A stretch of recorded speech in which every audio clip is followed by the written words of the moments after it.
Tsuyoshi was working as a dungeon cleaner on a routine C-rank mission. After the heroes finished their raid, his team entered to collect whatever was left behind. He moved methodically, checking corners and debris for anything valuable, though most of it had already been taken. 3 hours passed with almost nothing to show for it, only a damaged shield barely worth selling. He needed more. His sister's medical bills wouldn't wait. Ignoring the others, he went deeper into the cave, beyond the usual search area. The tunnel narrowed and twisted until he reached a small chamber that didn't appear on the team's map. At its center stood an old, dry well. Curious, he looked inside and noticed a faint glimmer at the bottom. He climbed down carefully. There, half buried in dust, lay a skeleton with a simple golden ring on its finger. He picked it up, turning it in his hand. The glow brightened, reacting to his touch, and the moment he slipped it on, he was sucked into the portal. When he opens his eyes, he finds himself captured by beast folk and standing in front of a giant altar, treated like a criminal about to receive divine punishment. This divine punishment is actually a deadly lightning strike that hits the altar from the sky. The Beast King gives the order to begin the punishment. One of the guards announces that today, 3 major criminals will be judged. The first is one of their own kind, someone who sold secret information about their land to the hated elves and humans. Hearing this, the beast folk around grow angry and shout that the traitor should be punished without delay. The guards drag the man onto the altar and declare that the hammer of the Divine King, a lightning strike from the heavens, will crush all sins. They say no one has ever survived once placed on that altar. Right after, a huge bolt of lightning crashes down onto the man, to which he gets killed instantly. Then the Beast King's assistant steps forward and announces the next one, Tsuyoshi. The beast folk prepare to throw him onto the altar. Terrified, our hero quickly pleads with them to wait and tells them he's not one of the humans they're talking about and that he ended up here by accident. But they don't listen to him and forcefully throw him onto the altar. He feels terrible, thinking about his sister Karina and his dream of becoming a hero. Just as the others shout to bring down the divine punishment, a lightning strike crashes down, but our boy quickly jumps aside and narrowly dodges it. Everyone, including the third criminal, a beast girl, gets shocked that he managed to avoid the strike. Refusing to give up, our hero stands firm, but suddenly, another lightning strike hits him, to which he screams in pain. As the Beast King's assistant orders the third criminal to be brought forward, Tsuyoshi's divine ring begins to glow and activate. It starts repairing his body and building him into an ultimate form. The others watch confusingly that this boy is still alive. The ring then starts giving him powerful skills like Divine Eye, Divine Consciousness Inventory, and Absolute Duplication. With renewed strength, our hero slowly walks toward the hammer of the Divine King, to which the assistant gets shocked as no one has ever come this close to the hammer before. As Tsuyoshi's ultimate body finishes forming, he grabs the huge hammer and suddenly powerful lightning strikes explode around him, leaving everyone stunned. The divine hammer shrinks back to its normal size on its own, and a system voice tells our boy he has reached level 3 and that he needs to get even stronger to unlock the hammer's full power. The assistant watches in disbelief. He can't believe a simple human just lifted the divine hammer, something even the mighty Beast King couldn't do. He remembers the legend that whoever lifts the divine hammer will become the leader of the beast folk.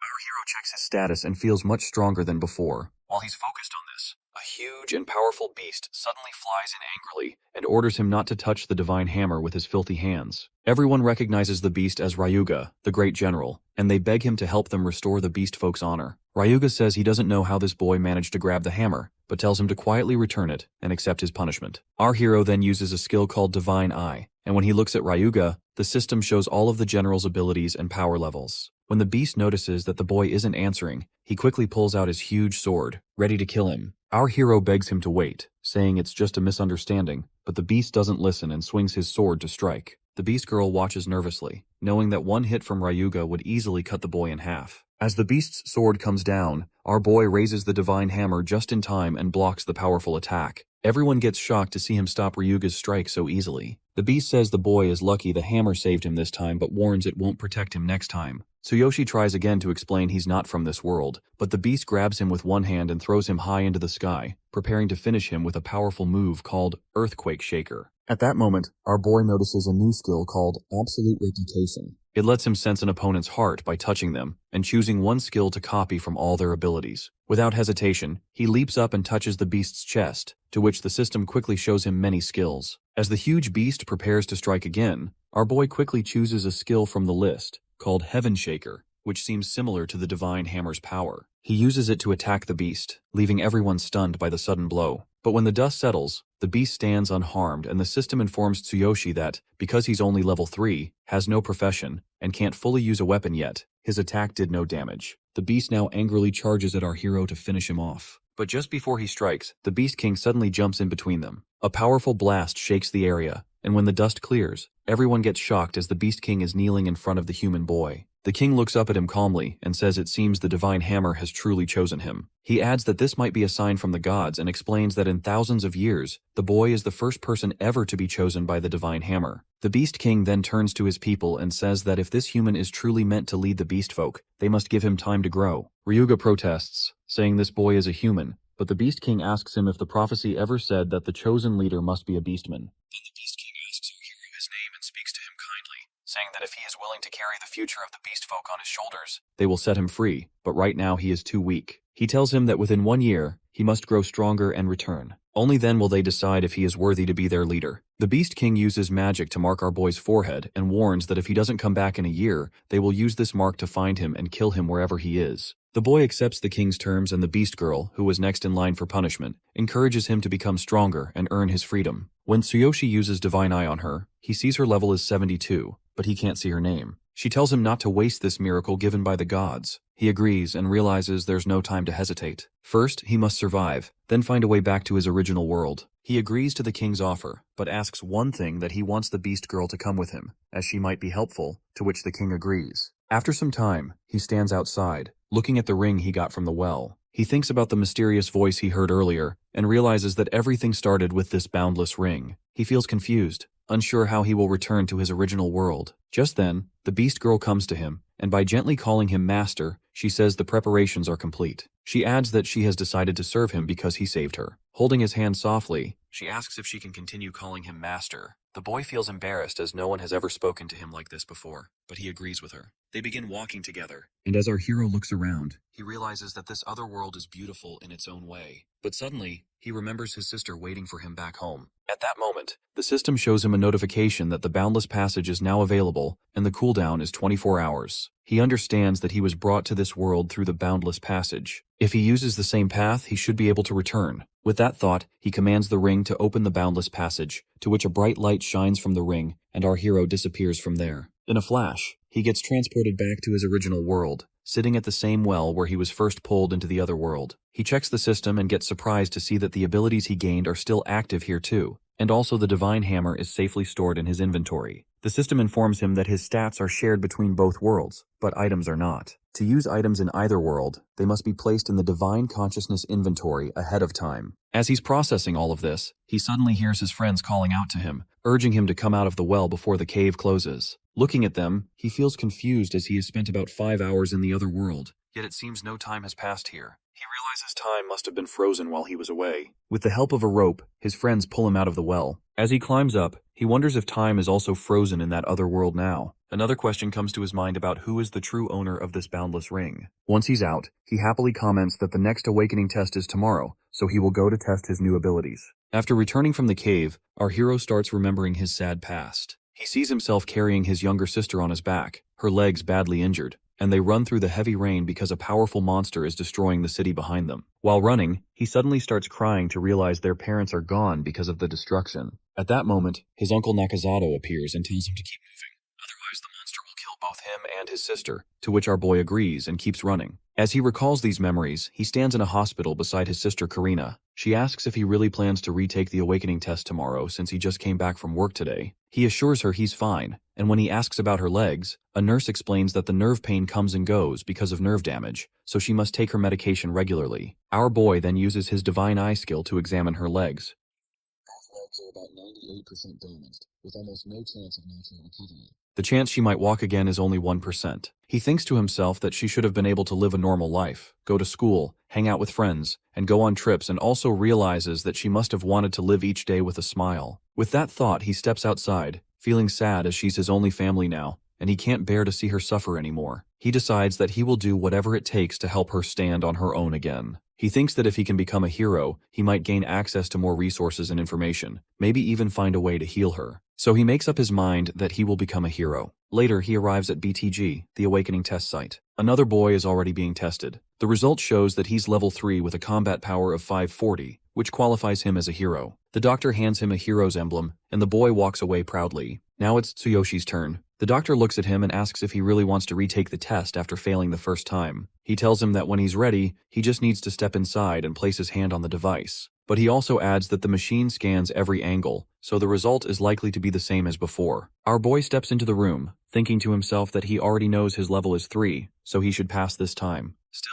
he feels unsure as he doesn't know what his combat power will be. He places his hand on the machine and activates his ultimate physique skill. Suddenly, the entire area begins to shake like an earthquake. The machine lights up and displays the result. Level 3, combat power 5400. He gets stunned as the previous record for a level 3 combat power, held for 30 years, has just been shattered. Curious about the strength of the Divine King's hammer, he takes it out from his system. But the system immediately warns him that his current level and other conditions are not enough to unlock the hammer's true power. It can only be used for 1 second. Our boy realizes that even 1 second might be enough for the machine to register its strength. He places his hand on the device again and releases the hammer's power. A wave of intense blue energy bursts from the hammer, and he feels sharp pain shoot through his body. The ground trembles again as another earthquake hits the city, and suddenly the machine shuts down due to a blackout. The doctor rushes in and quickly stops him, explaining that the test has been suspended because of the power failure. After leaving the branch, our boy thinks about how dangerous the Divine King's hammer is. He decides not to use it again until he becomes strong enough, since it drains his entire body.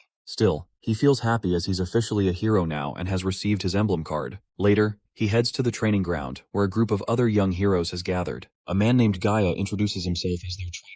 Tsuyoshi uses his skill to check Gaia's stats, and sees that he's level 9 with 1200 combat power. The trainer tells the group that they'll be entering a D-rank dungeon tomorrow. He explains that real field experience will help them figure out which occupation suits them best. Some of the new heroes ask if they can start with physical training instead. But the trainer rejects, saying there's no time for that and warns everyone that the training will be strict, so anyone who isn't ready can leave now. While listening, our boy quietly thinks about the beast girl in the other world, that once the Boundless Passage cooldown ends, he will return and check on her. Later, he returns home where the news is reporting about the recent earthquake in the city, but luckily, no injuries have been reported. At that moment, our boy notices the cooldown is over, so he activates the Boundless Passage and instantly gets transported back to the other world. Looking around, he sees that everything is just as it was before. Even his clothes have changed back to what he wore the first time he was gone from here. As he sits on the ground, lost in thought, the beast girl walks up to him and asks if something's wrong. He smiles and gently tells her he's fine, then asks her to lead the way as he wants to level up quickly. She agrees and says there's a level 3 goblin nest nearby where they can train. But she warns him that even though the goblins are only level 3, they're lecherous and dangerous in their own way. He agrees and they head toward the nest. When they arrive, he points out that she's level 72, so taking down goblins should be easy for her. Feeling surprised, she asks how he knows her level and also explains that if she helps him fight, he won't gain any experience points. Even so, Tsuyoshi says he wants to see her skills in action, to which she pulls out her dagger and rushes at 2 goblins. With a single clean slash, she takes them both down effortlessly. Seeing her in action, he gets amazed and asks if she can teach him the technique she just used. She explains that it's called Instant Step Slash, a skill used by high-level warriors. It's not something he can learn right now, especially since he hasn't even chosen an occupation yet. The boy then says he'll become a warrior too, just like her. But in his heart, he knows that since he can't use the Divine King's hammer yet, he needs to find another weapon for now. Just then, the system notifies him that he has officially switched to the warrior occupation. The beast girl blushes, realizing he chose to become a warrior because of her. Holding his hand, she promises to help him level up, but says that first they'll need to gather some proper equipment. As they talk, a group of goblins appears nearby. Their combat power is 420, and our hero quickly realizes he'll have to fight them on his own. He borrows the girl's dagger and thinks to himself that it's a good chance to test out the power of Heaven Shaker. With that, he charges at the goblins, and in a powerful slash, he defeats them instantly. Watching this, the beast girl gets amazed, and our hero confidently says he'll take care of the rest of the goblins with ease. He also thinks to himself that by the end of the night, he'll definitely reach level 4. The girl offers him a weapon, but instead, he picks up a goblin's wooden stick and says it'll work just fine for now. She reminds him that they need to hurry and get some basic equipment since he doesn't have any defensive stuff. He agrees, thinking that he'll need not just weapons but proper armor too. As they walk, our boy remembers the bit of research he did earlier on the Divine Consciousness inventory. Unlike normal storage, items placed in this special inventory can be used in both worlds. Mine is already taken by the Divine King's hammer, which means only 1 slot remains. Reading through the system's instructions, he learns that the number of slots will increase as he trains and grows stronger. While thinking about this, he stares at the girl, to which she feels confused and asks if there's something on her face. He just smiles and says he was checking to make sure she was still following him. Suddenly, she tells him to look ahead as there are more goblins, and they're level 4. She warns that the deeper they go, the stronger the goblins get, so he needs to stay alert. As she steps forward to attack, our hero realizes that stronger goblins mean more experience points. Without hesitation, he leaps at them, eager to fight by himself. With just one powerful strike, he defeats all the goblins instantly and comments that the higher the enemy's level, the more experience he gains. But he also notices his wooden stick is broken and too weak to keep using. The girl watches in shock as she can't believe he defeated them all using such a poor weapon. As they go deeper, the goblins grow in number and level, but Tsuyoshi's explosive power makes their numbers meaningless. While fighting, he thinks about how he never expected the bonuses in this world to be so big, and also he is leveling up much faster than before. After finishing off the last goblin, he remembers his time working as a cleaner, when heroes took all the good items and experience points. Now, he can keep all the experience for himself, and these monsters seem to give even more experience than before. Then they find a hiding spot near the goblin boss. The girl warns that the boss looks dangerous and says it has been possessed by darkness. Our boy feels uneasy to hear that this world has darkness too, and she explains that enemies possessed by darkness are extremely powerful. The boss is level 6, but with darkness possessing it, its strength grows exponentially. She adds that she will handle the goblin boss alone since it's dangerous. But our boy refuses and says that he will take it down with his own hands. He thinks about the ones who killed his parents, and vows to kill them all. With courage, he leaps at the boss and kicks it hard in the head, but the boss easily throws him aside. The boss tries to attack with its huge tongue, but the girl quickly cuts it off with her dagger. Our hero stands up, thinking that anyone who is an enemy to his sister won't be allowed to kill him. He activates Ultimate Physique on his right hand and shouts that if he doesn't have a weapon, he will use his own body. With a powerful punch, he strikes the goblin boss, to which the boss shatters into pieces and gets defeated. At that moment, Tsuyoshi's level rises to 4, and he happily says that he will now wipe out all the darkness. Then the system alerts him that his right hand is badly injured and needs immediate treatment. The pain becomes overwhelming, and just as he's about to collapse, the beast girl catches him and gently assures him that she has medicine that will help. She applies the medicine to his injured hand, and after about an hour, our hero wakes up feeling much better. His body has healed well, and the girl feels happy to see that the medicine worked. She tells him it's time to go collect their rewards, to which he agrees. When they arrive at the reward spot, the system notifies him that the rewards have been added. In front of them are 2 treasure chests, one normal and one dark. Our boy gets surprised to see such valuable loot. He opens the dark chest first, and the system announces that he has received the Dark Goblin set. He suddenly remembers that he has only 1 slot left in his Divine Consciousness inventory. Hoping for the best, he presses the yes button to store the set, and feels pleased when the entire set fits into that 1 slot. Then he turns to the girl and asks if she knows how to sew. She confirms, and says she's been sewing her own clothes since she was a child, and even has her sewing kit with her. Later, under a beautiful night sky, the girl sits beside him and sews a shirt for him. He watches her work and feels genuinely happy. Now that he has leveled up, he knows it's time to return to his original world. He tells her they should settle down for the night to rest and recover, and she agrees. Together they find a place to sleep.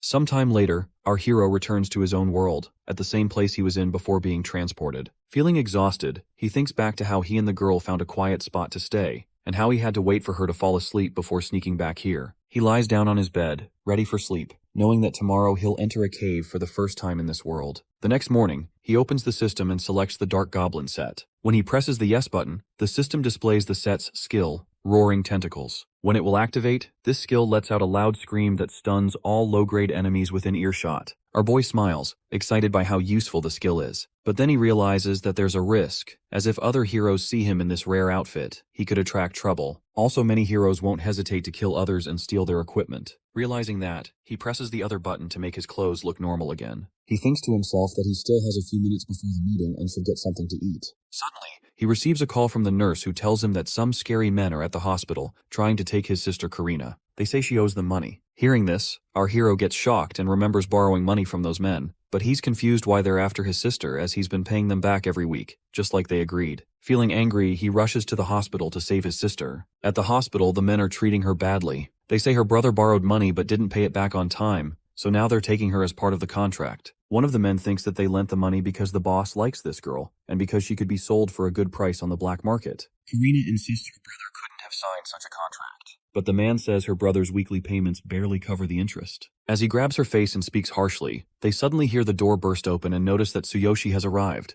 The man asks why he looks so angry, saying everything is according to the contract. But when he says he doesn't need a sister like that, our hero suddenly punches the man hard in the face, knocking him backward. Seeing this, one of the bodyguards jumps at him to attack, but our boy punches the bodyguard's arm and breaks it on the spot. The senior man angrily says no one has ever dared to defy the Blue Snake team before, then pulls out a gun to shoot. When he fires, our hero calmly catches the bullet with his bare hand, to which his sister and the others get shocked. He says he's a hero now, so catching a bullet isn't difficult for him. At that moment, the nurse arrives with the police to help him and his sister, but when she comes in, she sees the thugs already begging the boy not to hurt them. They assure him that he can pay back all at once whenever he wants, but also warn that if he delays, their young boss, who is also a hero, won't stay quiet. They apologize for the trouble and quietly leave. They whisper among themselves, thinking their boss is a level 100 warrior while this boy is still just a trainee. They decide they'll have to report this to their boss and let him handle it. Meanwhile, our hero apologizes to his sister from behind, saying he wanted to visit her sooner, but has spent the past few days trying to figure out how to repay the money he owes the gang. She asks if he really became a hero, to which he confirms, but explains he's still just an intern. He'll only be officially recognized after completing today's mission in the cave. He recalls that he borrowed $60,000 from the Blue Snake gang to pay for his sister's treatment. If he tried to earn that money steadily, even as an official hero, it would take far too long. So he decides the only way is to sell all his hero gear. Later, he arrives at the entrance of the cave with a group of other trainees. Their trainer stands in front of them and says that today's mission will test their abilities to determine if they're ready to become full-fledged heroes. But he adds one strict rule that any hero equipment they find in the cave must be handed over to him. Hearing the trainer's words, Tsuyoshi recalls hearing something similar before, but he reassures himself that there's probably nothing valuable in a low-level cave anyway. The trainer then explains that as long as they follow his lead and obey instructions, they should have no problem passing the exam. However, in return for becoming official heroes, each trainee must pay him 20,000 yen. At this moment, our boy speaks up, asking why they have to pay when they're already handing over any equipment they find. The trainer simply says those are his rules and adds that if he is too poor to pay, he can register for the solo test instead. Hearing this, the other guys whisper that no intern has ever passed the solo test, and even top-ranked heroes avoid entering a cave alone. But Tsuyoshi calmly says he'll take the solo test, to which everyone gets surprised. He heads to the designated portal for the solo trial. One guy warns him that he's making a mistake and that no one has ever returned from this challenge. Still, our hero doesn't listen to him and steps inside without hesitation. On the other side, he finds himself standing in a beautiful forest. He looks around in surprise as he expected a dark, gloomy cave, but this place is bright and full of life. Unlike the usual caves he's seen after heroes have cleared out the darkness. Then suddenly, a goblin attacks him from behind, but the hit does nothing.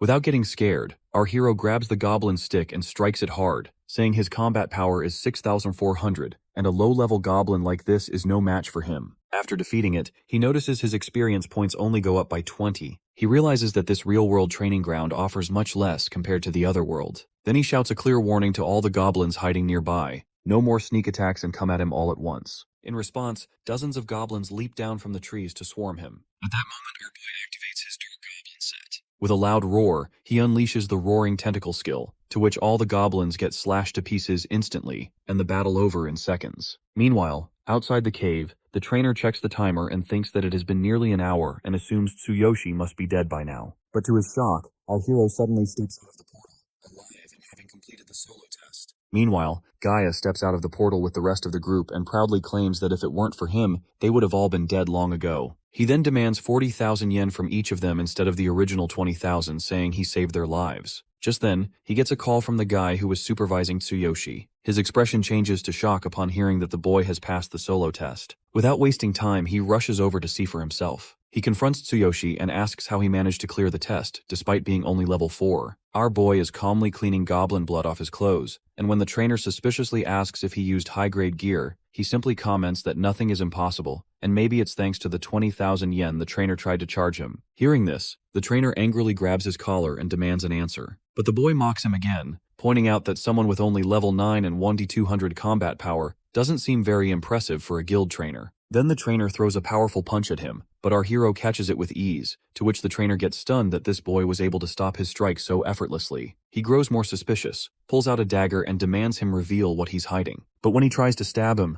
the dagger shatters on impact, completely broken by our hero's ultimate physique skill. Realizing this could expose his secret and draw unwanted attention, our boy quickly pretends to be terrified, acting like the dagger scared him. Just then, another official arrives and shows the trainer Tsuyoshi's identity verification, confirming that he is now a certified hero. Later that night, our boy returns home, and as he lies in bed, he reflects on how he started attracting attention. especially from Gaia. He also finds himself thinking about the beast girl still in the other world. At that moment, Gaia arrives at the building with another mage, intending to kill our hero and steal his equipment. The mage is level 10 with a combat power of 3,500, and he uses magic to try to break the door lock. But before he succeeds, our boy suddenly kicks the door open and smashes the mage in the head with the stick, using Heaven Shaker. He immediately senses the pressure as this mage is 6 levels above him, and it's clear the battle ahead won't be easy. He realizes that combat power is a useful way to gauge a hero's overall ability, but it's not everything. His own combat power is 6,400, yet his level is only 4. If the level difference is within 2, he can usually manage. But when the gap widens, like facing someone at level 10, even if their combat power is lower, their level advantage can make them harder to deal with. He considers running from here is the best option. Just then, the mage stands back up and says he's impressed this boy reinforced the defense on his cloak, but warns that he'll kill him and steal everything he has. Activating fire magic on his cloak, the mage sends waves of heat toward our hero, making his body feel like it's burning.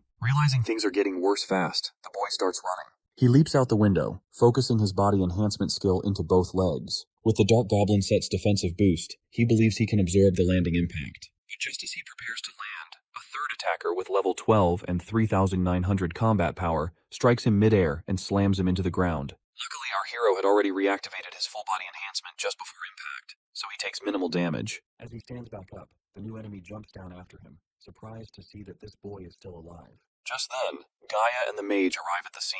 Seeing all three of them ready to kill him and steal his gear, our hero makes up his mind that if they're coming to kill him, he's ready to do the same. He activates the Dark Goblin set and tries to unleash his Roaring Tentacle skill. But to his surprise, the skill fails as his level is too low to use it right now. The 3 attackers charge at him, aiming to finish him off and take everything he has. But at that moment, he realizes the cooldown on the Boundless Ring has ended, and he can now return to the other world. Without wasting a second, he opens the path of Boundless. Just before the enemies reach him, he vanishes through the portal. As he disappears, he declares that he'll return stronger, and that's when the real fight will begin. Moments later, he finds himself back in the Beast World, at the exact spot where he first left. Looking around, he thinks to himself that now is the time to level up and master new skills. He sees the Beast Girl still peacefully sleeping and realizes it's still nighttime here, so he quietly decides to rest for now, before the real journey begins. As he notices she smells like cherry blossoms, he feels a sense of romance for a moment. But then, the memory of the 3 men hunting him flashes back into his mind. He quickly reminds himself that he must first deal with the crisis in his original world. Before anything else, he needs to focus on leveling up and learning new skills.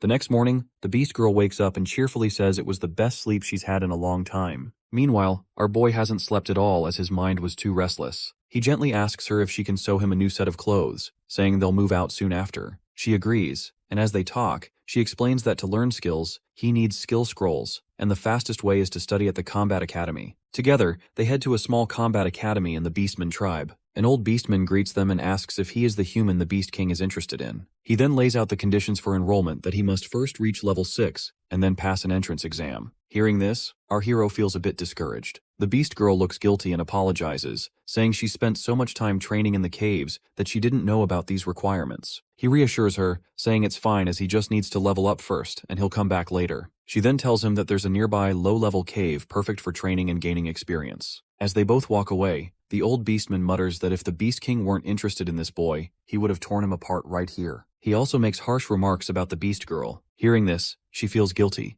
thinking it's her fault her master is facing all this trouble. She decides to tell him the whole truth and quietly leave. But our hero suddenly turns back, and by grabbing the old Beastman by the collar, he warns him that if he ever speaks like that again, he'll tear his mouth apart. He demands the old man apologize to the Beast Girl immediately. The old Beastman says he's just stating facts as the girl is a hybrid of human and beast, which is why she doesn't have a proper name. Then Tsuyoshi realizes why her name didn't appear when he looked at her with his divine eye earlier. At that moment, several Beastmen aim their arrows at him, and the old Beastman warns him not to get arrogant just because the Beast King has shown interest. He adds that if he disrespects a Beastman warrior, he will be met with equal force. Then the old Beastman offers that if the boy passes the exam, he will apologize to the Beast Girl. But he also adds that a mere human like him probably can't succeed. At that moment, the Beast Girl tells Tsuyoshi there's no need to get involved on her behalf, but the boy surprises her by giving her a name, Sakura. He then tells the old Beastman to remember that he owes Sakura an apology once he passes the exam. With that, they both leave for the level up, and she tells him they should hunt fox beastmen, which are rare, to which he agrees. She gently asks why he gave her that name, and our hero explains that she always carries a faint scent of cherry blossoms, so the name seemed perfect. Hearing this, she hugs him and thanks him for his kindness, making him blush. They enter the cave and she asks how the dagger she gave him feels. He says he's satisfied with it as it's not top-tier gear but much stronger than a goblin stick. Suddenly, they spot the Fox Beastmen approaching who are at level 5 with 720 combat power. He tells her to stay back and guide him as usual because he wants to gain the experience on his own, so she doesn't need to interfere. She agrees and steps back as our hero charges toward the Fox Beastmen, eager to test out his new dagger. She reminds him that the Fox Beastmen are quick and warns him to avoid using wide swings. As the battle begins, our boy quickly notices how fast they are. But once he activates his ultimate physique, the Fox Beastmen are caught off guard, and he says that with their level and combat power, they can't even put a scratch on him. He slashes with full force, instantly taking down 3 of them. Watching them fall, he thinks to himself that leveling up in this world is much faster, and since there's no competition for resources, he can monopolize all the experience. But then, his thoughts drift back to the 3 men in his original world.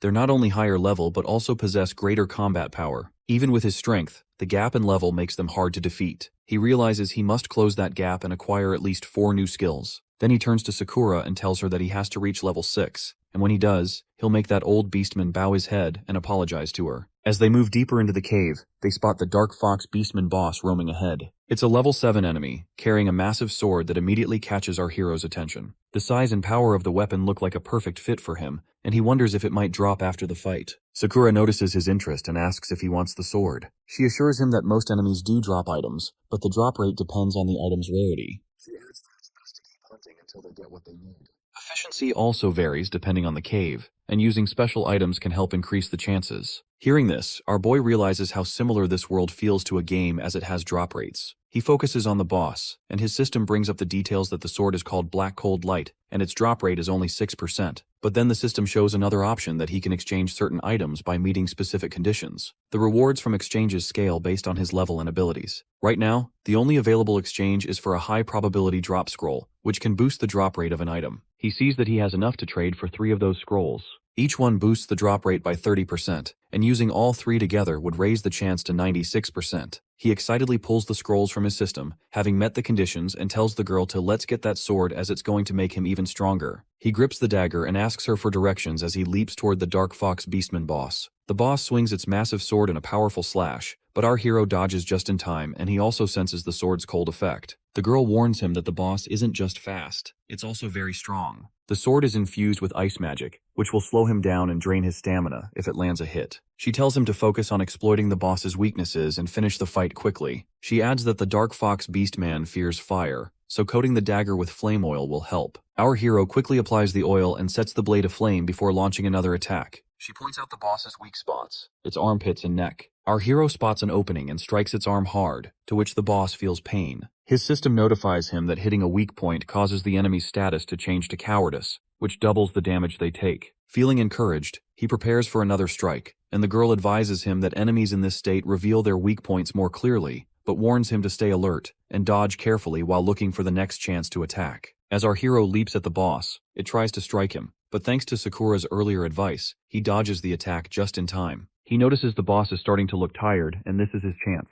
Focusing his ultimate physique into his arms, he delivers a powerful slash to the boss's neck, causing massive damage. Without wasting a moment, he follows up with a final blow, driving the dagger into its head, to which the Dark Fox Beastman boss gets fully defeated. Then our boy quickly uses the drop scrolls before the loot appears. The sword's drop rate jumps to 96%, and moments later he's thrilled to see the Black Cold Light sword drop, along with a large gain in experience points. He picks up the sword and feels amazed as he has never held a weapon that feels this powerful. He thinks to himself that with this blade, he might actually be able to defeat the 3 enemies waiting for him in his original world. He reminds himself that reaching level 6 is his next goal, not just for his own strength, but also for Sakura's sake. He turns to her and asks if there's a fast way to level up. She assures him that it's simple as they can use a reset scroll to reset the cave and fight through it again. She adds that she has a few helpful items that can speed up the process, including healing potions. But first, they'll need to take a short break to recover. They both sit outside the cave while she uses the reset scroll, restoring the cave to its original state. Our hero steps back inside, this time holding the Black Cold Light sword to face the enemies. As he defeats the regular Fox Beastman, the girl explains that some weapons have special effects, and their power can vary. She's confident he'll find even better gear as they continue. He thinks that he also has the Divine King's hammer in his inventory, but even with his ultimate physique, he can only hold it for about a second before it becomes too much. He enters the boss room again and notes that he's reached level 5 by defeating the boss's minions. Now it's time to take down the boss once more. Using the reset scroll, he repeats this process 6 more times, resetting the cave, battling the minions, and defeating the boss. After the 6th victory, he finally levels up to level 6, with his combat power rising to 8800. After all that, he comments that he's replenished his stamina 6 times from morning until night, and must have collected a full set of Fox Beastman gear by now.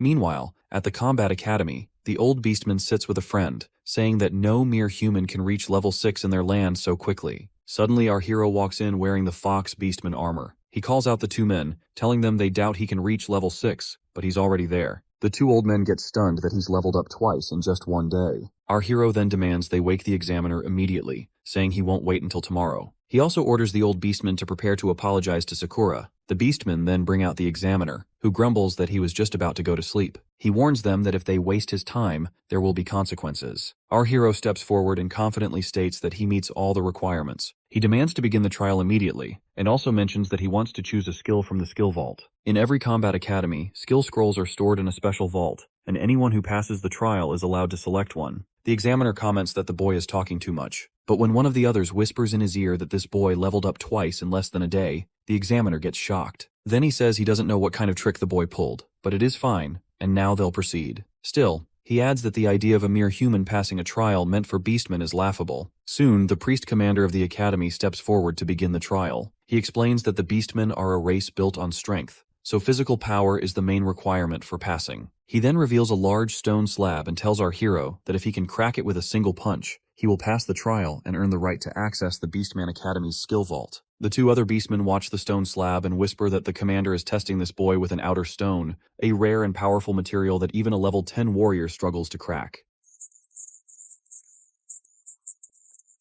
The commander steps forward and demonstrates the challenge. He uses his full strength to punch the slab, causing a little crack to appear. Now it's Tsuyoshi's turn, and because he is confident of his ultimate physique, he decides to fine-tune his enhancement to increase the power and impact of his right fist. Activating ultimate physique at 50%, he delivers a powerful punch, to which the stone slab shatters instantly into pieces, and the beastmen get totally shocked. Our boy remarks that he used a lot of force, but it wasn't too difficult. The Beast Girl tells him that he can now access the skill vault, but when he asks the commander if he's passed, the commander rejects by claiming the cracks were caused by his own earlier demonstration, so breaking the slab doesn't count, meaning Tsuyoshi borrowed the beastman's power rather than proving his own strength. The commander continues the test, saying the next trial is the Iron Bar Bending Challenge, one of their traditional strength tests. The goal is simple, as he has to bend an extremely tough iron bar using only brute force. Our hero activates ultimate physique at 50% and easily bends the bar as if it was nothing. The commander gets stunned, but still refuses to acknowledge his success. He declares they'll now use the most primitive method, arm wrestling, where if the boy can last 10 seconds against their strongest warrior, he'll be considered to have passed. Our hero agrees without hesitation, and when the strongest warrior steps forward, he activates ultimate physique at 70% and defeats him instantly, to which the commander gets speechless. Then our boy states that he has completed all 3 trials and passed, and the surrounding beastmen agree. He then turns to the old beastman and reminds him of his promise to apologize to Sakura.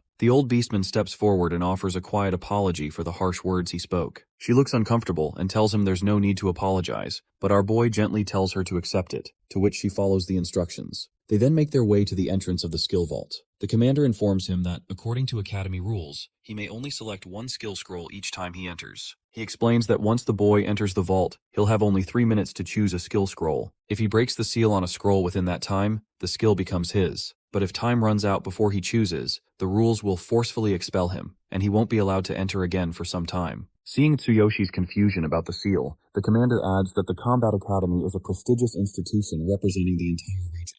To protect the vault, high-level sorcerers and mages have placed magical seals and barriers around the scrolls. The Beast Girl also says she's heard that higher-level academies have even stricter conditions. With that, our hero and the girl enter the vault. As they look around, he gets amazed and finally understands why they needed so many magical protections, as there are countless skill scrolls inside. She admits this is her first time seeing the vault too, and notes that each scroll is sealed, so she can't tell what any of them are. While scanning the scrolls, our boy considers using absolute duplication, but finding a truly powerful skill proves difficult. He then recalls the 3 enemies waiting for him in his original world, and realizes that he needs to pick a skill strong enough to deal with them. He activates his ability on a scroll, revealing the skill Shield Slam, but he quickly dismisses it as he doesn't even use a shield. She also shows him another scroll called Gale Step, a skill used by archers, but he's not interested. He glances at the timer, only 2 minutes left and still hasn't found anything useful. She then shows him a scroll with a counterattack skill, but he rejects that too. As he checks more scrolls, the time drops to just 1 minute. He realizes he can only see inside the scrolls by breaking their seals,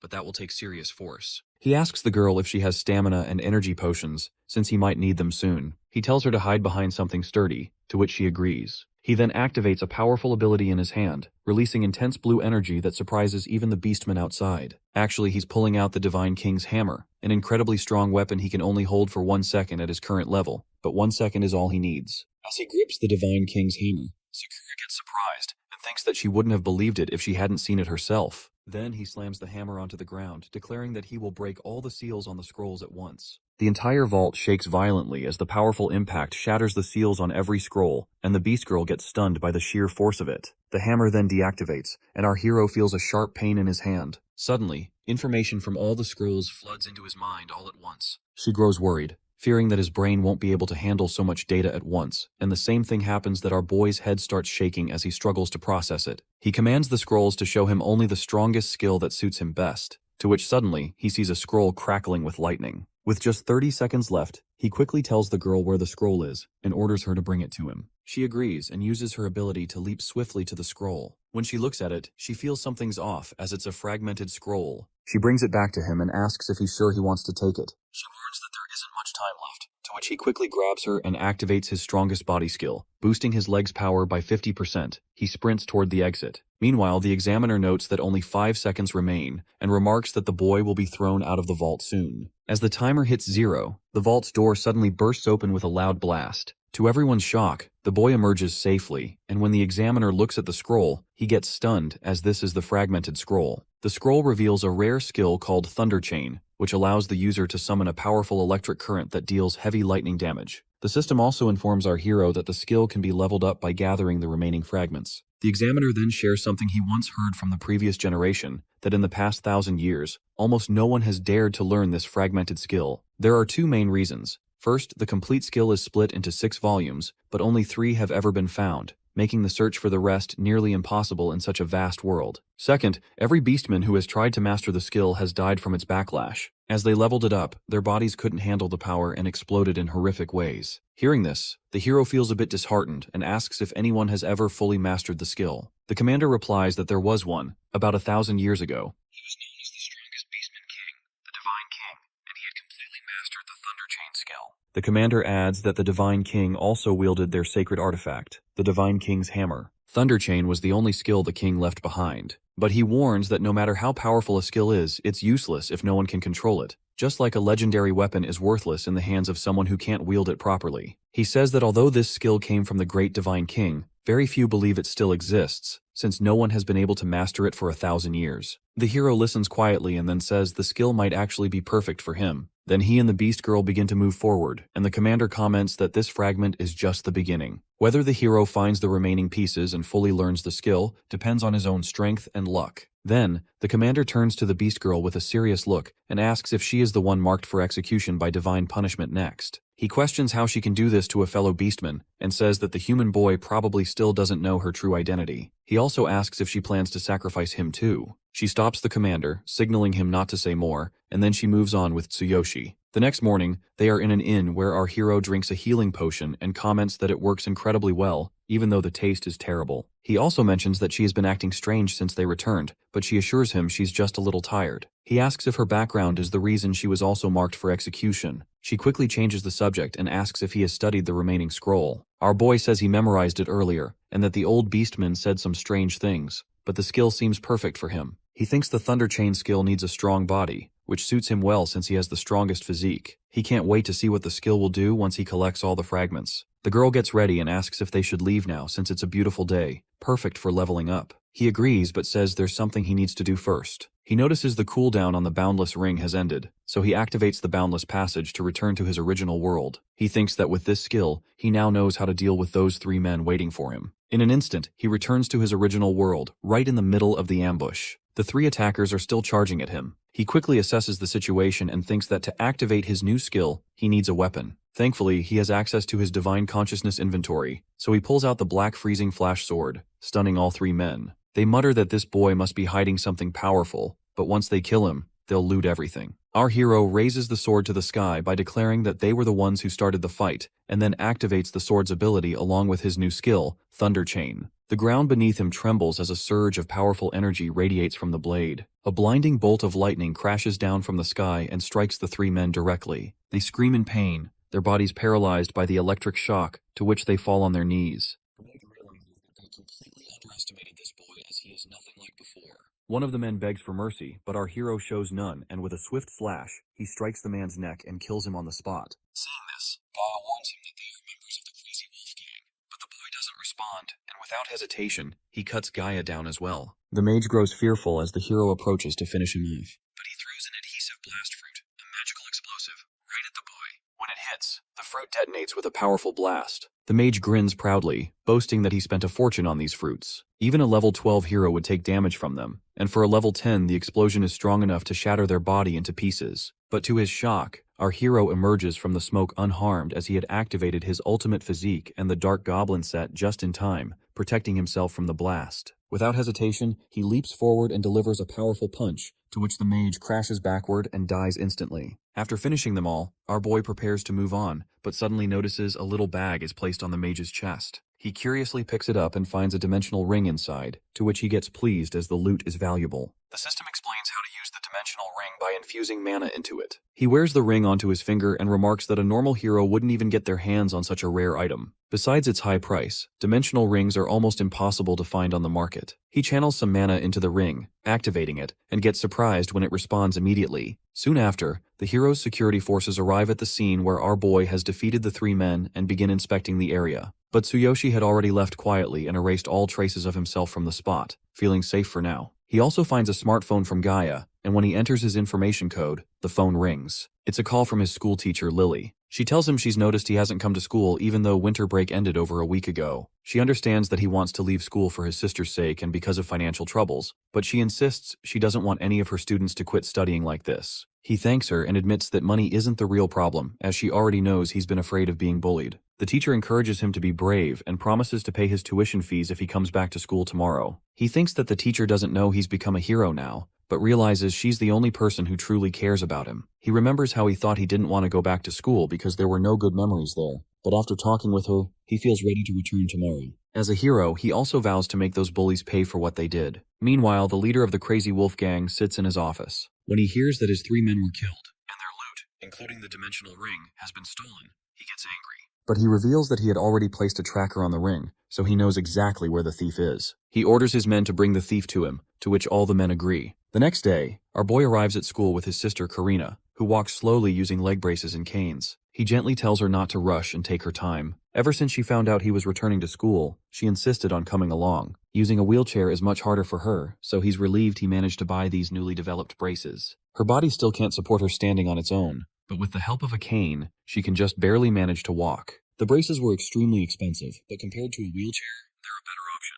He was only able to afford them by using the money he took from the three thugs, but now he's completely out of funds. Selling the dimensional ring isn't an option either. Still, as a hero, he knows he'll have more chances to earn something. As they walk together at a slow pace, he feels happiness just looking at his sister's face. From a distance, a girl named Mina notices them and asks her friend about the girl with the canes and strange-looking equipment. Her friend replies that it's Karina, who was attacked by the darkness, lost her parents, and suffered severe injuries to both legs. Mina mutters that people like her are better off dead, to which her friend surprisingly asks if she is planning to bully that girl again. Mina confirms that no one dared to stand up to her when she bullied the girl before, and she doesn't expect anything to change now. With that, she walks off to meet her boyfriend, and her friend follows her as well. Meanwhile, our hero heads to the vice headmaster's office with Lily. The vice headmaster tells him bluntly that if his teacher hadn't spoken up for him, he wouldn't have been allowed to return to school. The teacher calmly assures him that she's already given him some guidance, and since the tuition fees are paid, she'll also help him earn the credits he needs to graduate. Our hero thanks both the teacher and the vice headmaster before stepping out of the office. As they leave, the vice headmaster silently admits to himself that he doesn't actually care about this boy. He only agreed to this because he's interested in Lily. Outside, the teacher tells the boy that she'll also cover the tuition fees for his sister, so he doesn't have to worry. She comments that they both are strong and encourages him to focus on school. Then she reminds him to head to class, saying they'll talk more later, to which he agrees. As she goes, he feels a little guilty for not telling her about becoming a hero. With the situation involving the crazy wolf still unresolved, he knows he has to be careful. Still, he wants to prove to her that he's not the same person he used to be. Then he heads to class, and as soon as a boy named Rayleigh spots him, he says he thought Tsuyoshi had been expelled. Another boy beside him asks if they should drag him to the toilet again after class, to which the bully agrees, saying he still needs to collect his pocket money from him. He crumples a piece of paper into a ball and throws it at our hero, but this time, our boy catches it mid-air, to which both boys get surprised, and he tells them to meet him in the toilet later. The boy laughs,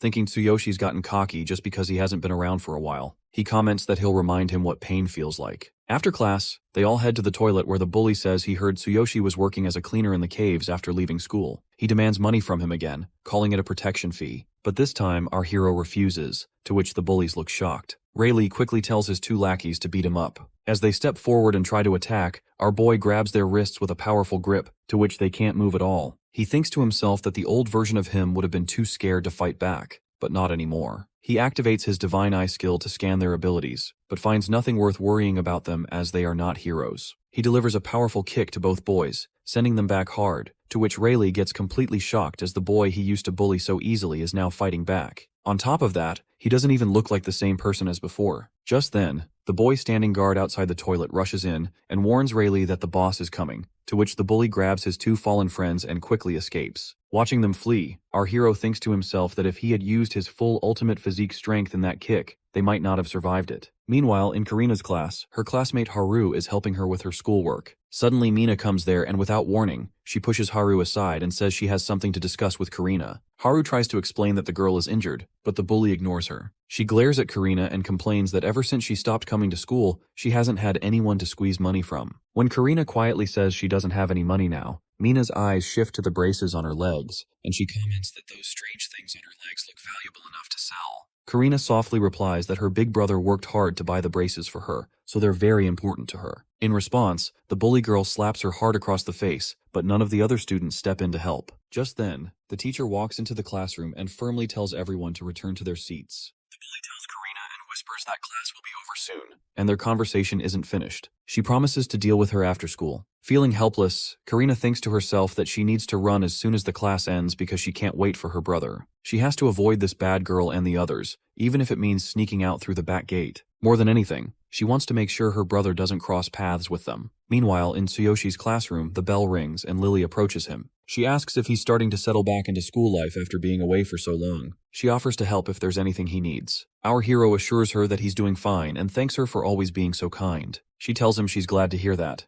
especially since he used to be bullied so often. With a gentle reminder to go home soon, she leaves the room. As she walks away, one of Rayleigh's former companions approaches him.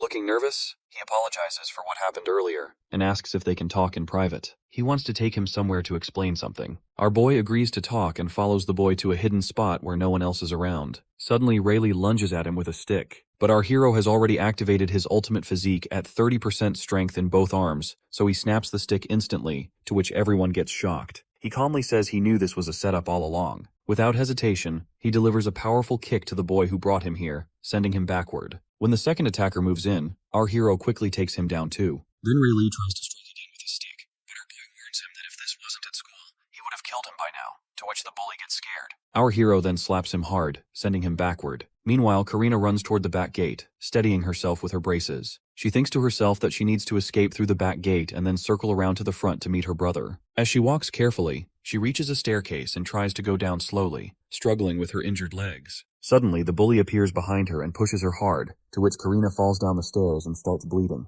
The bully girl walks up to her and demands to move herself. Meanwhile, at the front gate, our hero waits patiently, wondering why his sister hasn't arrived yet, as they had promised to go home together. Just then, Haru rushes over and tells him she saw Karina heading toward the back gate and urges him to go check immediately. Our hero moves toward the back gate, looking for his sister, but he feels confused about why she's there. He notices Haru acting strangely and senses that something is wrong. As he searches, he reaches the stairs, and when he looks down, he gets shocked to see his sister lying injured at the bottom. She looks up at him with a smile, asking why he's here. She says it's her fault that she fell down the stairs, but when he uses his divine eye skill on her, the system reveals that her injuries were caused by someone else. He realizes she wasn't hurt from falling, she was beaten. She calls herself stupid and points out that even her walking stick is broken. When she says she doesn't want to be a burden on him, he gently tells her that they are family, and family is never a burden. Then she asks about the braces, worried if they're still okay. He confirms they are, to which she feels relieved. He carefully lifts her onto his back, and together they head home. As they walk, he asks if she remembers the last time he carried her like this, when darkness attacked the city, and he feels how much she has grown since then. She confirms and says that ever since that day, they've always stayed together. He tells her that she's the only one he has,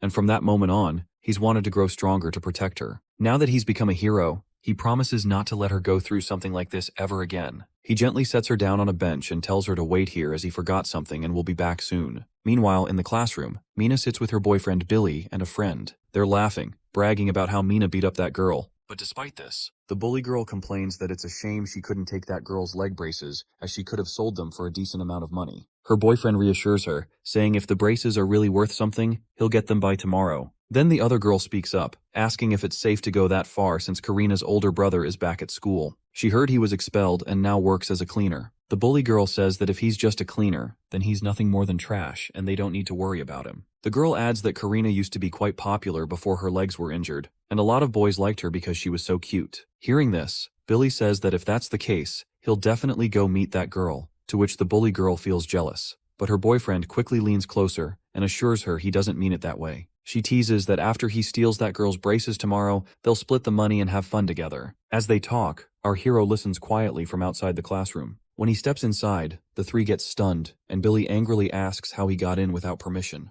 The hero calmly replies that it means there are 3 people who hurt his sister. They realize he must be Karina's brother, and ask if he's here to get revenge. Billy steps forward and says his girlfriend was just playing with his sister. The hero asks if pushing a crippled girl down the stairs counts as playing. The bully guy points a finger at him, but suddenly our hero grabs his finger and snaps it instantly, to which the guy screams in pain, while the 2 girls look confused. Our boy closes the door with a serious glare and says he won't let any of them leave now. He scans them and sees none of them have any special abilities like a hero. Mina moves closer to check on her boyfriend, while the other girl steps in front of the hero, warning him that they might not be heroes, but they're not people to mess with. Before she can say more, the hero delivers a powerful punch that sends her crashing backward. The bully girl and her boyfriend get shocked, and when the boyfriend tries to speak, the hero punches him hard in the face, saying he needs to deal with the girls first. The hero grabs Mina by the neck and presses her to the wall, to which she feels so much pain. He tells her that from what he heard earlier, she was the one who started bullying his sister. He makes it clear he won't forgive her for this all and orders her to stay away from his sister from now on, warning that if she doesn't listen, he'll twist her head next time. Then he releases her neck, to which she takes some breath, and our hero turns to the boyfriend by asking if he still wants to bully his sister. He grabs a steel ruler, ready to strike, and the bully suddenly yells that he's the son of the Blue Snake Gang's leader, a level 10 hero, and promises to take revenge. Hearing this, Tsuyoshi realizes the boy is talking about the same lone shark gang he once borrowed money from to help his sister. Summoning energy from the sky, to which the bully gets shocked, realizing this boy is a hero as he's using a real combat skill. Our boy hurls the lightning strike at him, to which the bully screams in pain. But the attack doesn't kill him as with our purple weapon. The damage is reduced by 90%. After the strike, our hero picks up his bag and walks out, calmly saying this is their first and last warning as he won't give them another chance. Behind him, Mina rushes to her boyfriend, worried about his condition. She asks if he wants to go to the hospital, but he refuses, saying he just needs to rest. She shows him the mark on her neck and begs him to tell his father as she wants that boy to pay. Then her boyfriend angrily comments that he'll wipe that boy and his sister from the earth. Meanwhile, Karina waits quietly on the street, feeling guilty that her brother is so worried because of her. Just then, he returns and gently apologizes for making her wait. He lifts her onto his back once more, and together they head home. As they walk, our hero keeps thinking about the Blue Snake Gang, that their leader is a level 10 hero, and he knows the boy he just punished will definitely run to his father. There are too many of them, and that means his sister is in danger. He knows he can't afford to let his guard down. While walking, he also senses it's time to return to the other world. Activating the boundless passage, he instantly transports back. He and Sakura arrive at their chosen location, and she explains that once they reach the town, they'll be able to take on official quests. She tells him he needs to register at the Adventurers Guild, and that he'll also find a tavern, a blacksmith, and a tool shop there. Hearing all this, our hero feels excited and tells her to lead the way, as he can't wait to get started. As they enter the town, he looks around and notices that the streets are filled with people from various beastmen tribes. Each one is unique. She explains that many rare tribes live here, and each has its own specialty. Just then, he spots 2 human adventurers nearby. He curiously asks if they're like the humans from his own world. She confirms and adds that there's a rule in this town that fighting outside the arena is forbidden, as it could risk someone's life. While she's still explaining, our boy suddenly walks over to the 2 humans, wanting to talk. She gets stunned by this sudden move and the two adventurers react sharply, warning him to stay away as they draw their daggers. To which the two humans leave. As our hero and the girl continue walking, she warns him not to approach random adventurers in the city. Most of them, especially humans, are very cautious and don't like being approached out of nowhere. Our boy agrees, and as they move through the streets, he notices people whispering and glancing at them. He asks her about it, to which she explains that it's because of her as she's half beastman and half human, and that alone draws attention everywhere they go. Our hero gently offers his hand to her, and by assuring her not to worry about the stairs, he comments that they have to go to register at the Adventurers Guild. Soon, they arrive at the guild, and Tsuyoshi gets amazed by the sight of the large quest board filled with various requests. She points out that they can't accept any quests until he's officially registered. They head to the reception desk, where a girl from another beastman tribe greets them. She asks which one of them wants to register.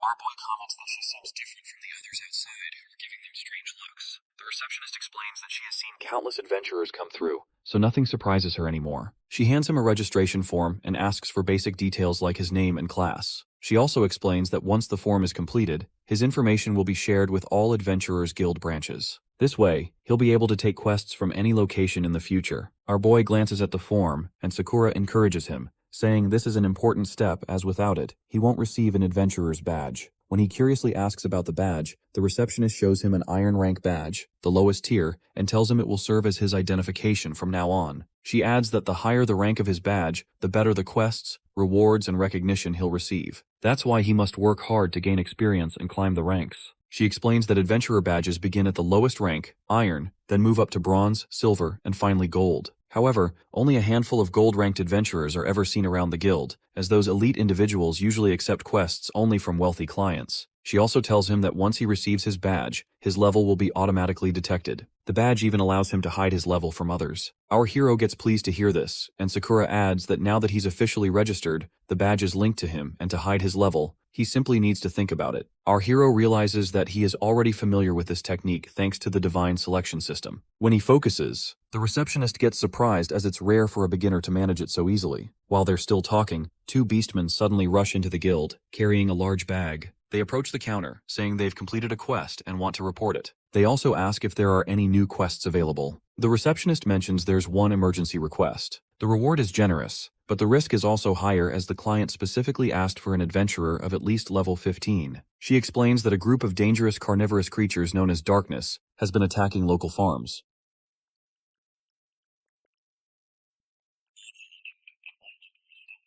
Hearing this, the two beastmen look worried, but the hero steps forward and accepts the quest, saying they will handle it. Then he calls the beastmen trash, which makes one of them angry, and he tries to draw his weapon, but the other stops him, reminding him they're inside the guild. The beastmen also warn our hero not to take the quest because it's dangerous, but he refuses to back down. He tells them to shut up if they can't handle it. Then he activates his ultimate physique skill and asks if they want to see his fighting skills in the arena. The beastmen comment that their badges are still iron rank, but they have plenty of experience. They warn our boy that he'll regret this if the requester rejects him.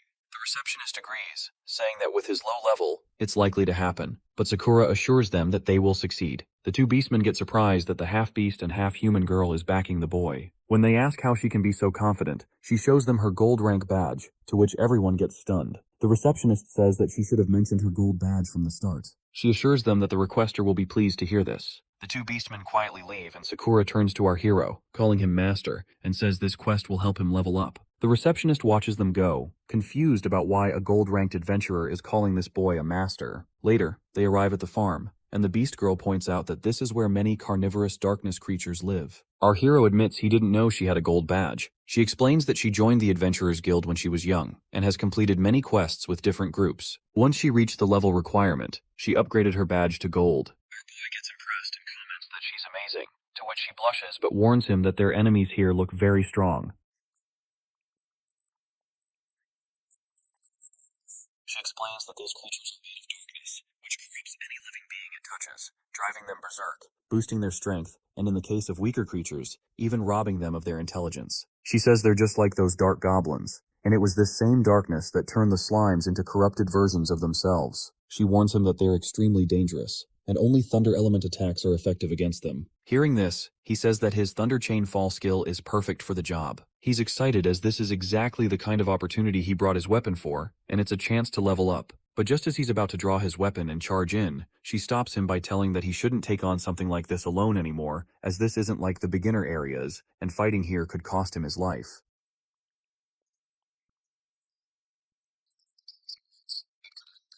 She reminds him of the look on that adventuring party's face when they heard about this request, that they knew how dangerous it really is. She tells him she doesn't want him to risk his life just to level up and asks if she can go with him during the fight. Hearing this, he says he has 2 questions for her. He thinks about his goal, to raise his level so he can be ready for whatever happens in his world. He also remembers the promise the Beastman King made, that a trial will wait for him after 1 year. He asks her if she knows how strong he needs to be to prove his strength and skills to the Beast King after a year. She feels sad, but honestly tells him it's impossible for him to pass the king's trial in just 1 year starting at his current level. She adds that surviving the next year itself is already an achievement. At the very least, he has to avoid being killed by the Beastman's divine judgment. She then asks if he knows the rules about the level system. He tells her to explain, and thinks that he only knows both worlds use the same level system, and that being stronger as an adventurer here means being stronger as a hero in his world, and other than this, he doesn't know anything. Then she explains that the maximum level for adventurers is 100, and the current Beastman King is already at level 92. She says the reason he holds that position is because of his unmatched combat skills and his incredibly high level. The Beastman King, the Human King, and the Elven King each represent the peak strength of their respective races. She tells him the reason she said it's impossible for him to pass the king's trial is because there's a limit to how much an adventurer can grow. The higher someone's level gets, the harder it becomes to level up, and eventually, they hit a wall where they just can't grow anymore.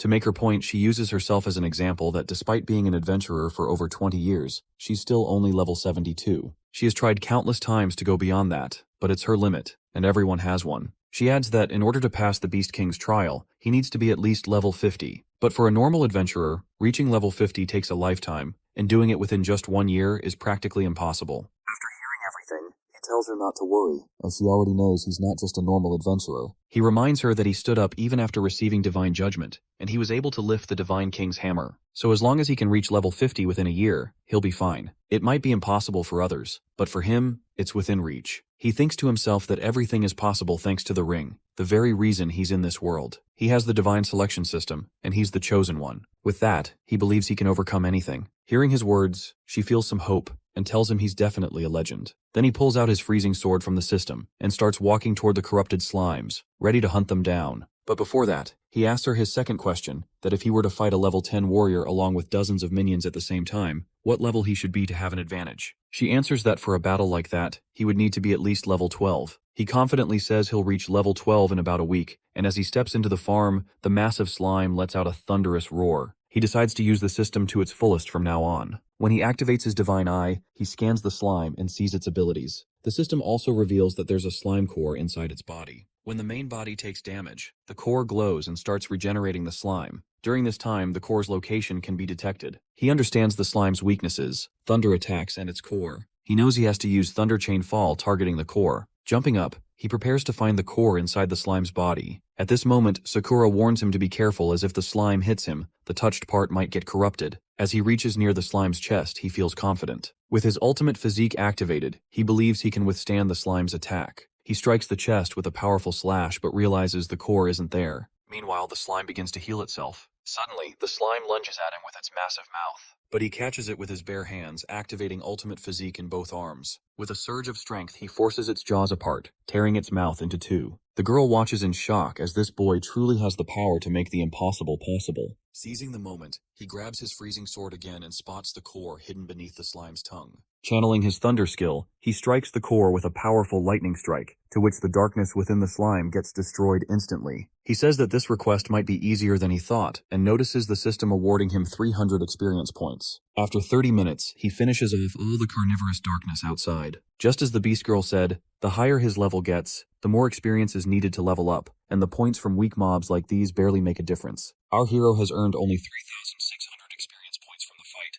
and it's clear this request alone won't be enough to level up. He reminds himself that he needs to reach level 12 in less than a week and level 20 within a year, so he'll have to push himself even harder. He then asks the girl if she has any thunder oil, to which she takes out a small bottle and wishes him good luck. Actually, thunder oil can imbue a weapon with the thunder attribute, and it's a rare magical item often used by magicians and shamans. She explains she has 4 bottles left, all prepared for the 2 of them, and tells him to use them however he wants. He comments that she's as reliable as ever. Of course, she bought thunder oil from the item vendor before they came here. He asks if it's expensive and suggests she stock up on oil-based items next time, since the fire oil they used before was also very useful. But she explains their financial situation, that items like this aren't cheap, and she has already spent all the money she had to buy these supplies. She apologizes for the situation, but he reassures her and asks how much the thunder oil costs and what the reward for their current request will be. He admits that he's been so focused on leveling up that he forgot how important money is in this world. She explains that prices vary depending on the item. Since thunder oil is rare, it costs about 30 silver coins per bottle. As for rewards from low-level quests, they also depend on what's being requested, usually the value of lost or recovered items. From her experience, low-level guild requests rarely pay more than 1 gold coin,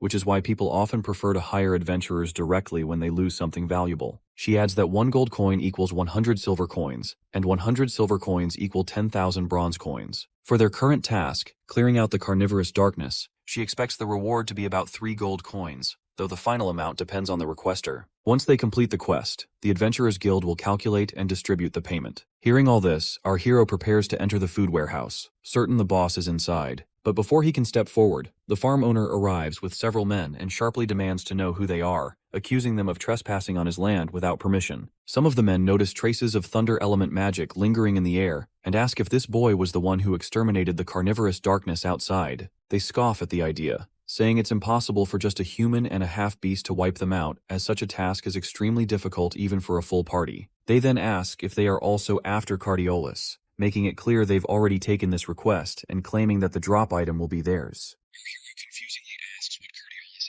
is and explains that they accepted this quest from the guild. The Beast Girl suddenly gets surprised, asking if Cardiolus will drop from the boss. The farm owner confirms, and another man warns that since they don't even know what Cardiolus is, they should leave now. However, the Beast Girl tells our boy not to give up on this request, as Cardiolus is extremely valuable, a rare drop from a dark boss after it's been purified, and it can be used to connect to a dark area. She explains that the drop rate and experience gain inside a dark area are 10 times higher than in a normal area, and any adventurer aiming to level up would never let such an opportunity slip away. She adds that if Cardiolus were sold at auction, it could fetch around 100 gold coins before purification, and at least 150 gold coins after purification. Hearing this, our hero gets shocked and realizes he must obtain it no matter what, as it's crucial for reaching his goal. As tensions rise and the two sides prepare to fight, the farm owner steps in to stop them. He points out that one party came through the guild, while the other came through him, so they should settle this by proving their skills. The rule is simple, as only the boss remains, and whoever defeats it will claim the reward. The Beast Girl suggests they should be the ones to enter first, but a member of the other group insists they have priority since the requester brought them here personally. The owner agrees and grants the other party permission to go in first, to which the group readies themselves, eager to show their abilities. Watching them, the Beast Girl tells our hero that it's a well-balanced party,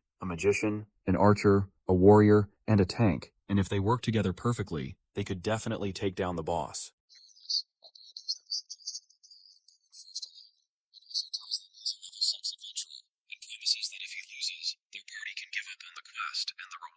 But if he defeats the boss, the reward will be his. When the others hear he's only level 6, they start laughing, sure he can't take down the boss by himself, so they agree to let him go in alone. The girl asks if he's really sure about going solo, reminding him the boss is at least level 12 and possessed by darkness. He confidently tells her to trust him, to which she feels relief.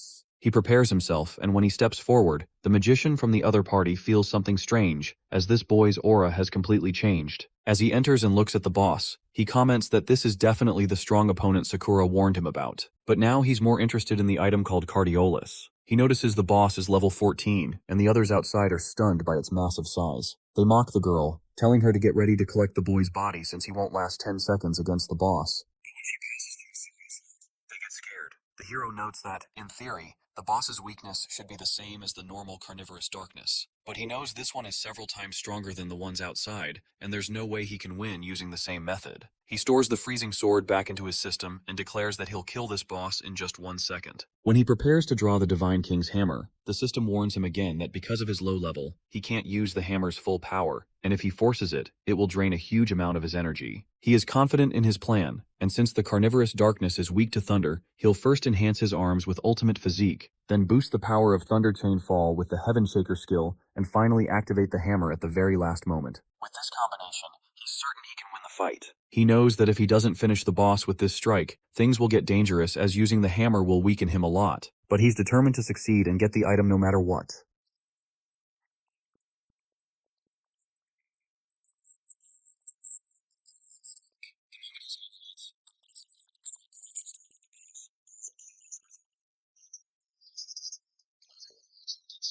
The girl grows worried as she realizes he's used that same overwhelming power again, and knows he'll be weaker afterward, so she rushes toward him as fast as she can. She thinks the strike must have destroyed the boss, and just then, our hero emerges from beneath the rubble, holding up a small stone and asks if this is the Cardiolus they were talking about. Afterwards, they return to the Adventurers Guild where the receptionist hands the Beast Girl a reward and remarks how quickly she finished the request. No wonder she has the gold badge. The Beast Girl thanks her but insists it wasn't her, as it was her master who defeated the enemies. She says there's no way she could have taken down the final boss. The receptionist comments to not joke around as the boss was a massive level 14 carnivorous darkness. Not something a rookie level 6 adventurer could handle, especially one who's completely exhausted now. Still, the Beast Girl insists that her master cleared it alone and wore himself out both physically and mentally, which caused his stats to drop. Suddenly, our hero shifts back to his original form and asks the Beast Girl if she's learned anything more about Cardiolus. The receptionist gets surprised and explains that if they put Cardiolus up for auction, it would fetch a huge price. She adds that there's a large auction venue in the city center if they decide to sell it, but the Beast Girl says they aren't planning to sell it, but wants to know if the Shaman Guild in town requires a referral, as they want to request purification for Cardiolus. The receptionist asks if they plan to use the Cardiolus themselves. If so, they'll need to see a shaman, since Cardiolus must be purified and infused with magic before it becomes usable. She tells them the Shaman's Guild is located east of the city, and offers to write a referral letter. However, she warns that with the upcoming shaman exam, there's a chance they may be turned away. While the receptionist steps away to prepare the letter, the hero asks the Beast Girl about the shaman exam and whether shamans also have ranks. She explains that shaman is an honorary title, similar to pharmacists or elven awakeners, and it's earned through an exam. Shamans are divided into 6 ranks, and like awakeners, they can craft unique medicines and items, with higher-ranked shamans producing far more effective and expensive results. The hero then wonders if shamans are different from ordinary adventurers. The Beast Girl confirms, explaining that shamans, pharmacists, and awakeners usually avoid direct combat. They're considered a more noble class among adventurers, not only because they create rare and valuable medicines, but also because their work can influence the strength gap between adventurers. She explains that in the world of adventurers, there's a saying that fears one high-level shaman more than 10 high-level adventurers.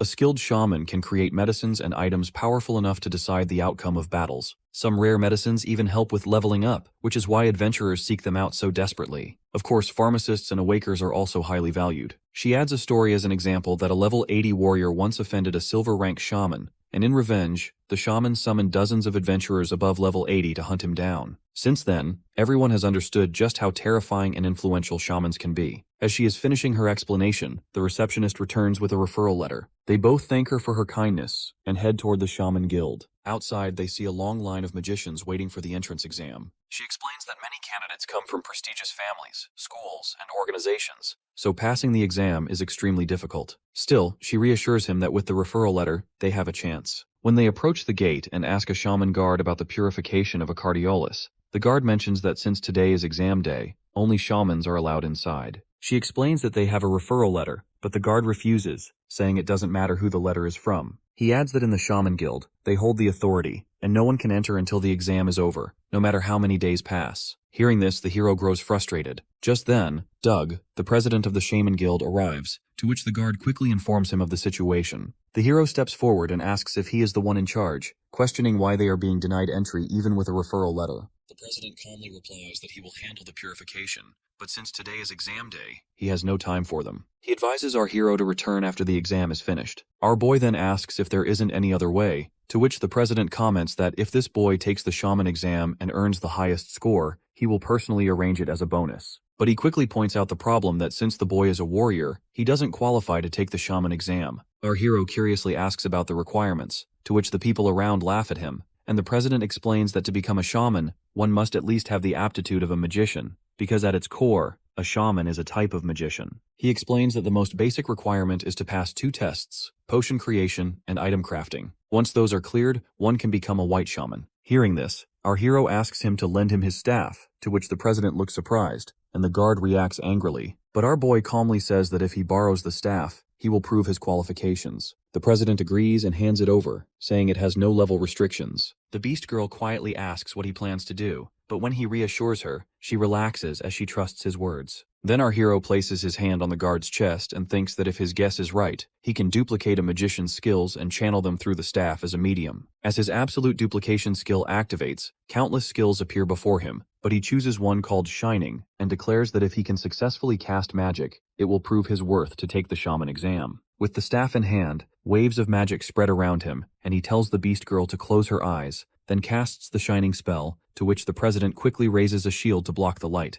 confident that such a basic spell won't affect him. Just then, the system informs our hero that he can amplify the spell's power by using his ultimate physique skill. He curiously decides to try, and the brightness instantly surges from 150 to 3500, to which the president's shield shatters under the intense light. Our boy cancels the magic and asks the president if this proves his qualification for the shaman exam, to which the president agrees. Then they arrive at the exam hall, where members of other races whisper among themselves, surprised that a human is taking the shaman exam. Some of them say a human should be sitting for the pharmacist's exam instead. Hearing this, our hero grows nervous, but the girl reassures him by explaining that he is the first human ever to attempt the shaman exam, which is why everyone is reacting this way. She tells him that humans have the pharmacist class, similar in role to the Beastmen Shamans and the Elven Awakeners. While there are no rules forbidding a human from taking the shaman exam, tradition has always kept the classes separate. Because of that, entering another faction's domain is naturally seen as a provocation.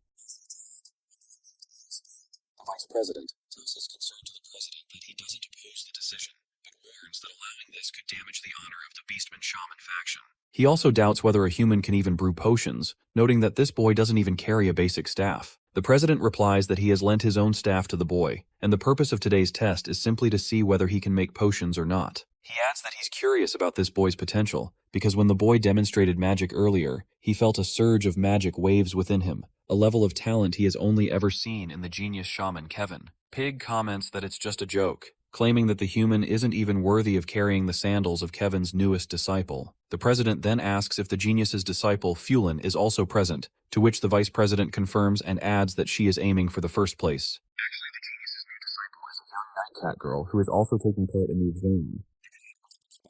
Saying that she was still very young but incredibly talented, as she was able to make potions on her own a year ago.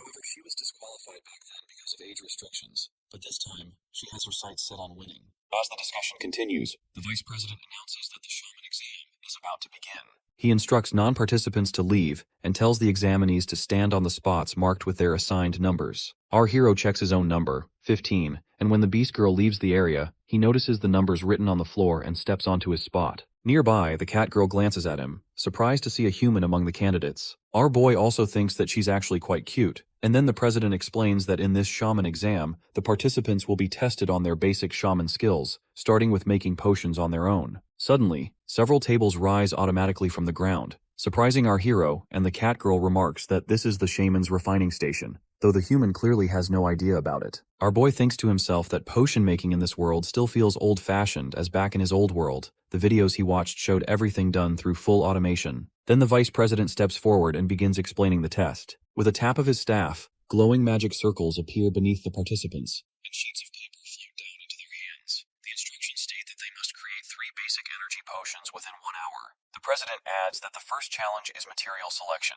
On the refining tables lie a wide range of ingredients, but proper knowledge is crucial. He explains that there are 9 essential materials for a basic energy potion, and using even a single wrong one will ruin the result. Hearing this, several participants start to look nervous, and our hero notices that many of them clearly don't know which ingredients to choose. At that moment, the cat girl mutters that when a proper magician makes potions, the ingredients are always prepared beforehand, as forgetting the basic materials for such a simple potion is nothing short of pathetic. Our hero gets surprised to see that she has already chosen the materials, and using her staff, she begins to create the potion with magic, to which the presidents also seem impressed. She first crushes the ingredients with the staff, and then our hero activates his divine eye skill to analyze her every move so he can learn from it. When she starts pouring the potion into bottles, the president explains that the next step, refining, is the most important and final stage. While everyone watches her closely, the president suddenly notices that the human boy hasn't even started yet. At this moment, the cat girl finishes her task, and the president gently tells her to wait until the test is over for her work to be checked. She feels disappointed that she has to wait,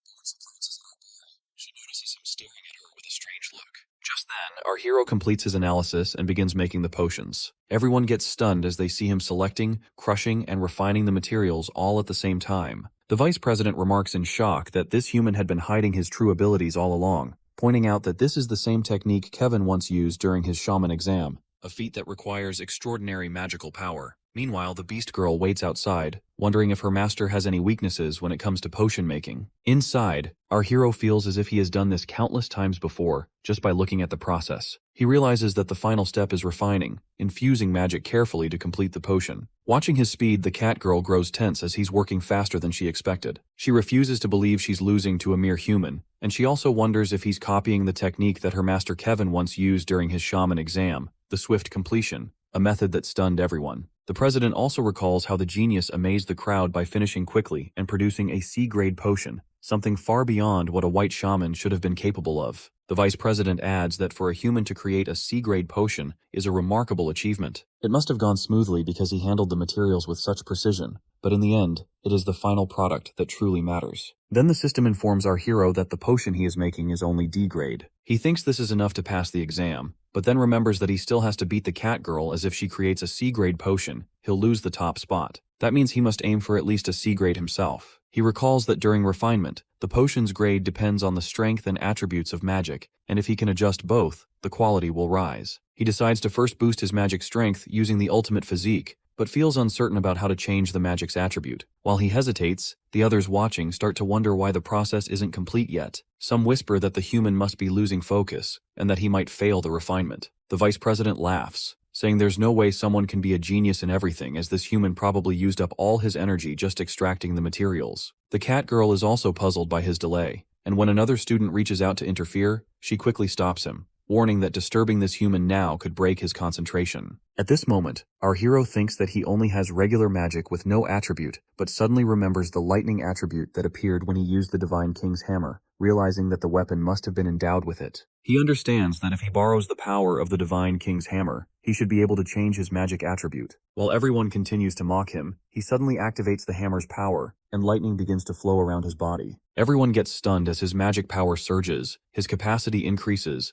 and his attribute shifts to lightning. With the staff in hand, he quickly performs the refining and solidification process on the potions, and then announces that the basic energy potion is now complete. The others are shocked, and the president comments that he just felt the presence of a different elemental wave, clearly confused about what this human has done. A short while later, all participants complete their tasks. The president and vice president declare that they will now decide the grades of the potions. The president checks the first participant's potion, remarks that the scent is weak, and assigns it a D grade, but still allows the participant to pass. The vice president examines the second participant's potion, smells it carefully, and then announces that the potion fails, to which the participant feels bad. They begin checking everyone's potions one by one, with some passing and others failing. When the vice president inspects the cat girl's potion, he praises its fragrance, noting that it is a pure potion. He announces that her potion is a C-grade basic energy potion, to which she feels proud to have passed, while the others are shocked to see her talent matching Kevin's. Next, the president himself approaches our hero Tsuyoshi and asks how he feels about the results. Our boy calmly replies that he only did what he could, and as the president examines his potion, sudden sparks of lightning begin to swirl around them, astonishing everyone. The vice president quickly points out that this is a supernatural phenomenon, proof that the potion is at least B grade. The cat girl gets stunned as well, realizing that only someone with power equal to her master could create a potion of this level. The president comments on the potion's rich scent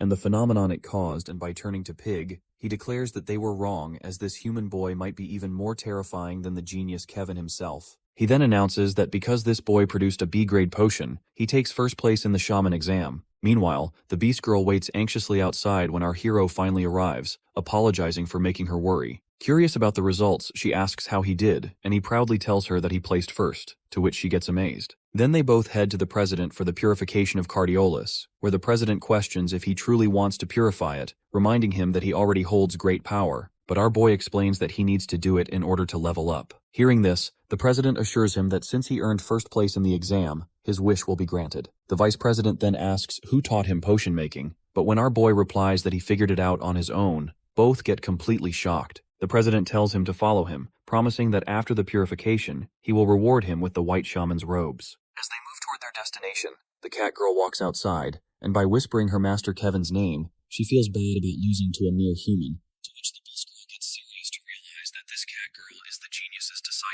Then our boy calls her to follow, reminding her that once the purification is complete, they still have another goal ahead. They head into the ritual room, where the president places the cardiolus at the center of the 4 great elements and orders them to begin the purification. The vice president explains that the cardiolus is filled with dark power, so a special ritual is required. He adds that the boy is fortunate, since the chairman himself is carrying out the purification. Watching the process, our hero feels amazed and asks if this is the kind of spell used by shamans. The Beast Girl confirms and explains that shamans are also a type of magician. For certain kinds of magic, the stronger the spell, the longer the incantation, and this purification is a form of specialized magic. At that moment, the president commands the elements to cleanse the cardiolus and give it new life. He then instructs the boy to channel his own magic into it, saying that only by doing so will he be able to use it. The president also explains that cardiolus is divided into low, medium, and high grades. Even a low-grade one can cost adventurers their lives in the darkness zone, since it is still connected to the power of darkness. Finally, he reveals that this cardiolus is medium grade. Hearing that, our hero feels excited, knowing that it means greater fortune and higher experience in the darkness zone. The president explains that the higher the difficulty, the greater the rewards, but warns that this place is nothing like a beginner's area. He tells him that a proper party should at least have 1 tank, 2 warriors, 2 offensive magicians, and 1 pharmacist. When he asks how many members are in his party, our hero calmly replies that he is alone, and the Beast Girl also adds that she won't join him, since the experience points would be split equally if she did. Both presidents are stunned by this answer. They lead him to the entrance of the dark area, and explain that once he enters, he can reset it twice. Each reset causes new darkness to appear,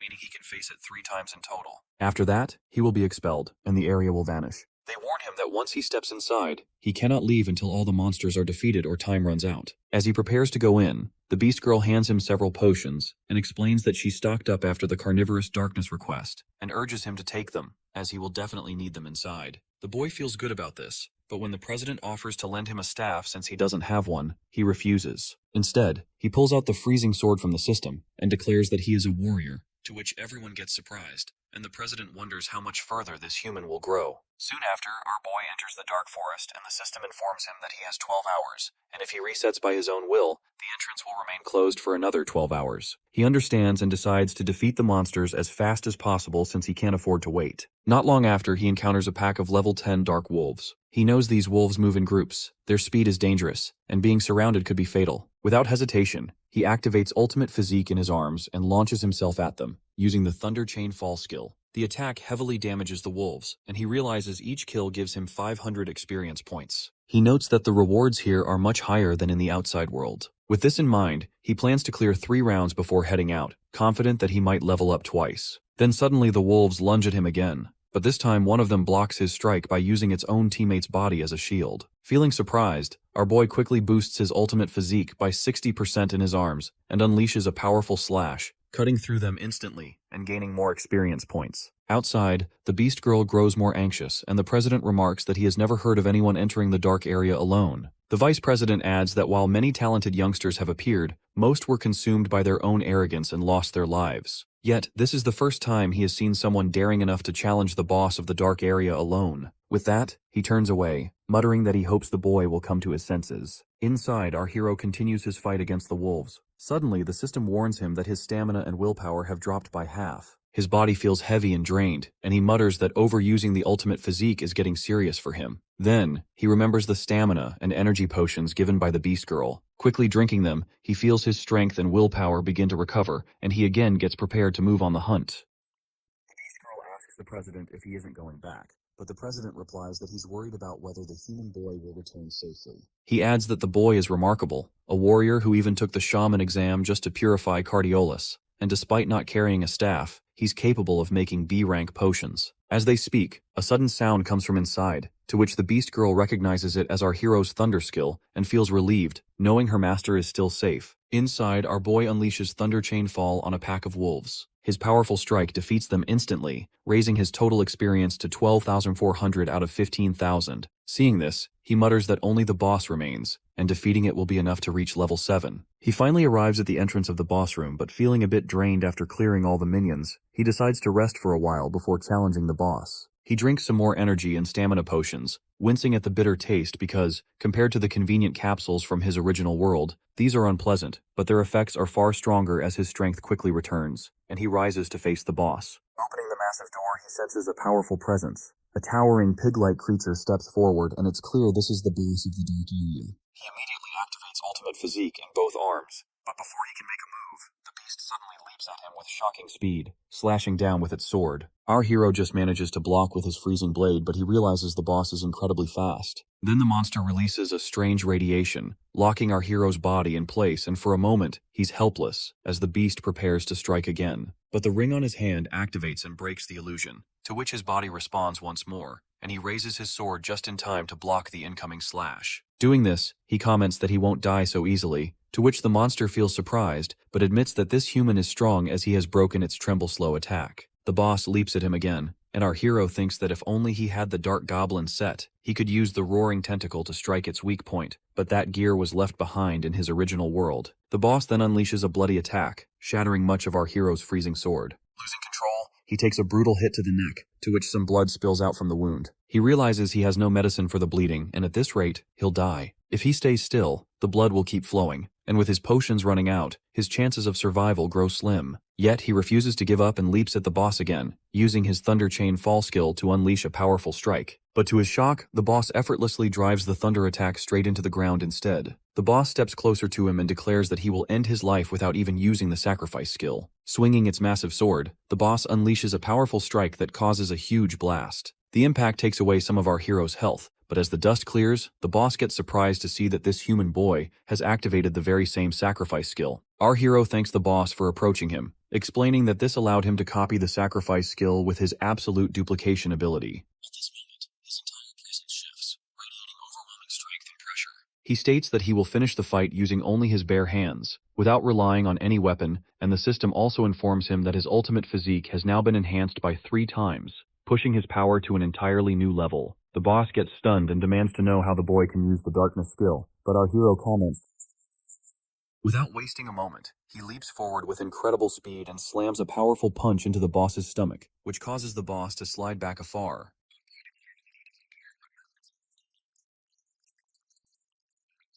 The boss laughs in response, tossing its weapon aside, and reminds him that it can also use the sacrifice skill, but it gets more shocked when it sees the boy freely controlling lightning strikes. Our hero says he hasn't forgotten about that, nor has he forgotten how the boss once deflected his Raiden attack with its weapon. At this moment, the boss realizes its mistake, that out of anger, it had thrown away the very weapon that was its greatest strength. Our hero steps forward and tells the boss that his true aim was to force it into offering half of its blood. He then drives a devastating punch straight into its stomach with his bare hands, which causes the blood to burst from its body, and then our hero rips it into 2 pieces, to which the boss gets defeated at the spot, and the system immediately notifies him that he can now reset this dark area twice. The effect of sacrifice fades, and he returns to his normal form, though his entire body aches. Sacrifice is powerful, but when combined with ultimate physique, it puts a heavy strain on him. At that moment, the system informs him that he has obtained the boss's weapon, to which he feels good as it has come out at the right time since he lost his own weapon. He picks up the weapon, the bloody mist saw, which inflicts wounds that cannot heal. Reading further instructions, he learns that if he challenges the dark area again, he will receive a 50% experience bonus.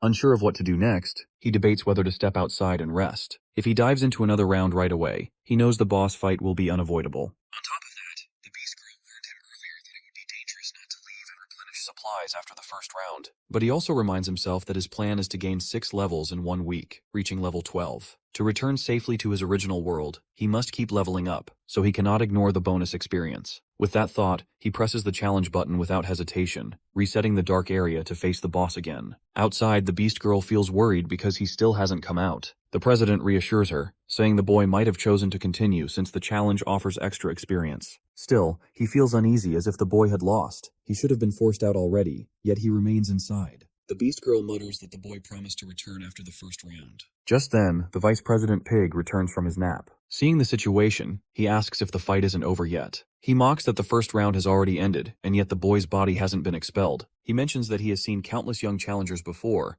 but not a single one has ever cleared this phase. He remarks that if the boy survived the first round and still hasn't emerged, it means he's attempting the next round, and without any healing potions, that could be fatal. The beast girl insists that she can still hear the thunder, proof that her master is alive. The vice president mocks her again, but when she looks at him seriously, the president senses the bloodlust radiating from her and orders them both to stay silent until the boy appears. He tells the vice president to leave and mutters that this man is a fool as he can't even sense the beast girl's bloodlust, and her power is clearly limitless. The beast girl grows more anxious as the thunder suddenly stops. Just then, the president hears an unusual sound and notices that the seal of the dark area is starting to break. He quickly orders the others to prepare as the darkness begins to emerge, but the beast girl suddenly stops them, realizing this isn't the darkness, it's her master, Tsuyoshi, stepping out of the dark area. He apologizes for making her wait and explains that he completed the challenge 3 times, gaining an experience bonus each round and leveling up 3 times. Feeling exhausted, he collapses, and the president immediately calls the others to treat him quickly. At this moment, his level rises to 9, and his combat power reaches 14,500. After that, they bring our hero into the room, where the 2 presidents use their magic, Reflect, to heal him. As his injuries start to mend, they explain that both his muscles and nerves were severely damaged, and it's a miracle he survived. Our boy thanks them, while the beast girl scolds him, saying he's always reckless and breaks promises. He apologizes, explaining that he couldn't resist the temptation of the experience bonus, and this time he reached level 9 with great rewards. As they talk, the president comments that he wouldn't have believed it if he hadn't seen it himself, that this boy has completed the dark area 3 times. He recalls the intense aura when the boy emerged, stronger than the darkness itself, and realizes that if Kevin was a genius, then this human surpasses even a genius. The vice president apologizes for his earlier words, but our hero reassures him. The president also mentions that the Reflect skill they used was only an intermediate level healing spell, and they've restored him as much as possible, but the deep injuries remain, leaving his body in critical condition. He also tells our boy that when he emerged, his body was covered in wounds, with internal bleeding and nerve damage everywhere. If they had delayed treatment even slightly, he would have died. He notes that it seems his body used some secret technique or magic, but warns him not to rely on it, as the lingering danger could hinder future leveling. Our hero feels surprised and realizes the sacrifice skill might be affecting his mind, as he briefly sees 2 strange eyes. When the beast girl asks about it, he brushes it off, saying he's just a little tired. The president then gives him a special medicine, instructing him to take it once a day and meditate afterward to absorb it more effectively. The vice president surprisingly asks if they really intend to give such medicine to a human. The president explains that it's Kevin's favorite medicine and will greatly help heal his body. He also suggests that it would be even better for the boy to meet the genius directly, as if he has the talent, the genius might take him as an apprentice and teach him even more advanced knowledge of medicine. He explains that the genius is one of the few people on the continent who has mastered the legendary law of ruin, which surprises the beast girl. She asks what number it is, to which our hero feels confused, and the vice president clarifies that in this world, the magic of heaven and earth is governed by certain laws, and using magic according to these laws grants immense power. It's called the forbidden spell of ruin. For shamans, mastering these laws is important for improving the potency and quality of the medicines they refine. However, the laws themselves are extremely violent, and some even seem to possess their own will. There are 12 laws in total, all hidden in unexplored regions, and even if one discovers them, proper training and ability are required to harness them. The vice president adds that Kevin is called a genius because he mastered the 12th law, the law of the great winds, 10 years ago, greatly enhancing his magic. As a shaman, this mastery has been invaluable in refining medicines. He also notes that if anyone can heal the deep internal wounds in this boy's body, it would be Kevin. Hearing this, they both feel good, and the president then gives him a letter, explaining that with this letter of introduction, he will be able to meet Kevin. He also instructs them to bring along some rare items and valuable medicinal materials to trade with him. Our hero and the beast girl agree and move on the way for their next destination. From behind, Pig mutters to himself, saying he's certain that the president provided him with a B-grade forbidden blood potion, which they had obtained from the genius in exchange for a large quantity of valuable medicinal materials. The president explains that his intention is simply to see how far this human can go. He views lending him assistance now as an investment for the future. He adds that while he has never personally heard of anyone clearing the dark area alone, it is not entirely unheard of in history. Pig curiously asks if there really was someone else who managed such a feat. The president replies that 1,000 years ago, there was a great being named Garces, the ancient god king, who was said to have given birth to the Beastman clan. Meanwhile, our boy and the beast girl are moving carefully through the forest. When he asks about the genius's location, she reassures him that the president had told her, though it is still quite a distance away. She mentions that this journey will give them the chance to level up along the way, preparing them for the challenges ahead. As they move through the bushes, the beast girl explains that this path is closer and fits well with their quest objectives, but to complete it, he will need to form a party. They arrive at a spot where many adventurers are gathered. She tells him that this is a popular quest point, though after a certain time, adventurers often leave or move on to other quests. Feeling confident, our boy steps forward to try forming a party and test his level 9 skills. while the Beast Girl stays back to wait for his return. At that moment, another adventurer calls out, searching for a warrior or tank of at least level 15 with combat power over 6,000. He already has some party members at level 15 but needs one more to complete the team. No one steps forward, knowing the quest is extremely dangerous. One adventurer from another race suggests choosing a different quest, since they've already lost 2 days. But the quest leader refuses. He reminds them of the valuable information he purchased at the tavern that this is a level 12 quest, and it is the only one where they can obtain the blood rose, which is worth 500 silver coins. Actually, the blood rose is a rare medicinal ingredient that greatly boosts recovery, which is why it commands such a high price. As everyone is getting worried that no one is joining them, our hero raises his hand and announces that he is a warrior. He admits his level is slightly lower but expresses confidence in his abilities. The other adventurers get pleased to see him and say it's not a problem if he is at level 12, but when our boy reveals he is only level 9, the party leader grows angry. They notice that the quest entrance will close in just 10 minutes, and one of the members urges the leader to accept this boy, warning that missing this chance would waste another day. Hearing this, the leader agrees, warning our hero not to act alone inside, as the 4 others are strong and he is only there to fill the numbers. Our boy accepts and steps forward, excited to join a party for the first time. As they step into the quest area, they immediately notice that it's a level 16 quest. A forest rhino stands before them, also level 16, with 7,600 combat power. The adventurers get stunned as this quest is tougher than they expected. The party leader warns the informer that he'll deal with him if he steps outside, and they worry about what kind of boss awaits if the first enemy is already this strong. The 4 level 15 adventurers crouch, and the leader reassures them that if they work together, they can handle this difficult quest. He also reminds them that if any serious danger arises, they can use the return horn to safely retreat. As they talk, the leader suddenly remembers that the boy isn't with them. At that moment, a powerful lightning strike flashes before their eyes, and they are utterly shocked to see the level 9 boy has already defeated the forest rhino on his own.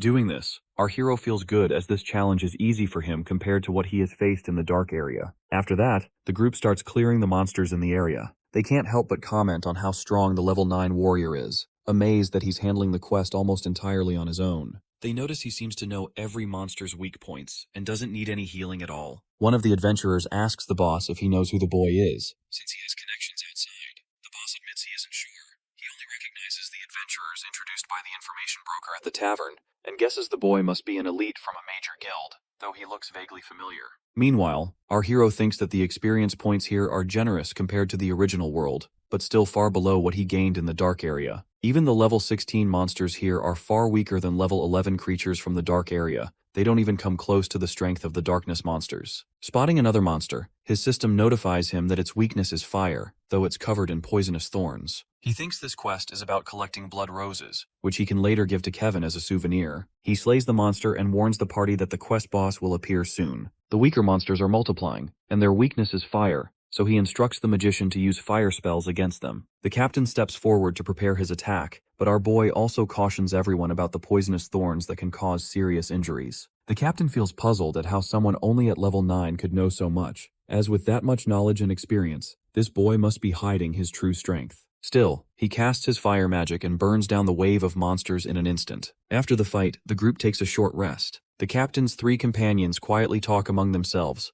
admitting that everything has been going smoothly only because of the boy. They agree he feels different from normal people in this world and must be someone special. During the break, our hero and the captain finally exchange names. The captain introduces himself as Victor and says he wants to know the boy's true identity, but our boy replies that he's just a beginner adventurer. The captain asks if he knows about quest rankings for each region. The captain explains that unlike normal quest points that disappear after some time, each region has fixed quest points. The scale varies, but rankings record party completions, first clears, and top performances. That means rewards aren't just bonus items or gold, but also fame. Since these rankings are shared across all regional branches of the Adventurers Guild, anyone can see them. Our hero quickly understands, since his original world had a similar system. The captain then reveals that, while this group of 4 may look random, he is actually part of Q's guild, serving under an elite unit of 15 pioneers called the Big Goat Party. Their leader is his senior, one of the guild's founders, a shield warrior nicknamed Big Goat Harvey. Finally, he adds that a new level 18 quest has recently appeared. It involves small dark area monsters lurking in the swamps, and they are especially troublesome because there's too little information about them. Our hero feels encouraged and remarks that the bonus must be worth it. The captain confirms, explaining that if the quest is cleared, both the first completion and top performance are recorded at once, which grants a huge bonus. That's why competitive parties fight to be the first to clear fixed quests. He then asks our hero if he is interested, mentioning that he still needs to meet his boss. Our boy hesitates, asking if they really expect him to join a level 18 quest when he's only level 9.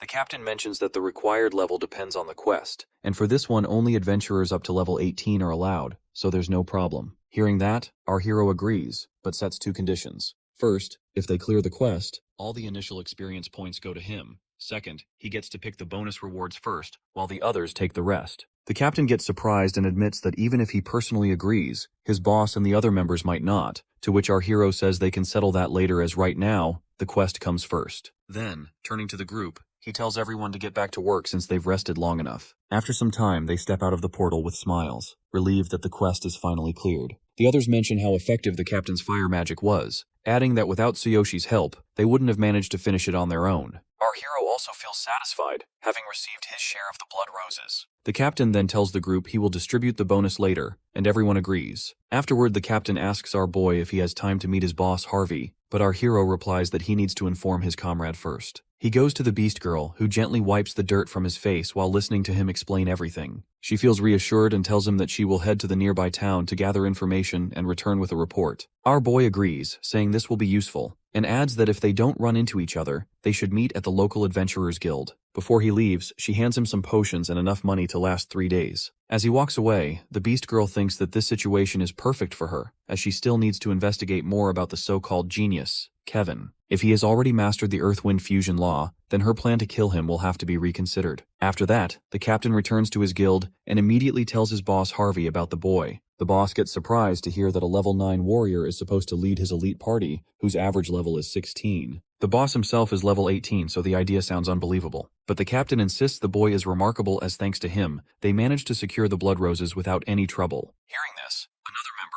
Luke, bursts out laughing and mocks the captain, saying he must have lost his mind after spending too much time with fools outside. The captain calmly replies that if they don't believe him, they can see for themselves as he has already brought the boy along. The boss agrees to meet him, and when the captain brings the boy in, he politely introduces himself to everyone. Luke laughs again at the sight of him, but the captain reassures the boy to ignore him. Then the boss looks at our young warrior and asks if he truly believes he can clear the new quest for them, and how confident he is. Our boy answers without hesitation that he is completely confident, but adds one condition that he will be their captain. Everyone gets stunned by his words, and even the captain admits that things don't look good. But our hero calmly assures him that it's only for the sake of the quest. The boss then explains that several other parties have already attempted this quest many times, yet most of them fail at the same point. Even their own group, the well-known Goat Party, has failed 6 times despite spending a fortune. Our hero confidently promises that if they appoint him as captain, he will guarantee the quest's success. Luke gets angry, but the boss accepts all 3 of our hero's conditions. Still, he warns that if he fails to deliver, and it turns out to be nothing but empty talk, he will show no mercy. Luke immediately objects, questioning whether the boss really trusts a weak level 9 rookie. He argues that they're being scammed and even blames the captain, saying he doesn't belong in their party for bringing this boy along. However, the boss reminds them how much the guild has mocked them for their failures, pointing out that other parties have outshined them at every turn.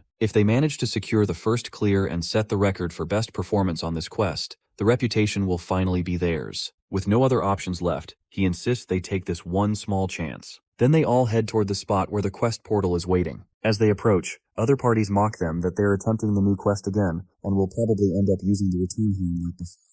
But they notice that this time, the person leading them isn't Harvey. It's a new boy. One guy laughs, saying they've even gone as far as changing their leader. The captain then explains to the new leader that this man is the captain of the rival party, and has always looked down on them. Understanding the situation, our boy pushes the rival captain aside and steps forward, which instantly angers him. Without hesitation, he accepts the quest and commands his team to get ready as they're going in now. He recalls the captain's words about this quest involving an unknown type of darkness monster lurking in the swamp, creatures said to be extremely troublesome. But with the power of the divine eye skill, he feels there's nothing to fear. As they move inside, the boss asks him about the plan, but our boy calmly replies that he first wants to make sure all the experience points will belong to him. The boss confirms, assuring him that the party's honor matters more to them, so he can take it all.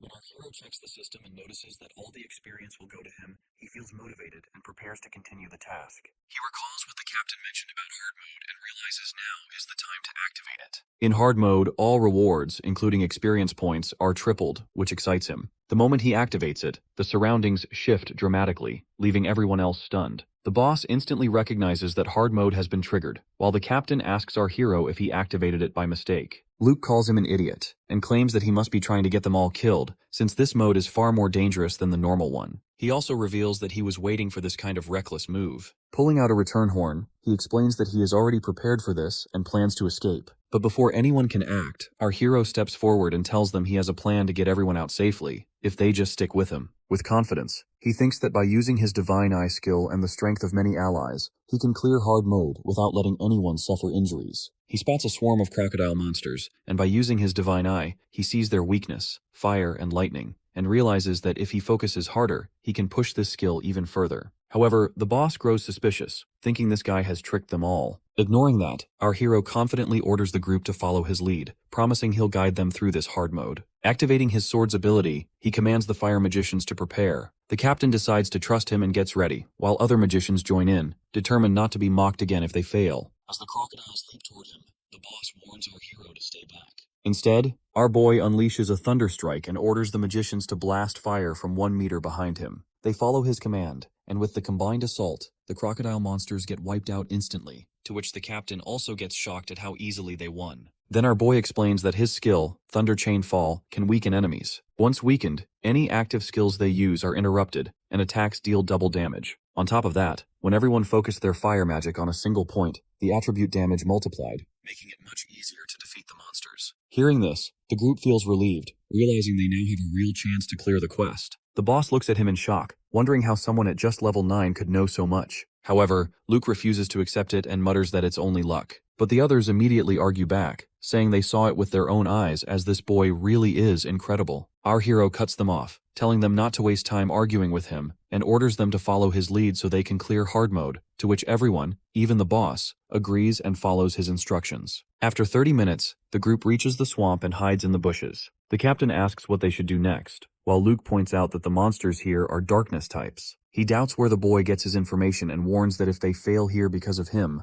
the big goat party won't forgive it. The captain says that thanks to the boy's knowledge and analysis, they've barely taken any damage so far. As the two argue, the boss cuts them off and tells everyone to stay quiet as the boy is focused. At that moment, our hero finishes his analysis and realizes the swamp cannot be bypassed. The only way forward is through it. The system recommends that one person act as bait to distract the monsters while the rest of the party moves ahead. After checking the route, he memorizes it in his mind. The system then alerts him that 15 darkness monsters are lurking along the path. To draw them away, he must use ultimate physique on his legs and let the others advance. It also explains that the swamp's high conductivity boosts Thunder Chain Fall, making it perfect to attract the monsters, and during combat, he must stick to the analysis and aim for their weak points. Then our hero tells everyone that just as the vice captain Luke mentioned, this is a joint effort for mutual benefit, and he is only serving as a temporary leader. If anyone feels frustrated with him, they are free to leave. But since he is the leader for now, they must follow his orders. When the vice captain tries to speak, the boss cuts him off and tells him to stay quiet. Our hero then reflects on his past,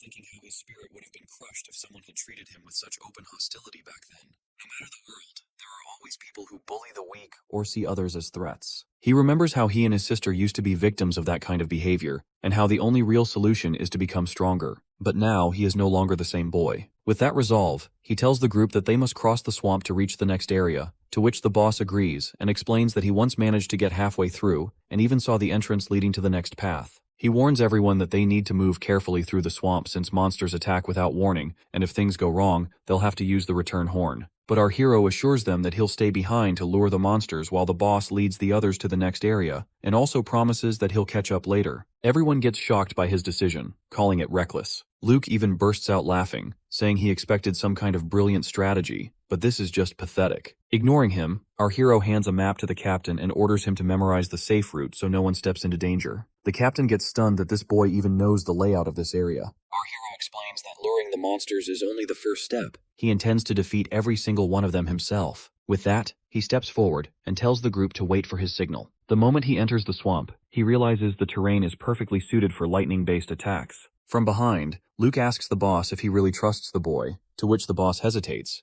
But before he can answer, the captain speaks up that he believes in the boy and tells everyone to follow the plan exactly, since the route he provided is flawless. As our hero stands in the swamp, he suddenly notices 15 Soul Eater monsters rising from the murky water. Knowing they are weak against lightning, he quickly slashes one down with a powerful strike. However, the rest retreat back into the swamp and vanish from sight. Realizing their tactic, he unleashes a lightning strike across the swamp, remarking that these pitch-black creatures hide beneath the water after every attack. The blast forces all of them out at once, and they leap toward him to strike. In this moment, our boy activates his ultimate physique, and with enhanced speed and strength, he dashes across the surface of the water with ease, deliberately luring the monsters away. While running, he orders the boss of the guild to guide the party members along the safe route he gave them earlier. The group feels amazed at how effortlessly he runs over water, and they comment that with someone like him by their side, any quest could be cleared with ease. Luke regrets underestimating the strength of this boy. The leader quickly commands everyone to stop staring and keep moving while the boy distracts the creatures. They agree and rush forward, as they trust him completely.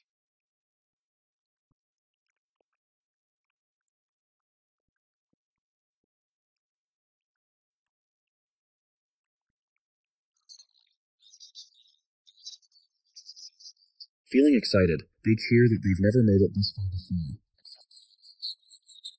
At that moment, the captain informs them that the boss's trigger point is just up ahead. The group starts talking about going in and proving that they can handle the boss themselves. But Luke stops them by reminding them that they should wait for the boy. He admits he doubted the boy's strength at first, but it's thanks to him that they've come this far. Since they've already reached the boss area, it's smarter to regroup and go in together. Hearing this, the others agree, and even the captain says that the vice captain made the safest choice. Just then, our hero returns and tells them that he's already cleared out all the darkness monsters and that the boss area is right ahead, so they need to regroup. The others get shocked when they realize that he has defeated all the monsters by himself.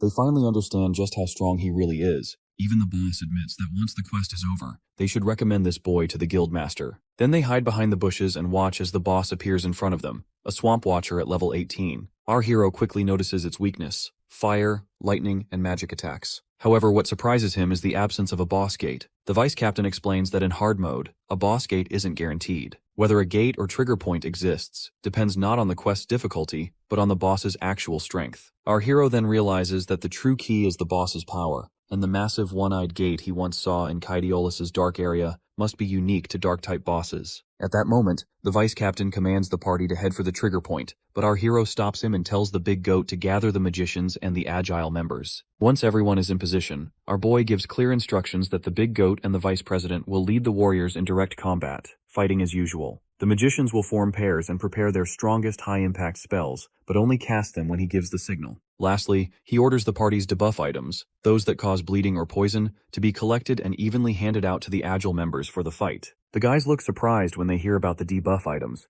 but our boy explains that this boss has unusually high HP, and in hard mode it is doubled, so using debuff items will make the fight much easier. He orders the agile members to surround the boss and keep throwing debuffs, while the magicians stay at his side, ready to interrupt the boss's skills whenever needed. As he calmly explains the strategy, the big goat feels surprised at how much this boy knows, and even the vice captain remarks that with him here, clearing this quest will be much easier. Meanwhile, at the entrance of the portal, the other parties watch and discuss the big goat party that has just gone in. They notice the young warriors with them, and the reddish glow at the entrance, which means they have entered the hard mode. The dog says that this time a human warrior is leading them, and mocks that Big Goat will surely end up using the return horn again. Inside the portal, the fight with the boss begins. Everyone moves according to the plan, attacking and throwing debuffs. The captain asks our boy if the magician should provide support magic, but he tells him to wait until he gives the signal. The moment the boss monster prepares to strike, he quickly orders the magicians to unleash their spells. They act without hesitation, and after a tough battle lasting about 15 minutes, the Swamp Watcher gets finally defeated. Everyone is stunned as they have managed to clear it in just one attempt. The Big Goat remarks that he must introduce this boy to the guild leader, since having him officially join would greatly boost their guild's achievements. The group celebrates their success, while our hero realizes he has leveled up to 10. Feeling excited, he marvels at having gained all of the boss's experience points for himself. Just then, the system notifies him that he has unlocked a black armor disguise set from the Ring of Infinite as a reward for reaching level 10. When he equips the set, in an instant, a sleek and striking armor forms over his body. The system explains that the armor is highly flexible, can only be worn by those with the Ring of Infinite, and can be displayed even when other equipment sets are hidden. Checking his status, our hero notices that not only has he reached level 10, but his combat power has also increased by 15,000. While he is still processing this new power, the captain also feels surprised to see him in the black armor. The vice president remarks that if the boy had shown up looking like this from the beginning, he never would have called him weak. Then the Big Goat turns to our hero and says he needs a favor. Meanwhile, other adventurers are at the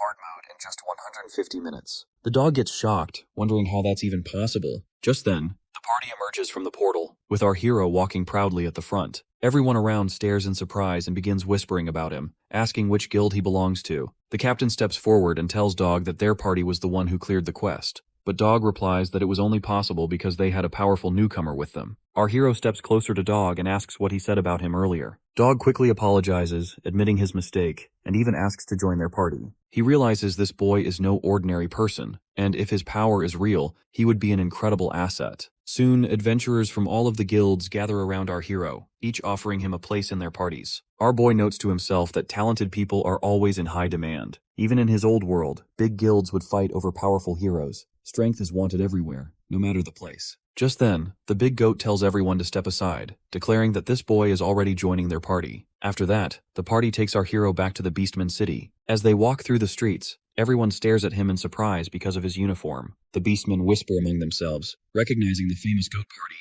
but wondering who this unfamiliar boy with them is. Our hero tells the party to wait outside while he enters the guild alone, wanting to check if Sakura, the beast girl, has arrived since he promised to meet her there. Inside, he finds the same receptionist talking to the two beastmen who are once again pestering her to join them for food or drinks, but she clearly doesn't want to go. At that moment, our boy steps forward to the counter, and when the two beastmen glare at him, they realize he's the same human they met before. The receptionist also notices and remarks that he has changed quite a bit. The beastmen mock him, asking where he stole that uniform, but our hero ignores their insults and calmly asks the receptionist if the beast girl has come by. She replies that she hasn't seen her today, and aside from these two loud troublemakers, no one else has stayed around. The two beastmen get angry at the receptionist, but before they can cause more trouble, our hero grabs one of their hands using ultimate physique, to which the beastman feels pain.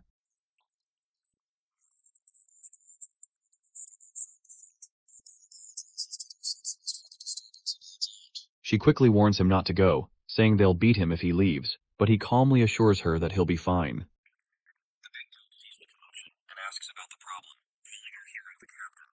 Our boy explains that the two beastmen started the fight first. Hearing this, the whole party gets ready to fight alongside him, to which the beastmen get scared and run away. Our hero then tells his team that since his companion isn't here, they should head to Q's guild instead. He also asks them not to call him captain now that the quest is over. When they arrive at Q's guild, the big goat reports everything to the guildmaster, a level 24 beast man. The guildmaster congratulates them on their victory, but finds it unusual that they want a human warrior to join future quests. The big goat says this boy has remarkable talent, and that thanks to him, they managed to complete the new quest. That's why he wants to invite him into their guild. But a level 23 beastman named Redum interrupts, pointing out that the big goat's entire party is human, while their guildmaster is a beastman. He argues that it makes no sense for a beastman guild to be led by a human, and even accuses the boy of possibly being a spy from another guild. Our hero feels bad about the accusation, and the vice president quickly agrees with Redum, saying his opinions are always sharp. This angers the captain, who snaps that if not for the big goat's kindness, they would have left the guild a long time ago. The big goat insists again that they can vouch for the boy, praising his keen observation and analytical skills. But Redum comments they don't need another leader in their party, especially not a human. He adds that since the big goat's party is made up of humans, of course they would understand each other.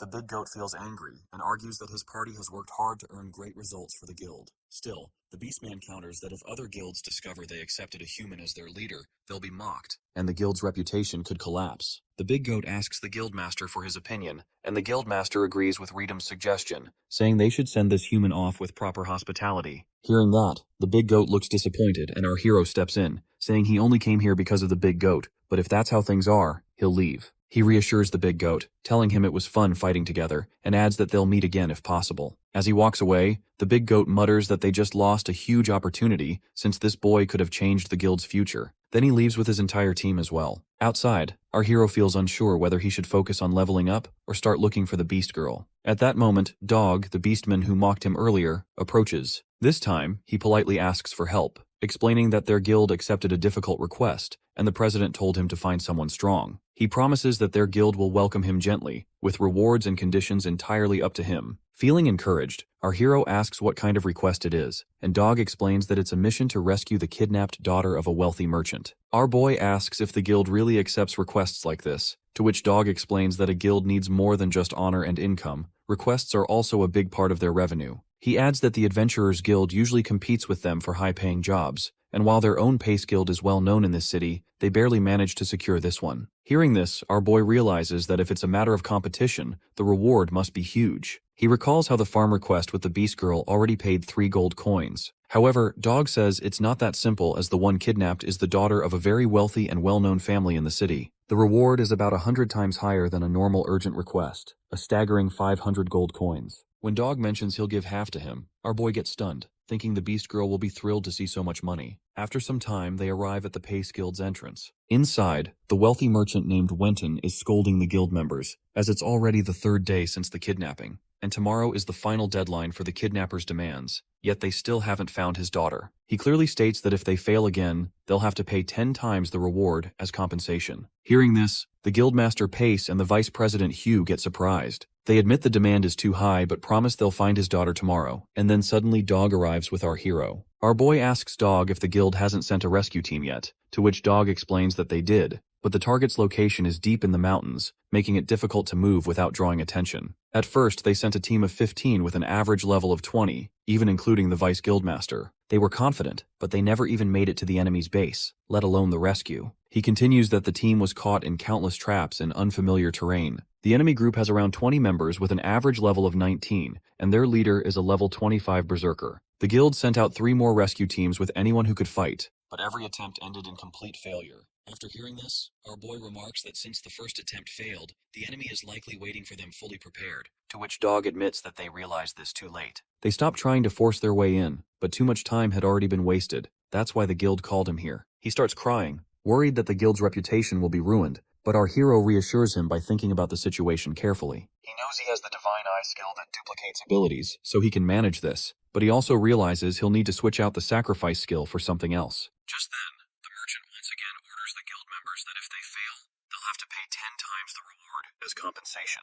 Our hero grows suspicious, noticing that the man keeps talking about money but hasn't shown a bit of a concern for his daughter. When the merchant demands if they can cover 5,000 gold coins, our boy replies that the girl will be saved and promises she'll be returned by tomorrow. Everyone gets confused until Dog explains to the guildmaster that this is the boy he mentioned earlier, the one who will take on the job. The merchant leaves with his guards, but also reminds the boy again about the 5,000 gold coins. Our boy declares that if he rescues the daughter, the merchant will have to double the reward to 1,000 gold coins, and if he fails, he'll personally pay 50,000 gold coins, to which everyone gets shocked. The merchant agrees and hands a contract to the guildmaster, who hesitates first, but signs it since he has no other choice. After the merchant leaves, the vice president angrily demands to know why this boy has done this to them, to which our hero replies that maybe this gives them a chance. Just then, someone announces that the president of the Shaman Association has arrived. Our boy immediately realizes it must be Doug, the man he met before. The president enters and asks about the vice guildmaster's condition, who explains that he called him here to treat his injury, since the guild's priest couldn't heal it. The president uses magic to close the wound, then asks if the injury came from Wenton's request, and whether the mission is truly that difficult. At this moment, our hero steps forward and admits that it is tough, but he is confident they can handle it. When the president notices him, he surprisingly asks why he is here, to which everyone else gets stunned that the president already knows him. Soon after, they sit together at the table, where our boy reassures the president that he will do his best to complete the request. The guildmaster tells the dog that the president isn't someone who easily gets close to others, then asks who the boy really is. The dog admits he doesn't know either, but says it's clear the boy is far stronger than they imagined. The vice guildmaster then steps forward and tells the boy he'll join him on the mission since he has attempted it before, to which our boy agrees, and they both head out immediately. As they leave, the guildmaster asks the president if he truly knows who this boy is. The president explains that this boy recently passed the White Shaman exam, making him the youngest White Shaman in the north, and also the warrior who single-handedly cleared Cardiolus, to which the guildmaster gets surprised. Meanwhile, walking through town, Vice Guildmaster Hugh asks our hero about their plan, and also reassures him not to worry, since they are putting everything on the line.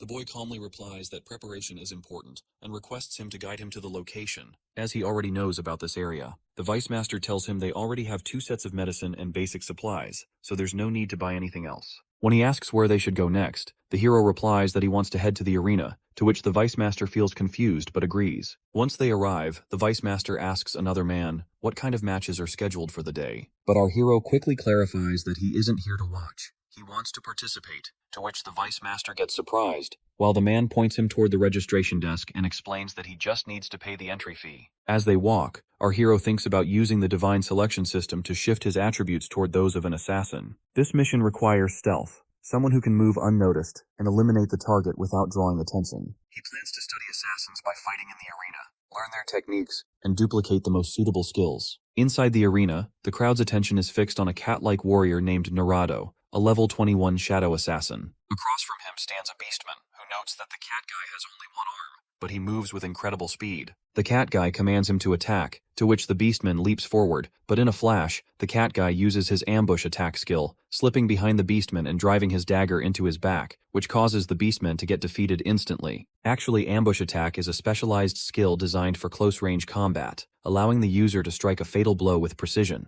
The crowd erupts in cheers, praising the cat guy's skill and noting that he hails from the east. Our hero also feels impressed by the technique, and the Vice Master explains that facing an assassin like this would be nearly impossible, as he is a renowned Eastern assassin, famous for his speed and lethality. He holds 21 consecutive wins in the arena, and countless guilds are eager to recruit him. When our hero asks if Eastern assassins are really that powerful, the Vice Master explains that many mysterious and strong guilds exist on this continent, and the Eastern Assassin Guild is one of the most notorious. He adds that the cat-like fighter came from that guild, and rumors say he was exiled and lost his arm. At that moment, the announcer introduces our hero to the crowd, mentioning that this newcomer has zero experience in the arena and will now face the cat guy. The audience laughs, teasing that the human boy has no chance and will likely be defeated quickly. Our hero steps forward to face the cat guy, who warns him to leave without taking a risk, but our boy tells him to attack if he wants. As the match begins, the cat guy leaps toward him, confident that he will finish the fight quickly. In response, our hero activates ultimate physique throughout his body. As the cat guy approaches, he suddenly stops in the middle, to which the crowd wonder why the assassin halted.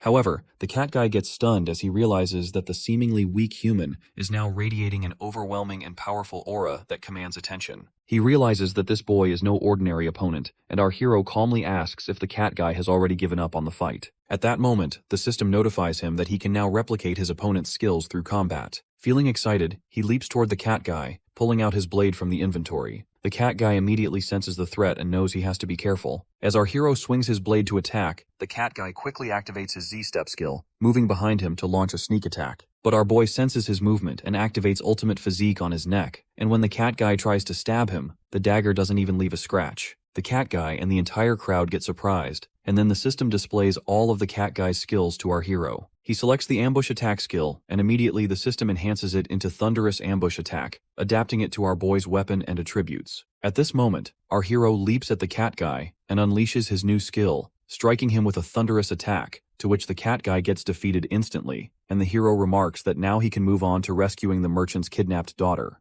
Outside the arena, the Vice Master is also amazed by his victory, while our hero notices his body has become even more agile, moving like an assassin with divinely enhanced speed. The Vice Master asks if he still wants to attempt the rescue at night, warning that darkness will make it harder to see, but the hero confidently assures him that he can see perfectly and orders him to lead the way. At night, the Vice Master leads him to the fortress where the merchant's daughter is being held, noting that several days have already passed and wondering how she is faring. He explains that no matter how many times they tried to rescue her, each attempt ended in failure. The terrain makes the fortress easy to defend and difficult to attack, and the enemy, knowing the area well, has set numerous traps. When the Vice Master asks about the plan and glances back, he's surprised to see that the boy is no longer behind him.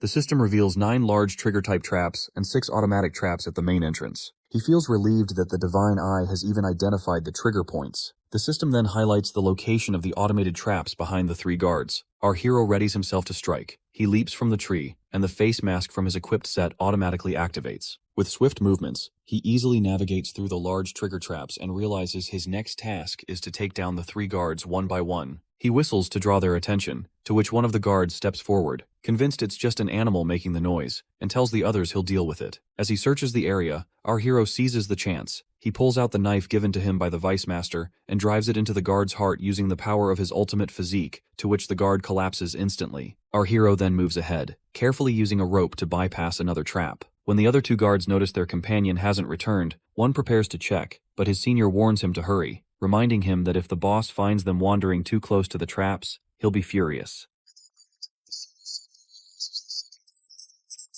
Actually, our hero has already taken him out. Before the last guard can trigger the manual traps, our boy bursts forward with his thunderous ambush attack, striking him down in an instant as well. With all 3 guards down, the entrance is now clear. Watching from behind, the Vice Master gets astonished that this human boy has managed to handle everything effortlessly.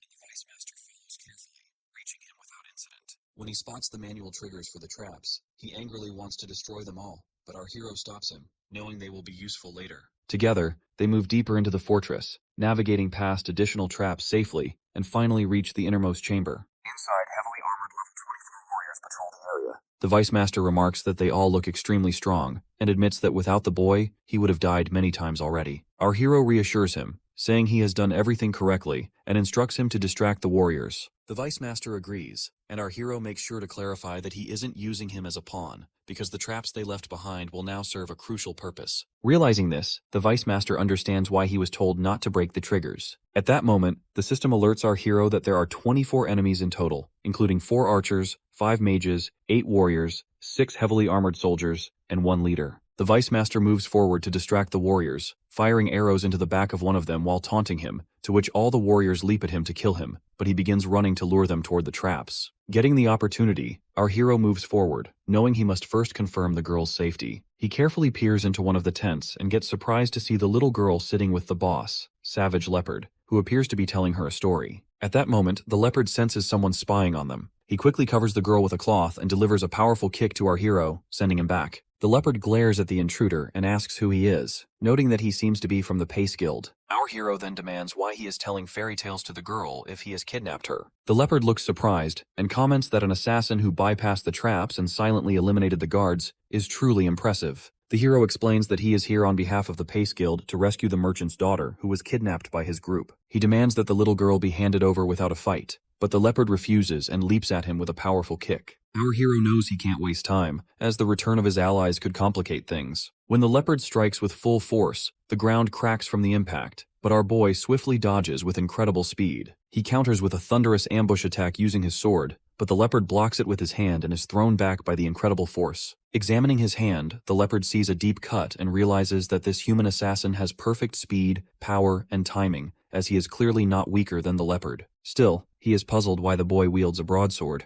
Our hero activates ultimate physique in his arms, and just as they leap at each other again, the little girl emerges from the tent, asking the leopard what he is doing, to which the leopard freezes instantly. Our boy feels puzzled, noticing how gentle the leopard is with the girl, as if she is very important to him. The girl checks the leopard's hand, but he reassures her that he accidentally cut himself. She then scolds our hero, telling him not to bully her uncle because he is a good person. The boy calmly explains that he is only here to rescue her and is not a bad guy. Seeing her, he feels a familiar connection, like the care he has for his own sister. However, the girl insists that she doesn't want to be rescued and wants to stay where she is. Feeling confused, the hero asks the leopard about the matter, and the leopard tells him to come inside first, as he wants to put her to bed. Once she falls asleep, the hero comments that she is clearly attached to the leopard, and this is more than a simple kidnapping. The leopard then explains that he works for the merchant, to which our hero gets surprised and asks if that's the case, why he has kidnapped his daughter. The leopard replies that it's a scheme to extort large sums of compensation from other guilds. They were secretly hired by the merchant as low-level thugs to carry out this plan.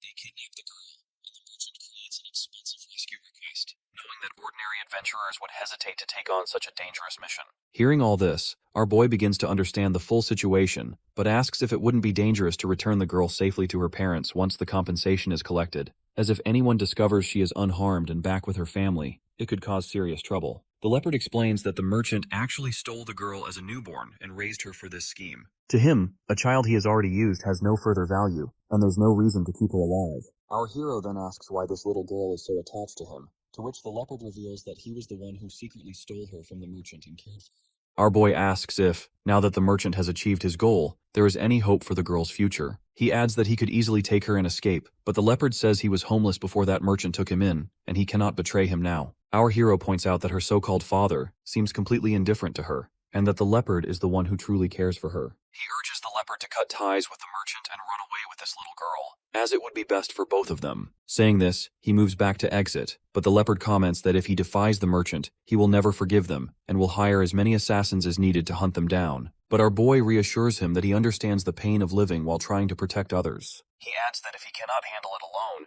he will step in by himself and ensure the merchant cannot harm either of them. Afterward, our hero returns to the Vice Master, who gets happy to see him and tells him that he has been running in circles the whole time and even managed to trap the enemy warriors in their own traps. When he notices the little girl is not with our hero, he worries and asks if the mission has failed, but our boy assures him that the mission succeeded and the girl is safely returned. He instructs the Vice Master to go back to the guild and report their success, explaining that he will join them later after collecting the reward from the merchant. Hearing this, the Vice Master gets amazed and quickly rushes to the guild to report their success. Meanwhile, at his own palace, the merchant is counting his gold coins, muttering that his profits have been declining and he needs to step up his kidnapping schemes. Suddenly, someone warns him that he won't get that chance. Turning around, he sees our hero is standing there, to which he calls for his men to intervene. But our boy calmly says it's useless, as while he was busy counting his coins, he has already taken care of all his underlings. The merchant gets shocked to realize all his bodyguards have been killed, and our hero calmly explains that the mansion had been too peaceful for so long,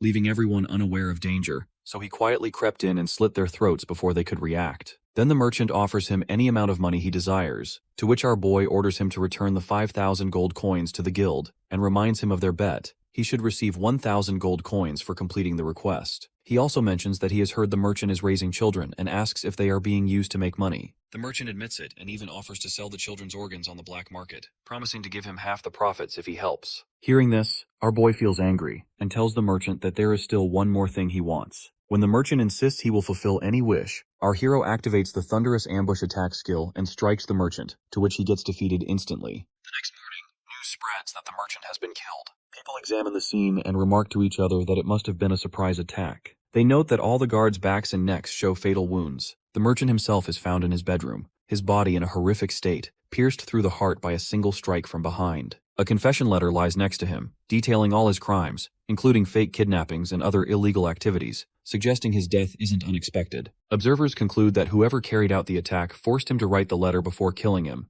exposing all his wrongdoing. At this moment, the cat guy Narado is also present and feels puzzled by the single strike that pierced the merchant's heart from behind. He notices that all the fatal wounds bear the distinct mark of an ambush, a specialized skill of the Assassin's Guild he once belonged to. Yet, upon investigation, the merchant wasn't targeted by the guild. Confused about who could have done this, he suddenly remembers the human boy from the arena who is the only one he has ever seen use the same ambush skill. Thinking this through, he realizes that if he reports the incident to the branch Assassin's Guild leader, it might help him regain favor with the guild, so he quickly moves towards the guild. Meanwhile, our hero arrives at the Pace Guild and hands over the 5,000 gold coins, to which the guildmaster gets surprised and remarks that he just heard the merchant was assassinated, and it happened right after this boy left. He adds that if they hadn't received the gold, they wouldn't have gotten their reward. Our hero assures them the request is complete and mentions that he has leveled up. He reflects that after dealing with the merchant and his associates, the system even awarded him a bonus. He realizes that defeating enemies yields more experience points and accelerates leveling. At this moment, he reaches level 11 with 15,500 combat power. The guildmaster congratulates him, saying he has protected the guild's honor and that the 5,000 gold coins will be split equally between him and the guild. But our hero gently declines most of it, saying he doesn't need 2,500 gold coins. Since he was originally supposed to receive only 250, he decides to donate the rest to homeless children or struggling families. Hearing this, everyone gets surprised. Our hero takes only the 250 gold coins he agreed upon and bids farewell to the guild. As he walks away, he thinks about reaching level 11 and realizes he is just one step away from his goal, level 12. He also remembers that the beast girl Sakura should be nearby, and she will be surprised to see him now. When he reaches the Adventurers Guild, he notices a crowd gathered around. In the middle, the beast girl is facing a chubby woman who is scolding her harshly, demanding how she dared to bump into her child. The woman introduces herself as the wife of the president of the Beastman Trading Company. The beast girl remains calm and politely explains that her son accidentally bumped into her while she was simply standing there, waiting for someone. The woman grows even angrier, insisting that she is lying, while her son adds that there's no way he could have bumped into a girl like her. The guard also tells her that if she bumped into his child, she must apologize, but the beast girl refuses, saying that she will not endure insults for something she didn't do, and adds that with so many people around,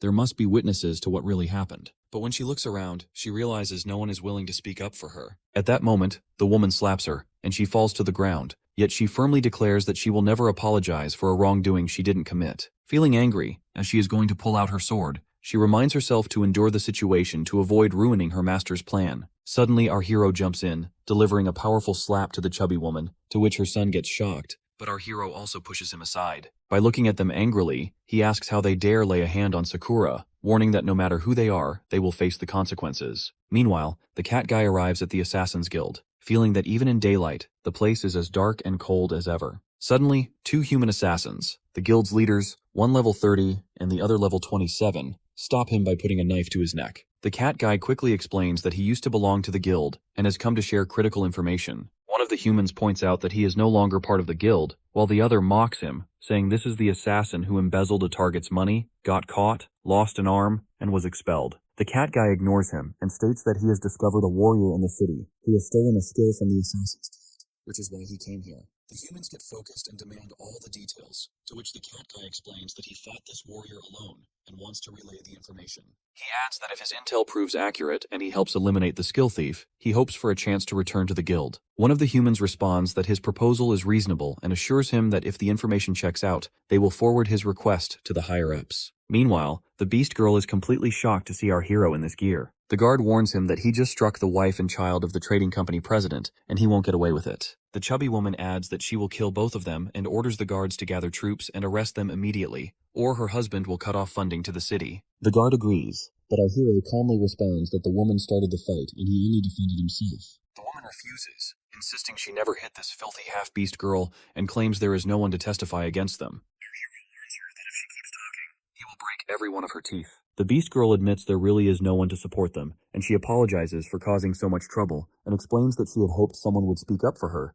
but being a half-beast, and with the woman being the president's wife, no one dared risk angering her. At that moment, the members of the Big Goats group arrive and are delighted to see our hero there. When they comment that he just completed a major request for the Pace Guild, the chubby woman gets shocked to realize who he is. Soon after, the Pace Guild members arrive as well, and mention that they just returned from donating the money he requested. Our hero explains that he managed to leave with his team, but got caught up in some trouble along the way. Both guilds immediately respond that picking a fight with him is like picking a fight with all of them, and ask for details about the issue. The city guard explains that the human boy and the half-beast girl are in trouble with the trading company president's wife, and need someone to testify on their behalf. He adds that if no one can prove that the wife struck first, the law requires both of them to be taken into custody. Hearing this, everyone gets stunned about how they could arrest this boy, who has donated so much to the poor of the city and even deserves recognition. They all agree to testify for him, including the guild's receptionist girl. She states that she saw the chubby woman strike first, and emphasizes that this beast girl is a gold badge-ranked adventurer and completely innocent. Seeing this, the others also testify that the chubby woman struck the beast girl first. The guard tells the woman she must be arrested, but our hero steps in and says she must first apologize to his companion. Everyone orders her to comply, and the chubby woman apologizes to the beast girl for causing trouble, and then the guard leads her away. Our boy thanks the guild members for their help, and they assure him that if he ever runs into trouble in Northern, he only needs to mention it.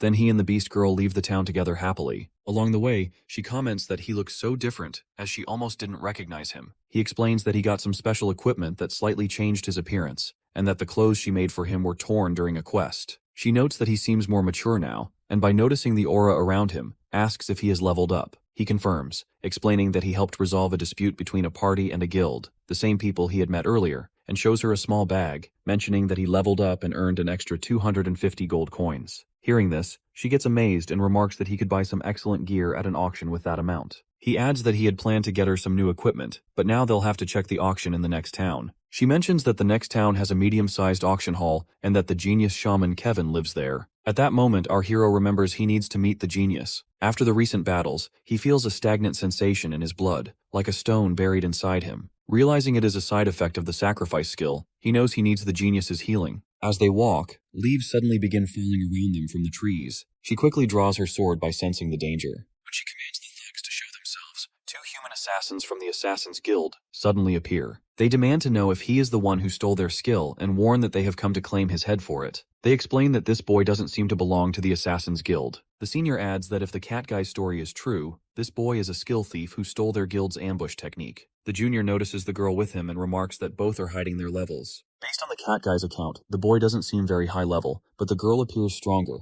around level 20. Hearing this, the beast girl prepares to fight, and our hero notices that this is the first time he has sensed such strong killing intent from her. She warns him to be careful, explaining that these two humans are stronger than any opponents they've faced before. She can sense a murderous intent that only comes from someone who has killed many, and if they truly are from the Assassin's Guild, they will be extremely dangerous. She adds that the Assassin's Guild is a fearsome underground organization with roots in the East, composed entirely of powerful assassins, and they are famous for taking the heads or body parts of their targets as trophies. Hearing this, our hero recalls the cat guy warrior who said he was expelled from the guild, but feels confused, as he has no connection to any such organization. Then it hits him that these assassins are calling him a skill thief. The ambush attack skill he copied must be unique to the Assassin's Guild, which is why they are targeting him. At this moment, the senior assassin tells the junior that he'll take the boy, while the junior can handle the half-beast girl, but warns him to be careful since she seems skilled. Both activate their first skill, combo skill, Absolute Darkness. The girl warns our hero that this is a unique guild skill and urges him to stay close so they don't get separated. However, our hero suggests splitting up, reasoning that fighting one-on-one will be more effective. The assassins leap forward to attack where the senior assassin moves behind our hero, aiming for a true ambush attack. But our hero easily blocks the dagger and comments that the assassin will need to level up more to defeat him, to which the assassin gets shocked and our hero pushes him away with his blade. When the assassin asks about his level, our hero calmly says he's level 11. The assassin refuses to believe it, insisting it's impossible to fight like this at such a low level. He immediately leaps forward, using a skill called Serpent's Walk. The system quickly informs our hero about the ability, giving him confidence, knowing that without it, he would have been caught off guard. The assassin then activates another skill, Multiple Enclosure Killing Method, which creates multiple dark clones to encircle and attack the enemy simultaneously. Our hero responds by activating Ultimate Physique on his upper body, so when the assassin strikes, his attacks fail to cause any damage. Feeling confused, the assassin asks again about his level. Getting an opportunity, our hero displays his level and slashes the assassin across the chest, to which he slides back and remarks that if he is truly level 11, he's a prodigy any major guild would want. Introducing himself as the branch leader of the Assassin's Guild, he offers our hero a chance to join, saying the higher-ups will notice him and train him with the utmost care. But our hero rejects the offer, saying the guild does not suit him. In response, the assassin unleashes his true power. A strange and ominous aura flows from his body as he comments that he hasn't used this technique in a long time. Feeling surprised, our hero activates Ultimate Physique to defend himself, but the sheer force of the assassin's attack severely injures his arm. He realizes that if this power hits his heart, he would be instantly killed. The assassin states that he is level 31 and that anyone below level 30 stands no chance against this technique. As he leaps at our hero again, our boy understands that ordinary weapons and Ultimate Physique won't be enough. Thinking fast, he pulls the Divine King's hammer from his inventory, to which the assassin surprises, noticing the strange aura surrounding the weapon, while our hero taunts him, asking if he can block it now. He rises into the air, lightning crackling around him, and he knows that to defeat an opponent of this caliber, he must seize the perfect moment to deliver a decisive strike. The assassin mocks him, saying a mere level 11 warrior dares to challenge him, and lunges with his deadliest skill. Our hero is fully prepared, ready to unleash the 1-second power of the Divine King's hammer. Watching from a distance, the Beast Girl, who has already defeated the other assassin, comments that her master is using that power again, signaling that the outcome of the battle is already decided. Our hero strikes with immense force, slamming the assassin into the ground. The assassin gets stunned, realizing there's no way this boy could truly be level 11. Before dying, he summons a spirit with 2 fingers, warning that if he kills him, he will also become a target of the Assassin's Guild. Meanwhile, our hero lands as the Divine King's hammer's power fades. He feels the weapon's energy was stronger than before, but his body is completely exhausted. At that moment, the Beast Girl scoops him up in her arms, tends to his wounds and comments that taking down a one-eyed assassin in a single strike was far too much for anyone to handle. She gives him a potion and tells him the attack he used was incredibly powerful, but orders him not to rely on it too often, warning that it could cause trouble if she isn't around to support him. He explains that the opponent was exceptionally strong, which is why he had to use that power. The girl agrees, noting that the man was likely a high-ranking member of the Assassin's Guild, and says that finishing the fight quickly was a wise decision. He realizes how long it has been since he arrived in this world. He is nearing level 12 and starts thinking that it might be time to return to his own world soon. He reflects that he needs to handle everything quickly for his sister's sake, and remembers the last time he confronted the Bully Girl's group to deal with those who had tormented his sister. He recalls that the Bully Girl's boyfriend's father is the underboss of the Blue Snake Gang, which makes the situation potentially dangerous. While he is thinking this, the Beast Girl hands him some high-grade potions that the assassins had been carrying. When he examines them, the system identifies them as A-grade experience potions, and he realizes that with these potions, he might even reach level 12 before they arrive at the genius Kevin's town. He decides that he will return to his own world once he reaches level 12, eager to see his sister Karina. Fully recovered, he and the Beast Girl continue their journey. Along the way, they face a horde of minor monsters and even run into a field boss. They also encounter a party struggling to complete a quest, so our hero joins them and almost single-handedly finishes it, leveling up to 12 with a combat power of 16,000. After completing the quest, they reach the town where the genius lives. The Beast Girl suggests they rest for the night. At the inn, the innkeeper informs them that only a premium room is available. When they ask for 2 rooms, he apologizes and explains that only 1 room remains, asking if they are adventurers heading to the refining tournament hosted by the genius Incarnio. Our hero curiously asks what the refining tournament is, to which the innkeeper looks surprised, asking if they are truly adventurers who haven't heard of it, as the tournament is well known and has been held many times. The Beast Girl then explains that it is a large-scale alchemical refining event hosted by a renowned shaman, and mentions that the tournament features competitions, exhibitions, and the creation of many excellent potions, making it extremely popular among adventurers. She adds that she checked the schedule and they will arrive on the first day of the tournament, giving them time to explore or shop for any necessary potions. The innkeeper then asks if they want to take the room, to which our boy feels a bit embarrassed at the thought of sharing a room with the Beast Girl, but she tells him that if he's okay with it, she is too. Suddenly, another blue shaman, the fox, named Vincent, arrives with his girlfriend and claims the room. The innkeeper immediately greets him and agrees to give him the room,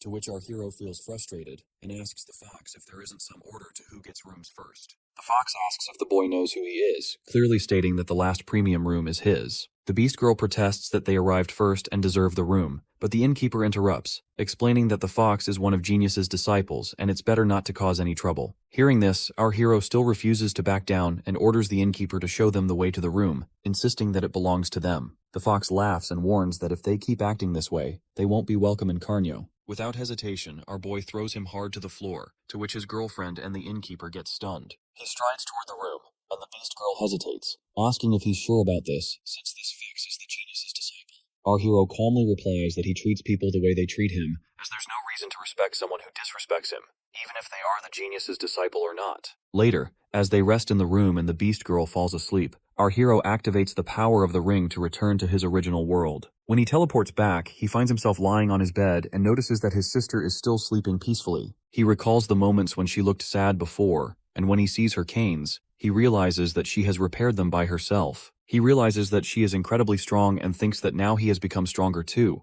and he will never let anyone bully her again. He vows that she will never have to suffer or feel unloved so miserably ever again. He adds that he will heal her legs properly and restore that joyful smile she once had. Then, he carefully stores the black armor disguise set into his inventory and notes that his gear from this world is still intact. He realizes that he needs to find opportunities to level it up, and now that he is back, he plans to tackle everything step by step. The next morning, as he and his sister head to school, she feels surprised by looking at him, noticing that he seems like a completely different person after just one night. He explains that he got a haircut and exercised a bit, to which she responds that he looks so grown up and even taller. Our hero assures her to take care of herself and stay in her classroom after school, making sure not to go anywhere else. As they talk, the bully girl Mina and her friend notice them, and they can't help but think that he looks surprisingly cool now. His sister feels a little scared around them, but our boy reassures her that nobody will bully her anymore, to which she thinks that maybe her brother has truly become a hero. As they move forward, the bully girl decides she will use her boyfriend's family connections to teach them a lesson. Meanwhile, in the classroom, 2 guys talk to Rayleigh, who had previously started a fight with our hero,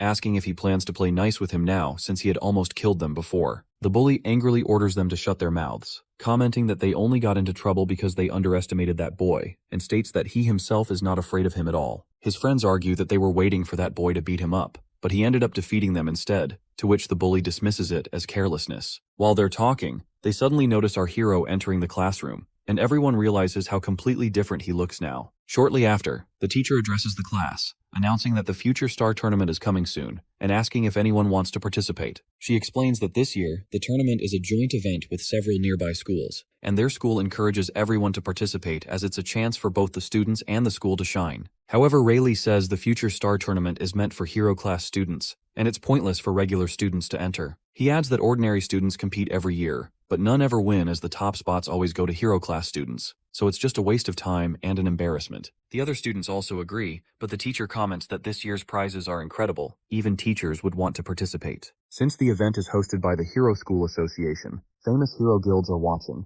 and the association leaders themselves were attend, and the winner will receive a prize of 10 million yen. Hearing this, the students get stunned, and our hero's mind immediately goes to his own situation.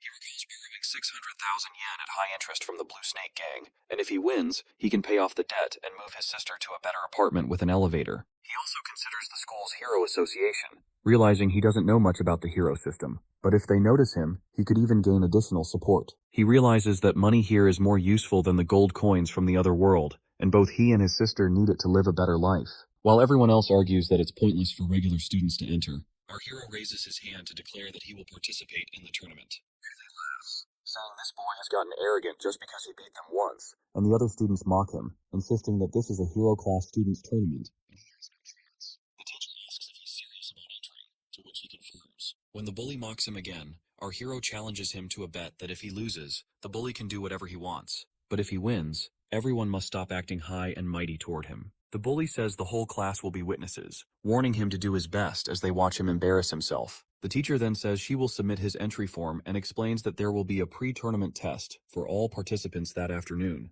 which everyone entering must take. Our hero agrees, and after class, he goes to his sister who wishes him luck on the test, and he tells her he might pick her up late tonight so she doesn't have to go home alone. As they talk, some of the other girls notice how much more handsome this boy looks compared to before, and decide to ask his sister later if her brother has a girlfriend. When his sister returns to class, all the girls gather around him and start chatting. The two bully girls feel jealous, and Mina whispers to her friend that she heard this girl's brother is entering the future star tournament. She adds that she already told Billy, who replied that his dad knows hero class students from other schools, so they might use this tournament as a chance to teach the boy a lesson. Meanwhile, in the principal's office, the principal explains that the future star tournament is very important. Officially, it promotes inter-school relations, but in reality, it serves as a power assessment for the hero union and major guilds. He adds that the strength of their top students reflects the school's overall power and affects how much support and funding they receive. He emphasizes that placing at least one student in the top 5 will guarantee the school receives full backing. Then the vice headmaster explains that all hero class students are automatically entered,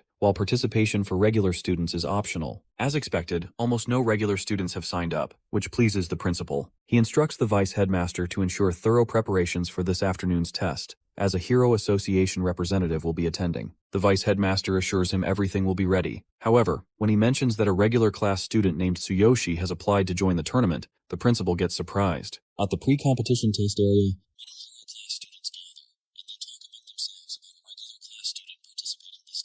one girl asks if he really thinks he can compete with them, while a boy remarks that the student has no chance of passing anyway, calling the test just a simulation for semi-heroes. As they discuss, our hero arrives, and the teacher feels confused as to why a regular class student would even bother taking this test, considering it a waste of his time. On the second floor of the building, Suzuki, the chairman of the School Hero Association, arrives. The principal points out the hero class students and explains that the test will begin soon, hoping the students meet expectations. He tells the chairman that he is free to watch everything from here. He also instructs the vice headmaster to start the test. The vice headmaster sends a message to the teacher, who immediately begins the simulation, reminding the students of the test contents and instructing them to form their parties and enter the simulator. He shows them 3 machines and explains that these are basic level simulators for D-class mock exams, simulating E and F grade caves. He instructs the students to form their parties according to their assigned order, and mentions that results will be displayed afterward, with a passing score set at 60 or above. Our hero tells the teacher that he didn't know they had to form parties.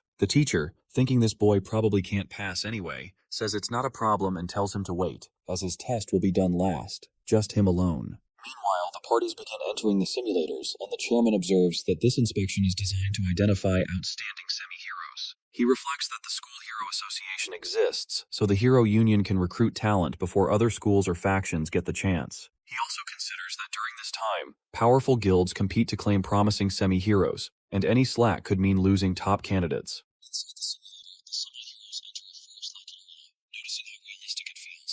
A message pops up, prompting them to choose their class and equipment before beginning the challenge. After some time, the students emerge from the simulators, and the machines display their results where many guys scored 72 and passed the test. Observing this, the chairman notes that the difficulty was F class, with a maximum score of 100. Most parties scored between 70 and 80, and no one scored above 90. He concludes that there are no exceptional semi-heroes in this school's hero class. He recalls that in recent years, the highest score in a 2-person E-class mock exam was 93 points. He thinks that if students can pass an E-class test, they can enter any hero school, and high scores will attract the attention of major guilds, but true geniuses like that are extremely rare. He tells the principal that with just a bit of training, these students could have bright futures. When he asks if the test is over, the vice master mentions that one last student remains, the one from the regular class, to which the chairman gets surprised and insists they watch him carefully. At that moment, the teacher tells our hero to get ready, while the other students mock him, suggesting that the simulator's dark forces might scare him. Our hero steps into the machine and finds himself in the forest. The system prompts him to select his class and equipment, but he comments that he already has everything he needs, so he just begins. As he draws his sword, a group of level 1 rabbits leaps at him, but he slices through them effortlessly. He reminds himself that his sister is waiting, so he needs to finish quickly. Within 6 minutes, he defeats the level 3 rabbit boss. The system notifies him that his abilities far exceed this test, and that he must now attempt the D-class mock exam.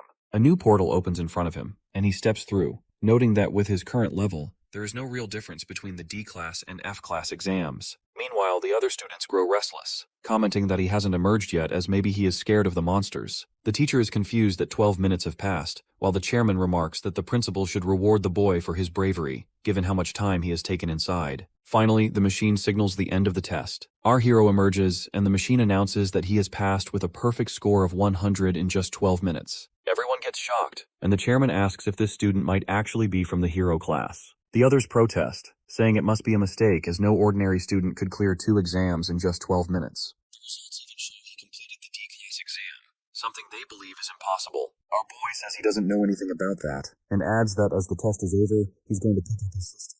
Before he can leave, the chairman calls him back. The vice master looks puzzled, muttering that the system was definitely set for a lower-level cave, and there's no way a D-class exam should have appeared. The chairman then asks him to describe the final boss, to which our hero explains that it was a level 6 dark wolf, fast but weak, so he just slashed it a few times and it went down. He steps forward by repeating that he needs to go pick up his sister, to which the chairman agrees, and orders the principal to allow this boy into the upcoming competition. At the same time, he instructs him to keep the results and everything that happened today strictly confidential. In his mind, he admits that this boy's words are true as there was no mistake. The final boss of the D-class mock exam is indeed a level 6 dark wolf. That means this ordinary student cleared both the F-class and D-class mock exams in just 12 minutes, and with a perfect score. He realizes he has discovered something rare, a monster in human form, a genius unlike any other. From now on, he must keep an eye on this boy, and make sure to recruit him into the Hero Association. On the day of the Future Stars tournament, all the students gather and talk about Kurozi and Sawahira high schools, both top-ranking schools known for their excellent academics. Rumors spread that many students from their hero classes are already strong enough to become real heroes. Then the announcer reminds everyone to register before entering the arena. When our hero introduces himself, the announcer advises him not to push too hard,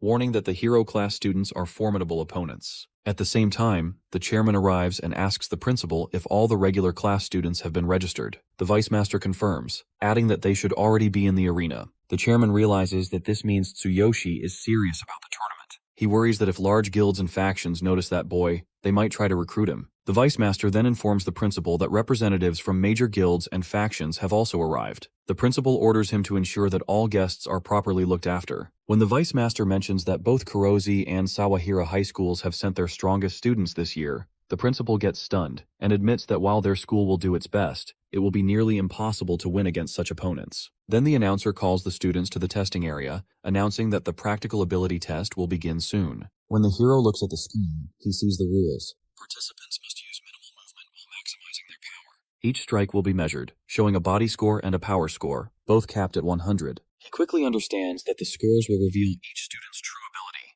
and since machines handle the evaluation, cheating is impossible. The first student from Sawahira High steps up to the punching machine, where he has to strike the ball. Everyone watches closely, curious about his results. His punch earns him a 72 body score and a 74 power score, the highest they've seen so far, to which the crowd feels surprised.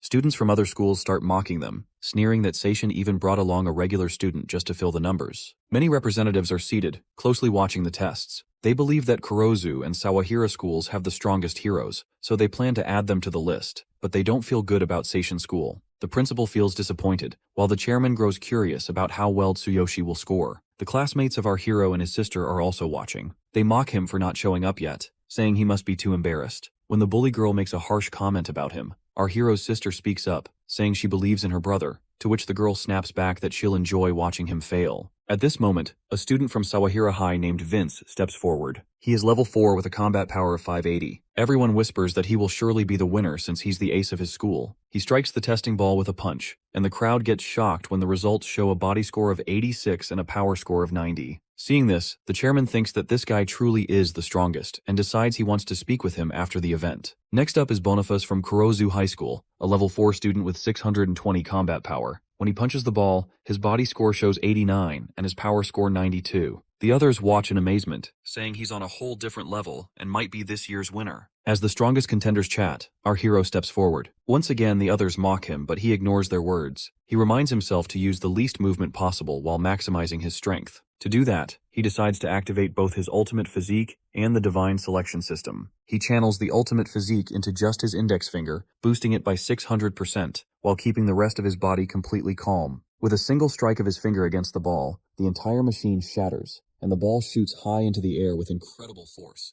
to which everyone around him gets completely shocked. The impact is so overwhelming that the machine can't even measure his score, as he may have gone beyond the limit of 100. Seeing this, our hero feels worried that this could be bad, as he might have to pay for the damage he just caused. Everyone looks confused, wondering if this boy really has such power. Some whisper that the machine must have malfunctioned, while others suggest he might have cheated. The guild representatives and students from other schools are also shocked, waiting to see what decision the school will make. The principal calls 2 men to check the machines, and meanwhile the chairman studies the boy's hands. At first, he suspects the boy may have boosted his strength with some tool, but there are no signs of equipment or traces of cheating. Instead, he notices the boy's hands are covered in scars and hardened with calluses, unusual for someone so young. When the chairman asks about them, the boy calmly explains that he has been working part-time jobs for nearly 10 years just to survive. This revelation surprises the chairman more than anything. Soon after, the 2 inspectors report that the machine is fine and nothing was tampered with. They restore the data, confirming that the impact measured a perfect score of 100 points. Hearing this,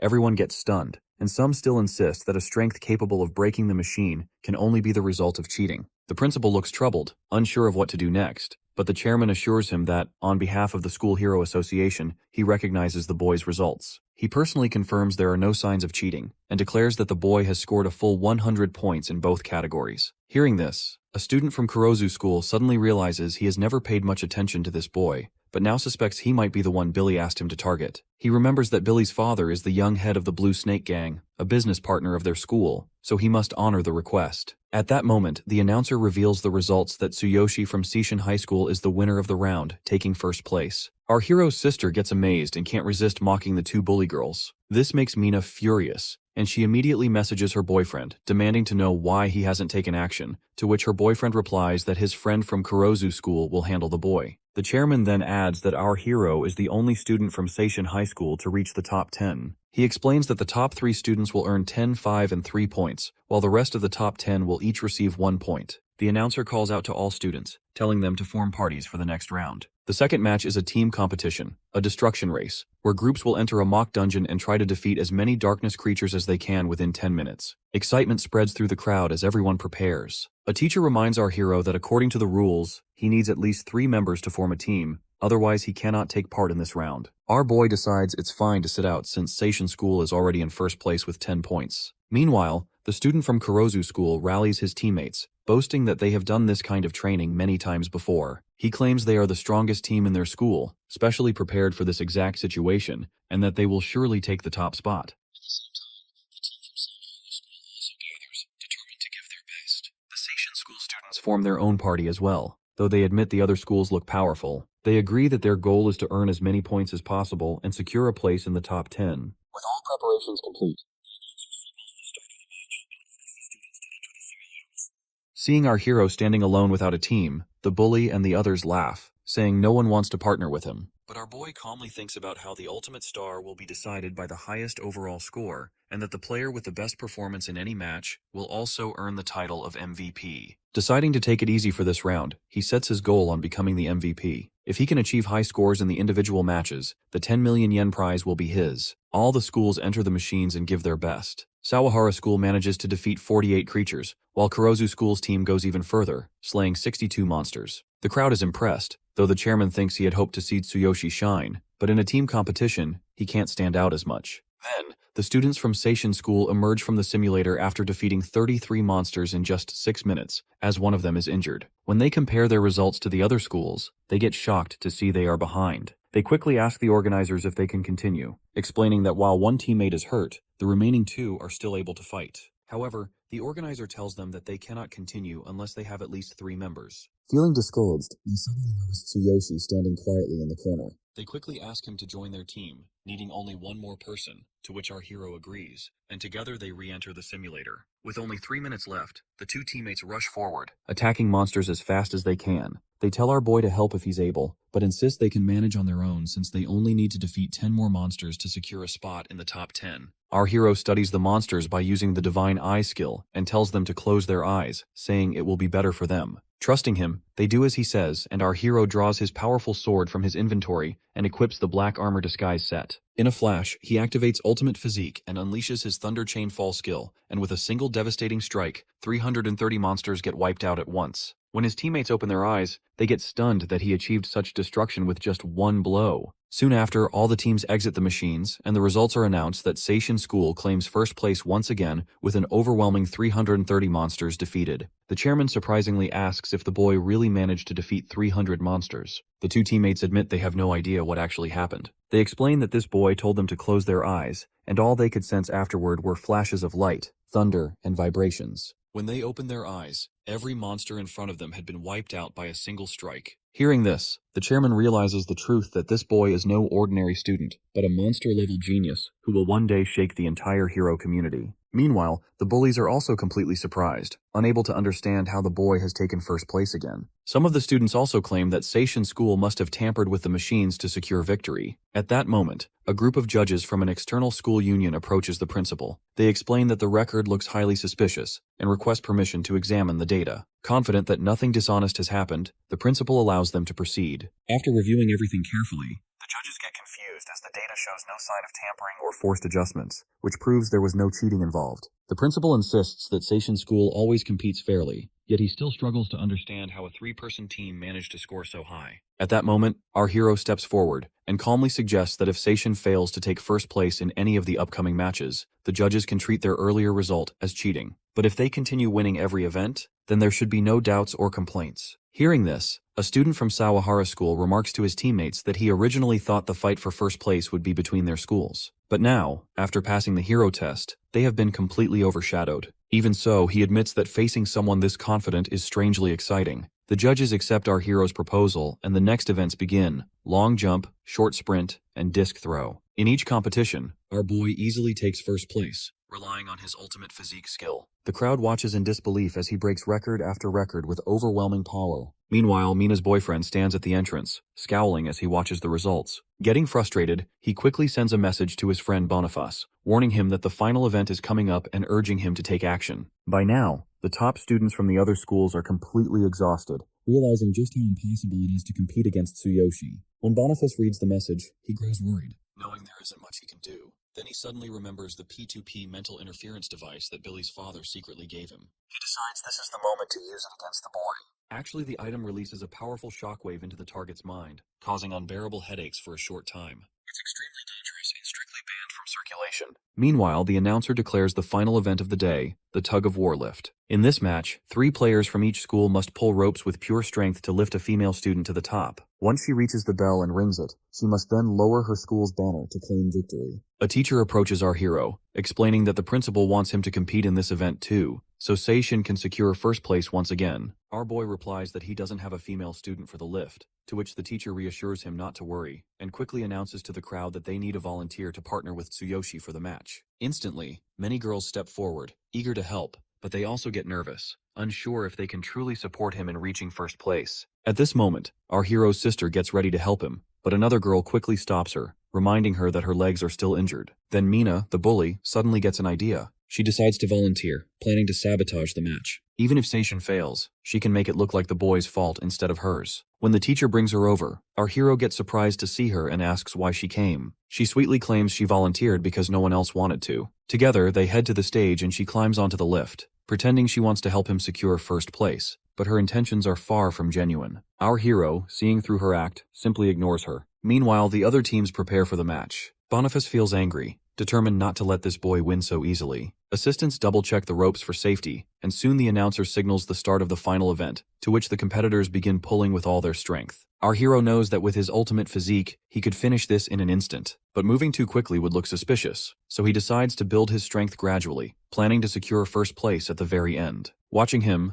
Boniface comes to a clear decision. He no longer cares about winning for himself, as his only mission now is to make sure this boy does not take first place. As the match continues, the competitors strain with all their strength, each lift feeling heavier by the second. However, the Sawahara team seems to handle it with ease. At that moment, our hero quietly activates his ultimate physique and decides to keep a steady pace, planning to accelerate only at the very end and overtake everyone in one final push. Mina, watching his calm expression, grows irritated. Determined to make things harder, she starts bouncing on the lift to add extra weight. The assistants quickly warn her to stop, telling her it's dangerous, but she ignores them. Her boyfriend, watching from the crowd, feels satisfaction at her antics. Yet when she looks down at our hero, she gets surprised as despite her efforts, he remains calm. Our hero asks if she is done causing trouble, to which she feels like he might truly kill her if she continues. At this moment, Boniface decides it's time. Before the event began, he secretly locked the device onto our hero as the target. Now, as he presses the switch, he thinks that things are about to get interesting, and suddenly strange waves of radiation spread through the arena. Every student is hit with a crushing headache, including Boniface himself. When the radiation reaches our hero, his mental protection activates on its own, shielding him from the worst effects. All around him, the students collapse in pain, and their hands slip from the ropes, to which the lifts immediately begin to fall. The crowd panicked, and the principal urgently orders others to rush in and help, but it's already too late. In an instant, our hero leaps into action. He grabs the rope of Mina's lift before it can crash down, realizing that if he only saves her, the other girls will still be in danger, so he pushes his body to the limit. Activating ultimate physique in his legs, he runs at incredible speed, catching every rope one by one until all the falling lifts are in his grasp. The entire arena gets shocked as none of the lifts touch the ground, but our hero feels the immense pressure of their combined weight. Each lift alone weighs 50 kilograms, not including the girls riding them. He activates ultimate physique into his arms as well, and with a mighty push of strength, he holds them steady, leaving the crowd stunned as they whisper in disbelief about his inhuman power. The workers rush in and quickly grab the ropes from our hero's hands, but our boy refuses to let go of his own rope, as he is determined to secure first place with his lift alone. Mina, watching from above, also surprises, and the others, impressed by his determination, call out their support and wish him luck. Summoning the last of his strength, our hero pushes himself harder and raises the lift all the way to the top. By the time they reach there, he gets fully exhausted, and when the girl looks at him, she feels grateful as he not only saved her, but also the other girls. With rare sincerity, she rings the bell and lowers the banner. From the crowd, her boyfriend gets angry at her choice, but our hero feels a quiet relief, as for once, she has helped him instead of trying to bring him down. The arena erupts in cheers as the announcer declares that Tsuyoshi has once again secured first place for Seishin School. The guild and faction representatives remark that it has been a long time since they've seen such a genius, and they insist that no other faction should be allowed to snatch him away. Meanwhile, a guard from the Blue Snake Gang reports to his boss that this boy has been troubling the young master, and even the earlier commotion was caused by a tool the young master handed to one of the participants. Hearing this, the boss feels uneasy, realizing how powerful the boy is. He decides to head home, muttering that he must discuss the matter with the young master. At the same time, the chairman congratulates the principal, saying not only has his school won the championship, but he has also produced an extraordinary hero. As they talk with joy, a worker rushes in with a report. He explains that one of the participants was found with a P2P mental interference device, and it seems this was the cause of the earlier disturbance. The revelation shocks both the chairman and the principal, and the worker reveals that it was Boniface from Kurozu School who brought the device. The chairman immediately instructs him to continue the investigation, while he himself will contact Kurozu School directly.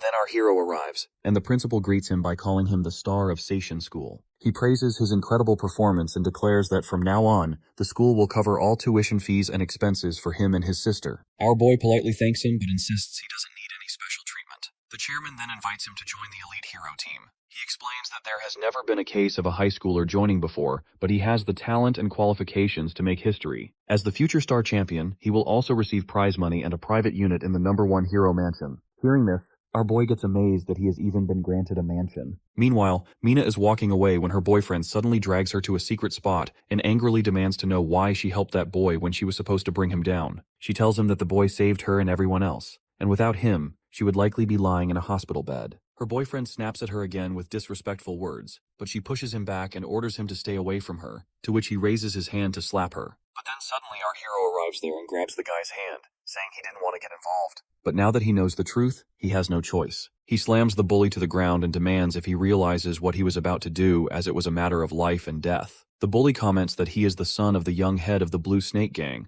but our hero responds with a hard punch to his face, sending him back. Taking the chance, the bully quickly runs away. At that moment, Mina's friend comes there and gets shocked to see our hero there. Our boy turns to Mina and tells her that even though she helped him in the final event, she shouldn't expect his thanks, as he still hasn't forgiven her for what she did to his sister. As he walks away, she calls out to him, and by kneeling down, she apologizes for all the sins she has done. She tells her friend to apologize as well, but our hero says that even if they apologize, it doesn't erase the fact that they bullied his sister and caused her injury. He asks if cutting them and then apologizing would heal their wounds, which makes the girl feel guilty. After that, he tells them to stand up, saying he has heard their apology. He then heads to the locker room to change his clothes, thinking that now he can go home with his sister. In his mind, he's already looking forward to tomorrow, when they'll finally have the prize money in the mansion. He imagines the mansion having an elevator, something his sister would surely love. Just then, the door bursts open and Rayleigh enters with his allies. Our hero wonders if they're here to fight again, but instead, the guy and the others kneel before him and apologize for treating him like a lackey all this time. Feeling surprised, our hero realizes that today, everyone is apologizing to him. Outside the school gate, everyone walks alongside him with respect, admiring how incredible he is. His sister, watching the scene, proudly remarks that her brother is really popular. Suddenly, Mina rushes over and warns him to run because Billy is coming with his gang. At that moment, Billy pushes her aside and glares at him, declaring that without his father, he now has plenty of allies to rely on. Seeing this, Rayleigh grows worried and asks our hero if he truly has such a powerful enemy. Still, he quickly adds that since he respects Tsuyoshi, he is willing to stand by his side in this fight. But our boy tells him not to get involved. Instead, he asks him to watch over his sister while he handles everything himself.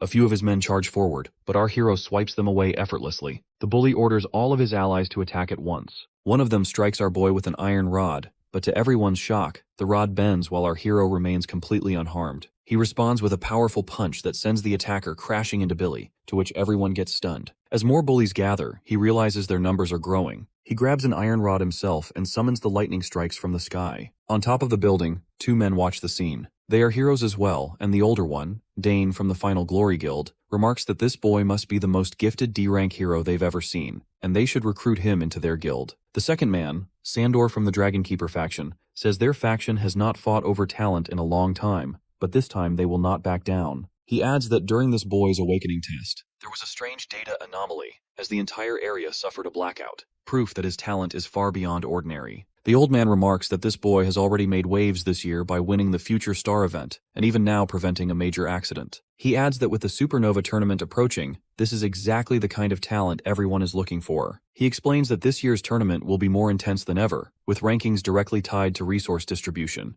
and even the Hero Alliance is sending their strongest rookies. In other words, every guild and faction with Supernova eligibility is desperately searching for promising talents. Satisfied that they have confirmed the boy's abilities, the old man casts his magic and disappears. The other man comments that he will make sure to meet this boy personally, then flies off as well by using his wings. Meanwhile, when the lightning attack crashes into the bullies, they feel much pain and collapse to the ground. Our hero steps toward Billy, who is trembling in fear. He firmly orders him to leave immediately and never show his face here again, to which the bully agrees and runs away. Turning back, our boy thanks Mina for her help, and the other guys insist that he should team up with them, saying they would be unstoppable together. But our hero tells them to head home for now. After that, he walks home with his sister, who says he has gotten so strong that even his classmates are jealous. He tells her that since their team won, the school's Hero Association president is rewarding them with a bonus of 10 million yen and even an apartment. She gets shocked to hear this, and he adds that if the apartment has an elevator, she won't have to struggle with the stairs every day. She thanks him for always thinking about her, but he simply says that she's his sister, and taking care of her is his responsibility.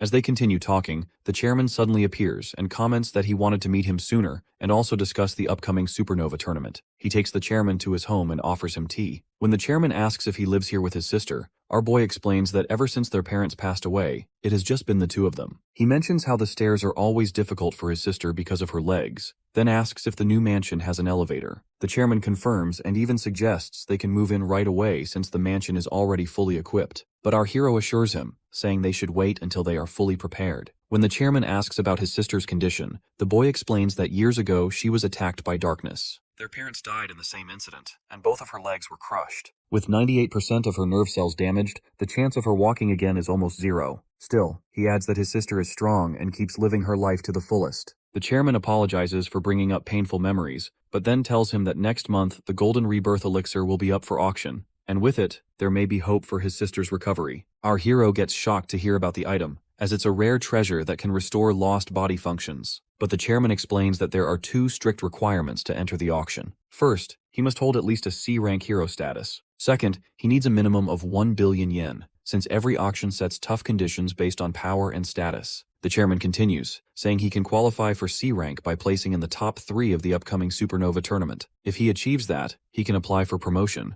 However, as for the funds, even the chairman himself cannot provide that much support. He then hands over the prize money our hero earned from the event. Holding the money, our boy thinks that wealth isn't everything, but right now, it's something he needs the most. He feels troubled, wondering how to gather such a huge sum, when suddenly he remembers the potions from the other world. His original world may have convenient capsules, but the potions there are far more powerful. If he can somehow recreate those otherworldly potions here, he might just be able to earn 1 billion yen within a single month. He asks the chairman if placing in the top 3 of the Supernova tournament would allow him to apply for C-rank hero status. The chairman confirms and explains that the Supernova tournament is a major event for rising C-rank and D-class heroes. It draws a lot of attention, with guilds and factions, including their own hero alliance, sending their most talented newcomers. He adds that strong performances also increase influence in the distribution of dungeon resources. Hearing this, our boy immediately requests permission to join, but the chairman warns that it is dangerous, since it is not a simple school competition. But the boy doesn't hesitate. He just asks where to register, declaring he is ready for anything. The chairman directs him to the Hero Alliance headquarters, and when they arrive, the boy looks around in amazement and asks why the chairman brought him here. The chairman replies that it is a matter of mutual benefit. As the head of the school's Hero Association, he is under pressure to deliver results. He explains that it has been a year since they discovered any truly promising talent. Meanwhile, powerful factions and guilds outside offer exceptional treatment to young heroes, and many dislike the strict rules of organizations like theirs, preferring the freedom those groups provide. Hearing this, our boy assures the chairman that he will do his best and won't let him down. They then head to the registration office, where the receptionist informs him clearly that he doesn't currently meet the requirements to enter the Supernova tournament. The chairman mentions that he thought one of the 3 spots was still open. The receptionist confirms that 1 spot remains, but explains that this boy lacks the necessary records in the system to qualify. She adds that to participate, he must have placed in the top 3 in at least 2 public dungeons. After checking earlier, she notes that aside from a single test dungeon, he has no other qualifying records, so he does not meet the conditions. The chairman grows concerned, realizing he had forgotten this detail. He comments that the tournament is only a week away, but the public dungeons are extremely difficult, making it nearly impossible to clear them in time. When our hero asks what they mean, the chairman explains that there are 6 public dungeons, 3 C rank, 2 D rank, and 1 B rank dungeon, which is the toughest. To qualify for the Supernova tournament, he and his party must secure a top 3 placement in any 2 of these public dungeons. He adds that there isn't much time left, since forming a party also takes time, so participation seems impossible. But the boy confidently assures him that he will secure a top 3 placement in at least 2 public dungeons before the tournament. The receptionist calls him a fool, insisting it's impossible. The boy simply leaves, telling her to keep that last spot open for him, as she'll see soon enough whether he's a fool or not. At that moment, he receives a system notification that the Boundless Passage has activated. Feeling pleased, he decides to head to the other world to collect the formulas and level up to 15 before returning. When he teleports, he finds himself in bed next to the Beast Girl. He thinks to himself that he will conquer all 6 dungeons on his own. Suddenly, the system warns him that he cannot stay in the other world for more than 3 days. Exceeding that limit will make it permanently impossible to return to his original world. He calculates that he has 72 hours.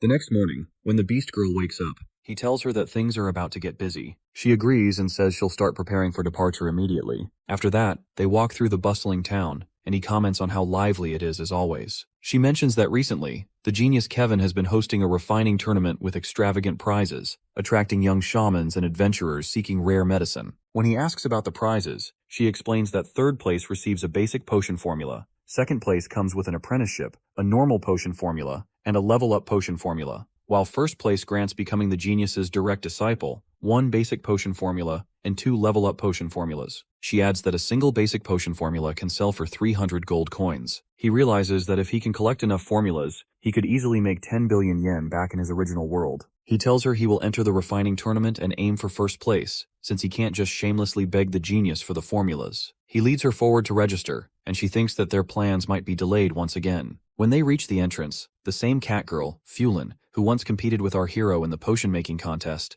blocks his way. She asks what he's doing here, and our hero ignores her, which makes her even angrier. She reminds him that she was the one who stood by him during the shaman exam and lost first place because of him. He calmly assures her and asks where he should register for the refining tournament. She warns him that this tournament is different from the exam, mentioning that even her senior, a talented blue shaman, is participating this time. Our hero ignores her warnings and steps forward with the beast girl to register, leaving the cat girl feeling frustrated. At that moment, the fox beastman Vincent appears and immediately gets angry at our hero. The cat girl explains that this fox is her senior, who then calls over some allies, preparing to attack our hero. The cat girl pleads with him to stop, insisting that this human isn't a villain. But the fox orders her to stay silent and says she disappointed their master during the examination and now takes this human's side, so he intends to deal with both of them together. Seeing the situation escalate, our hero also prepares himself for a fight. He tells the beast girl to stay out of the fight, warning her that she'll only get her hands dirty facing someone like this.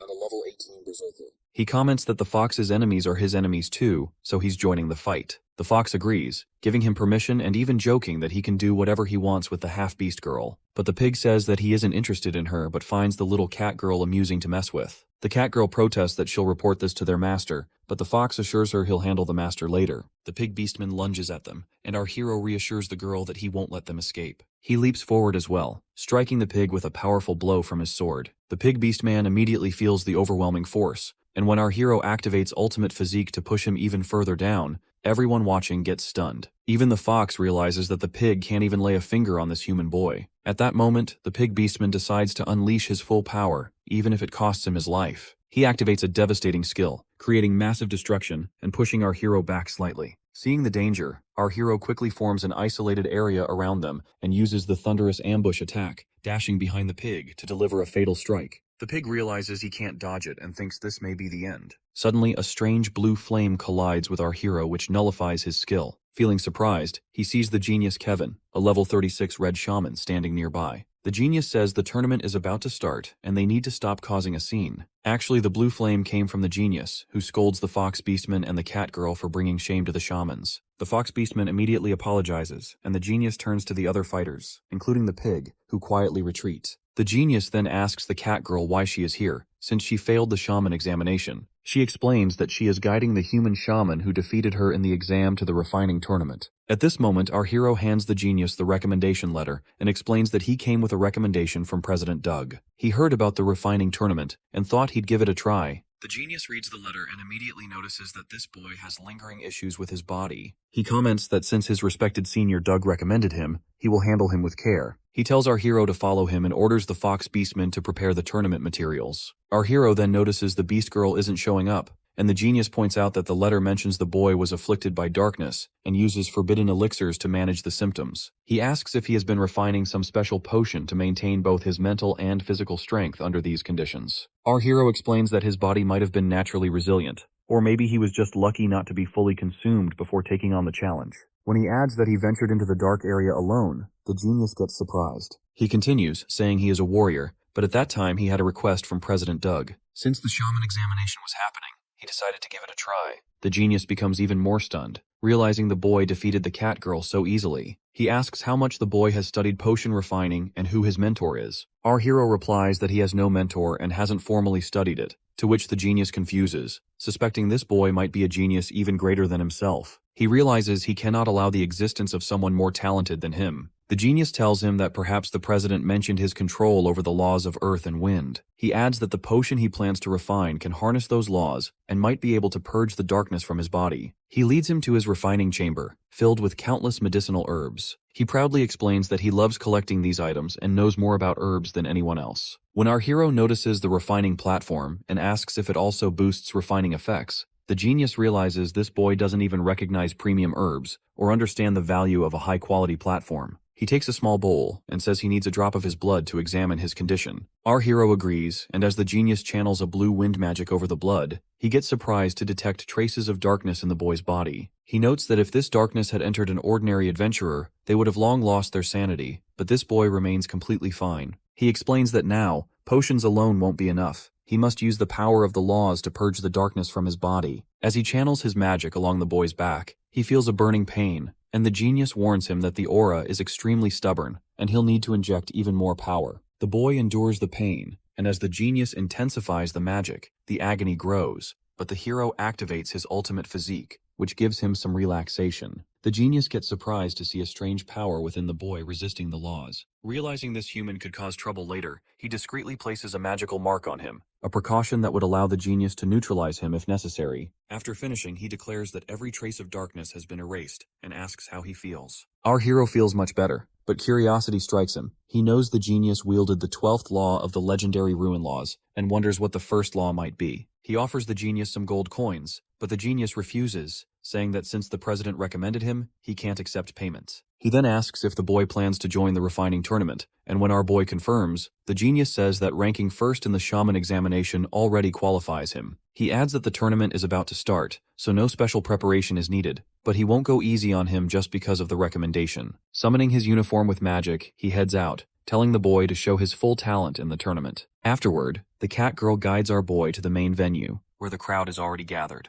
She tells him that his registration is complete and asks if the woman who came with him has abandoned him. The boy explains that she likely has other business to attend to, which is why she isn't here. The cat girl then warns him that the participants are confident young shamans and adventurers, and this tournament won't be as simple as the basic assessments he faced before. Her senior blue shamans are also competing, so it will be a valuable experience for him. When he asks if she is participating, she rejects by saying that her master told her she couldn't enter since she didn't achieve first place in the examination. She then leads him to the refining platform she has prepared for him, explaining that it's hers, so he shouldn't break it and must clean it after the tournament. She also tells him that the tournament is an elimination-style competition, so half the participants will be knocked out in the first round. Some nearby beastmen mock him, but the cat girl reassures him to ignore them, as the presence of a human here is already unusual. As she goes over the final details, he thanks her for her guidance, and just then, the announcer calls for the start of the first match, the herb examination. As all the other participants focus on examining their tables, a blue shaman named Drax, who actually looks kinda red, observes quietly and thinks to himself that this isn't just a simple contest of picking ingredients.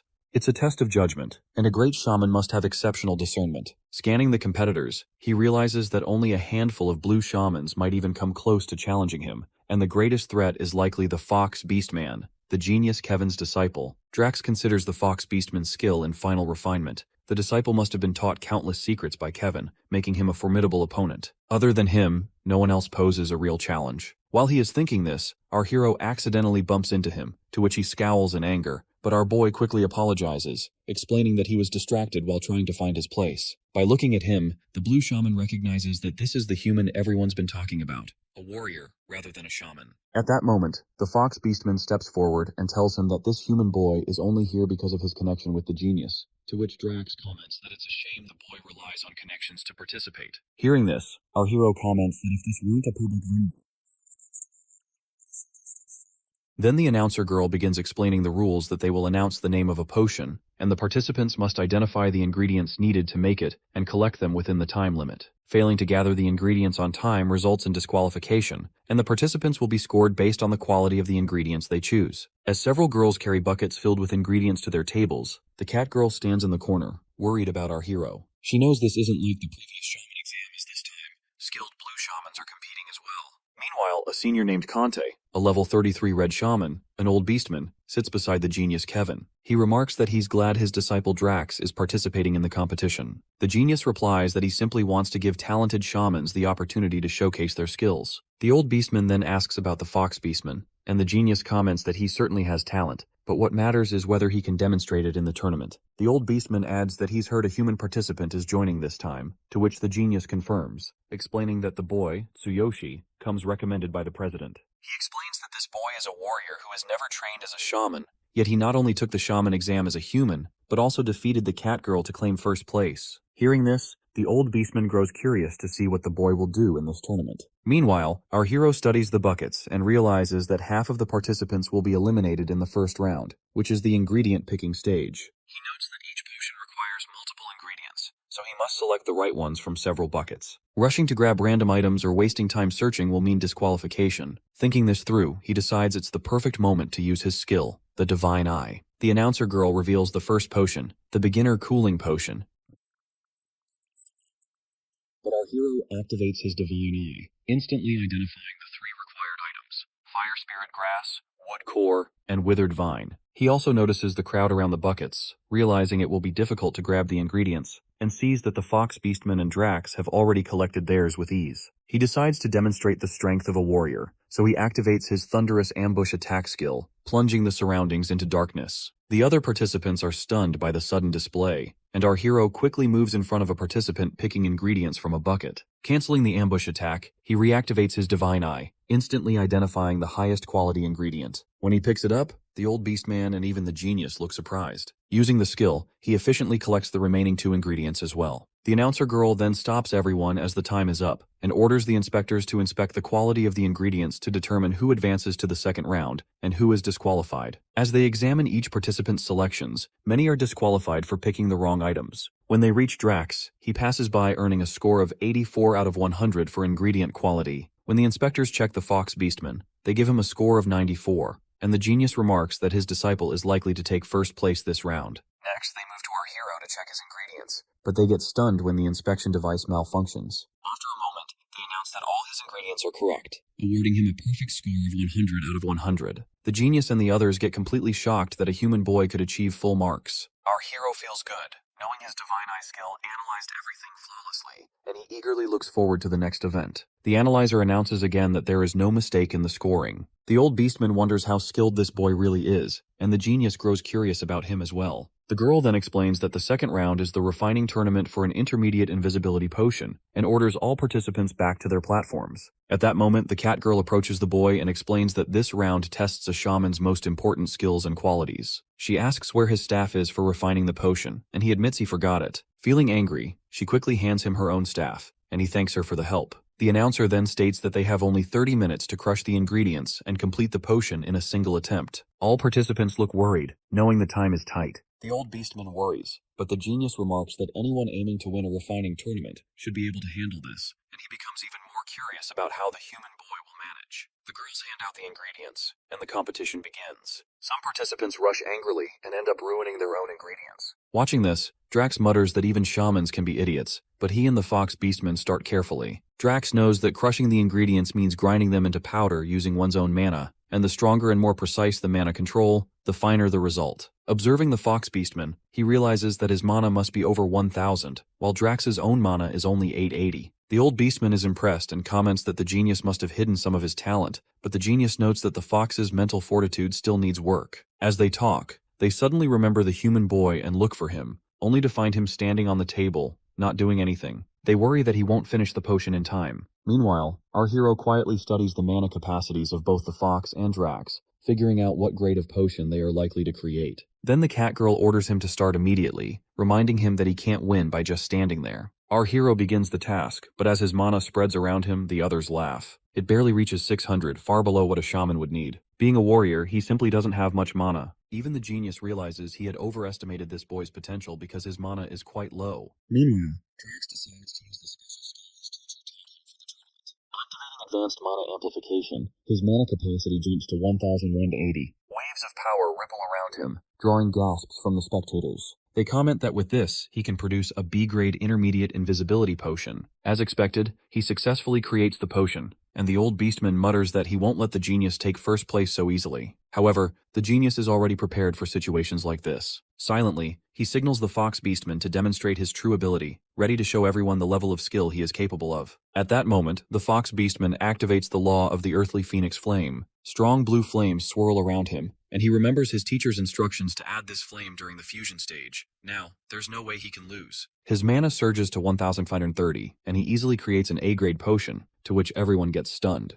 Watching this, our hero realizes that both Drax and the Fox have been holding back their true techniques. He also understands that if he restrains himself, he won't even be able to surpass an A-grade potion, so he activates his ultimate physique to boost his mana. Instantly, overwhelming waves of power ripple around him, pushing his mana capacity beyond 9,000, and the system alerts him that with this extraordinary energy, he can create an S-grade potion. Everyone around him gets completely shocked as just moments ago, his mana was only at an average level, and now it has suddenly skyrocketed. The Fox Beastman realizes that even the laws of earth and wind couldn't produce such an effect. Suddenly, a lightning dragon descends from the sky, summoned by our hero's power. Even the genius gets stunned, recognizing it as an A-grade supernatural phenomenon.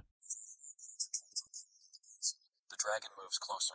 The old beastman warns that this is a divine lightning punishment, and anyone unprepared would suffer immense damage. The genius adds that the rarity and difficulty of S-grade potion refining come from this challenge, as refiners need extraordinary skill, massive mana, and the ability to endure the divine punishment triggered during the process. At that moment, the system informs our hero that he can use the Divine King's hammer to absorb all the incoming lightning strikes. Feeling confident, he summons the hammer from the system. Instantly, it absorbs every strike, and a powerful aura spreads across the sky. Putting the hammer back into the system, our hero turns his full focus to the potion. Using the staff, he carefully stores the S-grade potion in the bottle. The genius feels strange, thinking that even he could only create such a potion by fully using the laws of earth and wind, and he can't understand how this boy managed it. Suddenly, the old beastman leaps toward our hero using his flying skill. He tells the genius to come with him, insisting that he must check the boy as he must have cheated. The others agree, but the cat girl protests, saying that he already proved his abilities during the shaman examination, so cheating is impossible. However, the announcer insists that the genius has the right to verify it for himself. Our hero calmly allows them, saying they can do whatever they need, as he has simply used his true power like anyone else.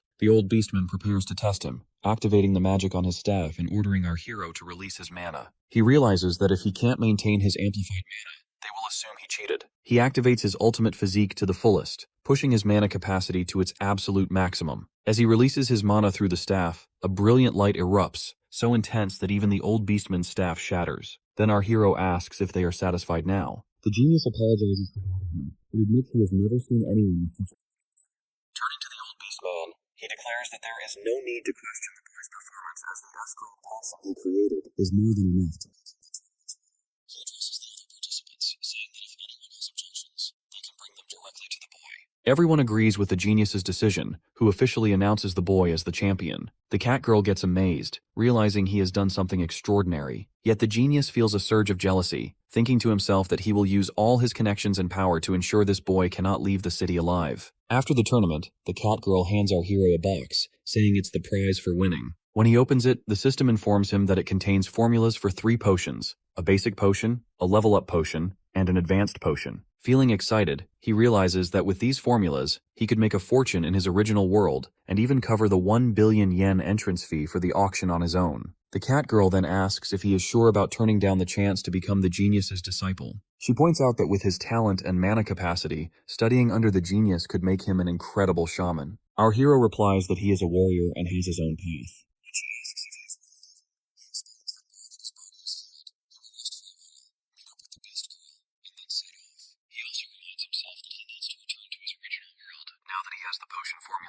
The cat girl curiously asks why he keeps mentioning that beast girl and what his relationship with her is, to which he answers that she is his friend and comrade. Hearing this, the cat girl asks him to meet her before he leaves, saying she has something to give him, and then she walks away. Our hero heads to his inn room and examines the Ring of the Infinite. The system warns him that due to unstable debugging, he can't stay in this world for more than 3 days, and he also can't use the boundless passage again until 3 days have passed in his original world, to which he realizes he needs to act carefully. Storing the prize box in his inventory, he activates the boundless passage and returns to his original world to earn the 1 billion yen. Upon arrival, the chairman escorts him and his sister to the luxurious apartment he won in the tournament. The chairman assures them they can live comfortably there, and when he asks about additional arrangements, our hero requests one of the rooms be converted into a small laboratory, so he can start experimenting with potions. The chairman feels surprised but agrees, promising it will be ready by the afternoon with all necessary equipment. Afterward, our hero heads to the Blue Snake Gang to return their money, but a group of bodyguards blocks him at the entrance. He tells the guards that he has business with the Blue Snake Gang, but they refuse to let him in. Just then, a few men come out from inside and greet him politely. As he looks at one of them, he realizes it's the same person he had beaten up before, yet now he speaks kindly. The man leads him to the boss's office, and when he enters he sees 2 others sitting with the boss. He also notes that the boss is level 24 with 14,100 combat power.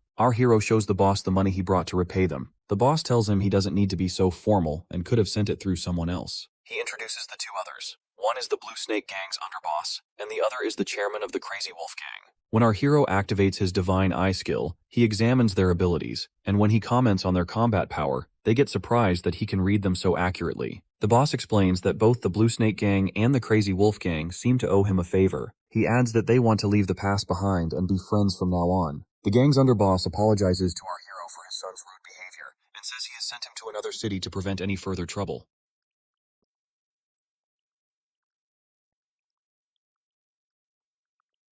But he has removed it so he can use it. Our hero gets surprised and responds first to the underboss, saying he has already settled things with his son at school, so any punishment is unnecessary. He then addresses the Crazy Wolf's chairman, explaining that the three members who tried to kill him were defeated, and now that they are gone, the matter is finished. The boss seems relieved and tells him to take back his money, but our hero insists that repaying his debt is only natural. Curious about their sudden change in attitude, he asks why they are acting this way, to which the boss explains that since he won the Future Star competition at school, he has become very famous. He also mentions that Chairman Suzuki is trying to recruit him, and every faction and guild in the area is eager to form ties with him. They also admit that they cannot afford to pick a fight with someone as powerful as him. Hearing this, our hero feels relieved, knowing he won't have to face more trouble. After some time, when he prepares to leave, the three men see him off politely. On his way out, he thinks about returning to his work, and realizes he needs to buy ingredients to begin refining potions. He heads to a store and tells the shopkeeper he wants potion ingredients. The shopkeeper casually tells him to take whatever he needs from the loose stock, but when our hero hands over a list of 15 ingredients and shows 9 million yen, the shopkeeper gets surprised. Realizing that this boy is a VIP customer, the shopkeeper quickly invites him inside and assures him that the necessary potion ingredients will be prepared immediately, wanting to hear more about the deal. He instructs his female assistant to bring out and pack every item from the warehouse, while he offers our hero some tea. Our hero tells him he wants to purchase these 15 types of potion ingredients for the next month as well. The shopkeeper explains that their stock is replenished weekly and asks how he plans to pay. He also notes that today's cost is about 6.6 million yen. Our hero hands over a bag containing 9 million yen and says that the extra 2.4 million is this month's deposit, and he will pay the remainder in full at the end of the month. He also gives him a contract stating that for the entire month, the shopkeeper must provide these ingredients at the same price and sell them to no one else. The shopkeeper agrees and reassures him that these 15 ingredients have always remained stable in price, and their shop is well established, so prices are never raised recklessly. Our hero thinks that once he has all the ingredients, he can start experimenting tonight. He also considers that the price of potion ingredients will likely skyrocket in the future, which is why he made a contract with the shopkeeper to lock in the price. After that, he heads to his new home. When he enters the laboratory room that the chairman arranged for him, he feels satisfaction. His sister reminds him that since the chairman personally covered a substantial part of the cost out of his own pocket, they really should thank him. She also asks what he plans to do with the lab. Our hero assures her that he intends to repay the chairman many times over, and explains that the reason he built this lab is to fulfill a promise he made long ago. He remembers the promise he made to his sister, to bring back her smile like the old days. Thinking of that, he gently pushes her out of the room so he can begin his work. Using both of his rings, he pulls out the wooden box and the ingredients stored in his system. He starts creating the potions, commenting to himself that he will need 3 essential ingredients for the basic circulatory stimulant, while the other 2 potions each require 6 different ingredients. With the help of his Divine Eye skill, his work becomes much easier. He mixes several liquids into a jar, places it into the machine to heat, and notes that in this world, the normal refining process ends here. Once the heating is complete, he can check the effects. He also realizes he will use his shamanic techniques to accelerate the fusion and infuse the mixture with mana, which will greatly increase the success rate and enhance its medicinal properties. He summons his staff from his inventory, explaining that he left the Divine King's hammer at the inn in the other world to free up space, but it doesn't matter since time has stopped. Using the staff, he begins the fusion process. When it's finished, he removes the potions from the machine to examine the results.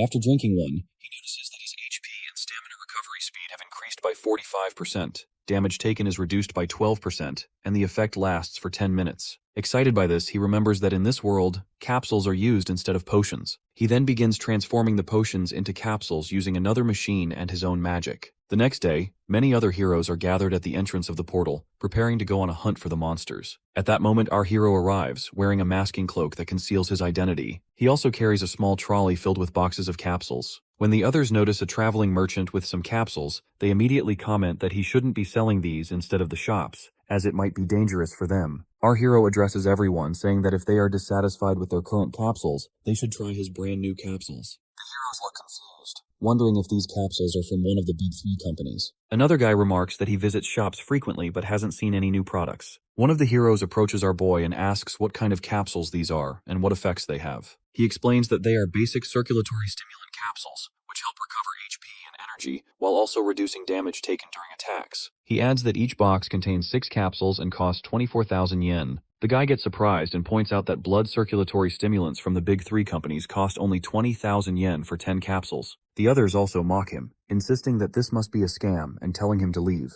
Our boy calmly responds that he has samples available, as if they aren't satisfied with the effects, they can flip his stall, but if they are impressed, they will need to buy a full box. One of the heroes steps forward to try a capsule. As soon as he takes it, he immediately notices that it works exactly as our hero said. Getting excited, he hands over his card and asks for 10 boxes, to which our boy deducts 240,000 yen from the card. Seeing this, the others are still skeptical, but come closer to try the remaining samples. Our hero tells them that only 5 samples are left, so each of them can try one. When the 5 heroes take the capsules, they also feel their abilities improve. Instantly, a rush begins, as all of them try to buy as many boxes as possible. Our hero tells them to stay in line, reminding them that each person can buy a maximum of 10 boxes. Some of the heroes even start calling their guilds, asking them to send more people to buy the capsules so they can resell them at higher prices. Watching all this, our hero thinks that everything is going according to plan, but he also realizes that there's no way he can earn the 1 billion yen entrance fee with just this business alone. He reflects that the capsules have served their purpose for the first phase of his plan. With their incredible effects and limited availability, a devoted following will soon form. When that happens, he knows the big three companies will inevitably come looking for him. A few days later, at Red Tier Pharmaceuticals, one of the 3 major companies, a senior staff member reviews the market report with everyone. He explains that this week, the prices of 3 major products, including their own, have been steadily dropping. He points out that everyone knows this is happening because of the appearance of dark capsules of the same types.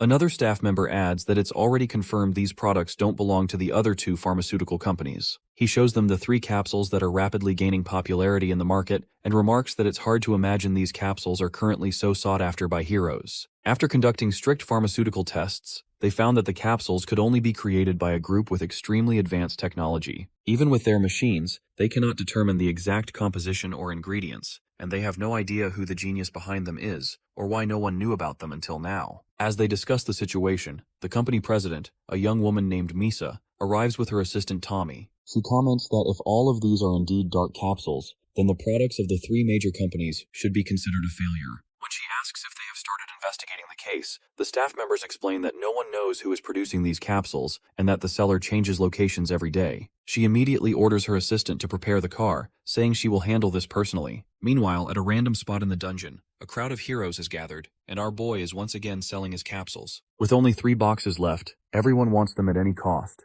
and some are even willing to pay 30 times the regular price. Watching the rush, our hero thinks that a week has passed and everything is going according to plan. Now all that remains is to wait for the right opportunity. At that moment, the company president suddenly arrives and announces that she is willing to pay 100 times the price. Everyone around her gets shocked, and she also tells our hero that she only needs 10 minutes of his time. Observing her closely, he realizes he has caught a major player. They both get into her car to discuss the matter further, and as she introduces herself, he notes that her voice sounds young, even though she is hiding her identity. She then clearly states that she wants to purchase the formula for the 3 types of capsules he is selling. Our hero responds without hesitation, saying that he will sell them for 10 billion yen. Hearing this, she surprisingly comments that the price is much higher than expected, but she is willing to offer 3 billion yen. Our hero immediately refuses, and when she asks if he wants to discuss it with his associates, he tells her that he has no associates and that he created the capsules entirely on his own. He explains that these capsules could give her company a major competitive advantage, especially since it is currently facing its greatest crisis. Seeing her confused, he shows her a graph and points out that the 3 major companies control nearly the entire capsule market. According to the data he gathered, her company's market share has dropped from a peak of 26% to just 12% over the past 23 years because its products have lost their competitive edge. Hearing this, she realizes that he is prepared thoroughly for the deal and admits that he is correct, as her company is indeed continuing to shrink. Our hero then tells her that, now that she knows his new capsules are reshaping the market, Producing these capsules in her company would allow her to dominate the market completely. She agrees to the price of 10 billion yen and asks for his name. Our hero thinks that since he is making a deal with her, revealing his identity is not a problem. He uncovers his face, introduces himself, and asks her to keep it a secret. After the deal is complete, her assistant hands him a card of 10 billion yen credit. As he leaves, she remarks that this is the best investment her company could make, noting his extraordinary pharmaceutical formulation skills at such a young age. She adds that if the deal succeeds, he could become the savior of her company. She then returns to the office, instructing her assistant to summon all the executives so they can plan their next major marketing strategy. Afterwards, our hero heads to a coffee bar to meet Chairman Suzuki. When he tells him that he has earned 10 billion yen, the chairman gets completely astonished. Our hero hands him the card and asks him to reserve a spot in the upcoming auction. He explains that this completes one of the conditions for entering the auction. For the second condition, he needs to obtain C-rank hero status. If he ranks in the top positions in the Supernova tournament, he can apply for promotion to C-rank. The chairman tells him that to enter the Supernova tournament, he must place in the top 3 at least twice in publicly accessible dungeons. He adds that the registration deadline is tomorrow, making it seem impossible. However, our hero assures him that one day is enough and asks him to take him to a public dungeon tomorrow morning. After returning to his mansion, our hero waits until his sister sleeps peacefully. He thinks to himself that he needs to grow stronger, as he has been stuck at level 12 for far too long. So he activates the Boundless Passage again. While preparing to leave, he tells himself that he will bid for the Golden Rebirth Elixir for his sister once he returns, and suddenly, he teleports to the other world. Upon arriving, he notices that Sakura still hasn't come, and remarks that he will plan a leveling strategy for the next 3 days once she returns, since he can't accomplish much in this world without her. As he reflects on her, he opens the window and sees some crows behaving strangely in the sky. Suddenly, one of the crows launches a powerful magic attack at him, but he manages to block it just in time. The crow immediately transforms into a Nightbird girl, who is level 32 with 51,000 combat power. She admits that she underestimated him, seeing that he blocked her attack so easily, and notes that capturing him will be more difficult than she thought. Our hero quickly draws his sword, confused about why this girl is targeting him.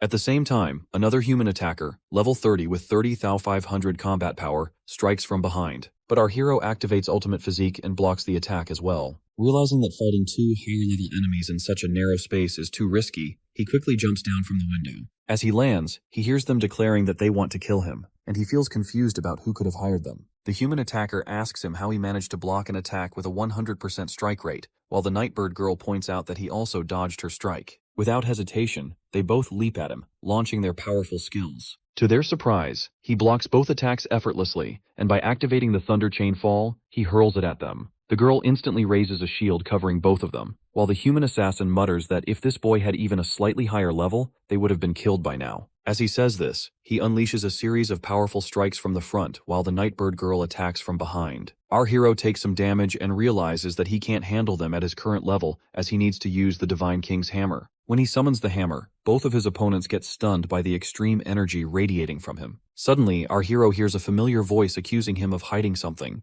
Looking up, he gets shocked to see that the speaker is none other than the genius Kevin, who has also stopped him from attacking the enemies by activating a secret technique previously embedded in his body. Our hero feels uneasy, and the Nightbird girl also surprises as she wasn't expecting the genius to appear here. The human assassin tells our boy that with the injuries he has, there is no way he can escape now. The genius then tells both of them that he will prepare the border-breaking potion they requested by tomorrow. Both the Nightbird girl and the human assassin get happy at this announcement, and the genius then explains to our hero that the secret is embedded in his chest, and that he spared his life, even when he was completely defenseless. Our hero asks why he is doing this, pointing out that he has done nothing wrong to him. The genius replies that his refinement talent is a threat, which is why he must die here. Hearing this, our hero calmly remarks that it means the genius is scared of him. The genius becomes angry at this, activating his skill and threatening to crush his brain into pieces. At that moment, the cat girl suddenly appears and pleads with the genius not to harm him. The genius tells her not to get involved and to leave quietly. When the cat girl refuses to back down, he forcefully kicks her aside. Turning back to our hero, he activates the annihilation skill, to which the cat girl grows worried, and even the other two attackers feel confused, struggling to understand why the genius is using such an overwhelmingly powerful skill just to kill this boy. At that moment, the system alerts our hero that an update is in progress and begins absorbing energy from the surroundings to repair his body. A strange aura radiates from him, and the genius looks shocked as he realizes his magic is being absorbed. The other two attackers are also surprised, and our hero explains that this happened because of the cat girl, who bought him some time.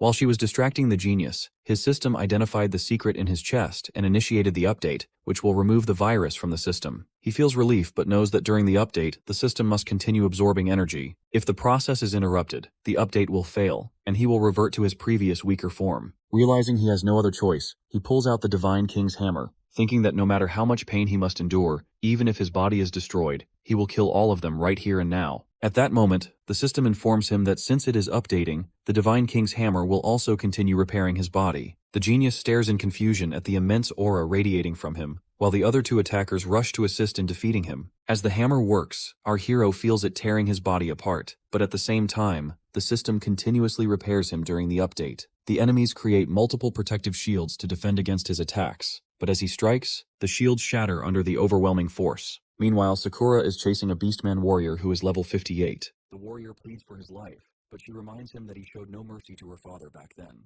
He protests, saying he wasn't the mastermind, but she pulls out a diary and points out that everyone's name is listed here, revealing who was truly responsible. She declares that she will take revenge on all who insulted and framed her father. The warrior tries to explain that he acted under threat and that her father's rival was actually the current Beast King's father. Ignoring his excuses, she draws her sword. Using her Flower Storm skill, she leaps forward and delivers a fatal strike to his neck. The warrior realizes in his final moments that she has mastered her father's techniques and gets defeated on the spot. She takes the loot from him, commenting that he was weak but fast, which is why it took her some time to catch him. She vows that no one who betrayed her father will ever escape. Suddenly, she notices a massive lightning strike heading toward the town and realizes that our hero is in danger. Without hesitation, she leaps there at full speed to save him. Meanwhile, our hero continues to feel intense pain from both the system update and the Divine King's hammer. The Nightbird girl and the human assassin are confused, unable to understand how a level 12 boy can radiate such a powerful aura. The genius, observing from nearby, dismisses it as just a special skill. At that moment, the assassin leaps forward to attack,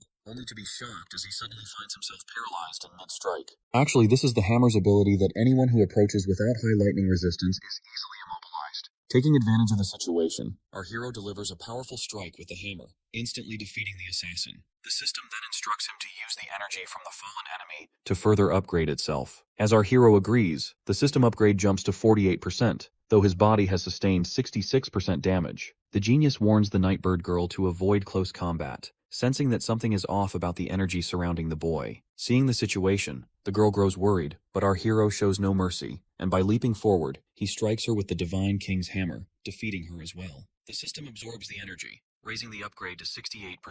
Realizing that the boy is even taking him down with his power, the genius unleashes his own formidable skill. The laws of earth and wind thunder. A violent green wind swirls across the entire town, but our hero maintains his focus. He prepares to unleash even greater power from the Divine King's hammer, declaring that he is willing to sacrifice his life to further strengthen its power. The genius unleashes the wind attack, aiming to kill our hero and sees the secret technique hidden within his body. He notices the cat girl caught in the storm as well, but he doesn't stop, blaming her for coming here. Seeing her in danger, our hero leaps forward and grabs her tightly. Suddenly, she spots a massive green dragon behind him, attacking with devastating force. To her shock, he remains unharmed, and even the genius gets stunned to see the boy growing stronger once again. Gathering his power, our hero shatters the genius's law of earth and wind thunder and charges toward him. The genius tries to stop him with a weapon nullification technique, but our hero kicks him hard and sends him to the ground, in which his staff gets nullified. As our hero prepares to strike again, the genius warns him that even without his staff, the law's power still functions independently. He summons two massive green dragons to attack. In response, our hero calls forth his own lightning dragon. Striking with the Divine King's hammer, the lightning dragon tears the two green dragons apart, and the genius gets defeated instantly. At this moment, our hero's body damage reaches 100%,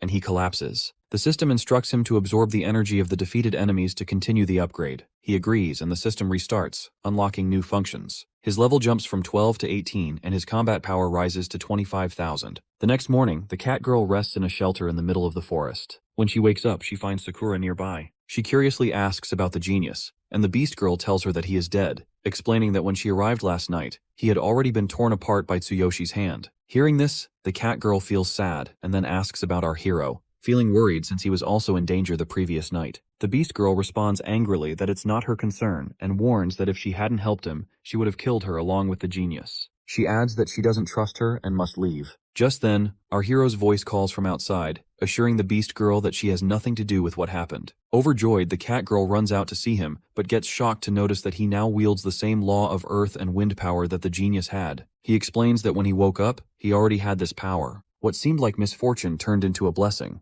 Thanks to the law of earth and wind, the system upgraded his energy, saved him from certain death, and with the remaining energy, he leveled up 6 times. He has also transformed the copied skill into the law of earth and wind, and energy now surges constantly through his body. He curiously asks the cat girl why she was there last night, to which she asks if he really doesn't trust her. The beast girl points out that according to their information, the genius had ordered no one to approach that area, so why the cat girl was there. Reacting quickly, the cat girl steps closer and begins to use her magic. The beast girl immediately focuses and aims her sword at her neck, but to everyone's surprise, the cat girl simply pulls out a scarf and explains that she was only there to deliver it to him last night. She assures him that if he doesn't like it, he can throw it away. She adds that she feels sad, unsure whether the genius had misunderstood him, but she can't forget that he raised and trained her as a shaman. Now that he has killed the genius, she will never meet him again. Saying this, the cat girl leaves, and from behind, the beast girl reflects that perhaps the genius attacked her master because she had let her guard down, yet she's also puzzled about how her master defeated the genius while only at level 12. Our hero comments that last night the genius nearly killed him, but she healed him. The lesson he takes from it is not to trust anyone so easily. He adds that when he was under divine punishment and nearly out of hope, she encouraged him to survive, which is why he trusts her the most. He acknowledges that she might have a past she cannot share, but promises that when the time comes, he will listen carefully. With that, they continue on their way, and our hero wraps the scarf around his neck,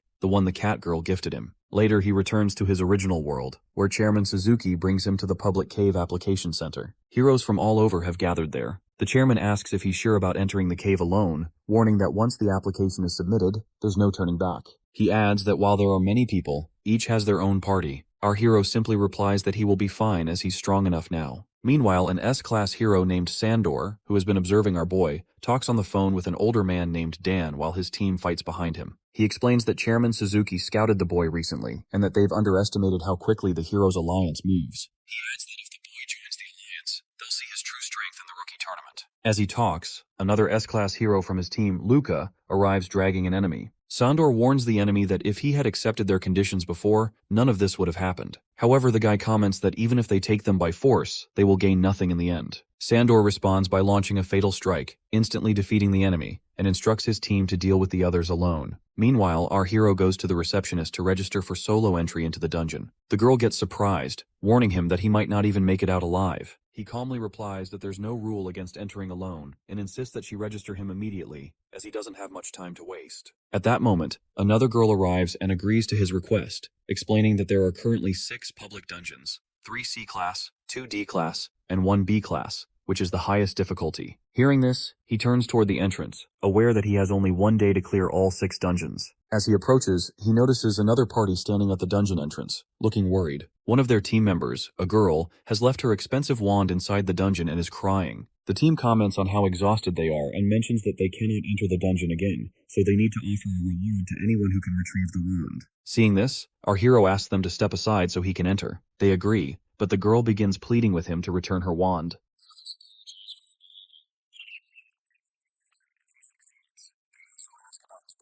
And when he mentions that he is going alone, they get surprised and warn him that it is extremely dangerous to enter the dungeon solo. They explain that their party has 5 members, but even a small mistake in a C-class dungeon can be deadly, so he must be careful.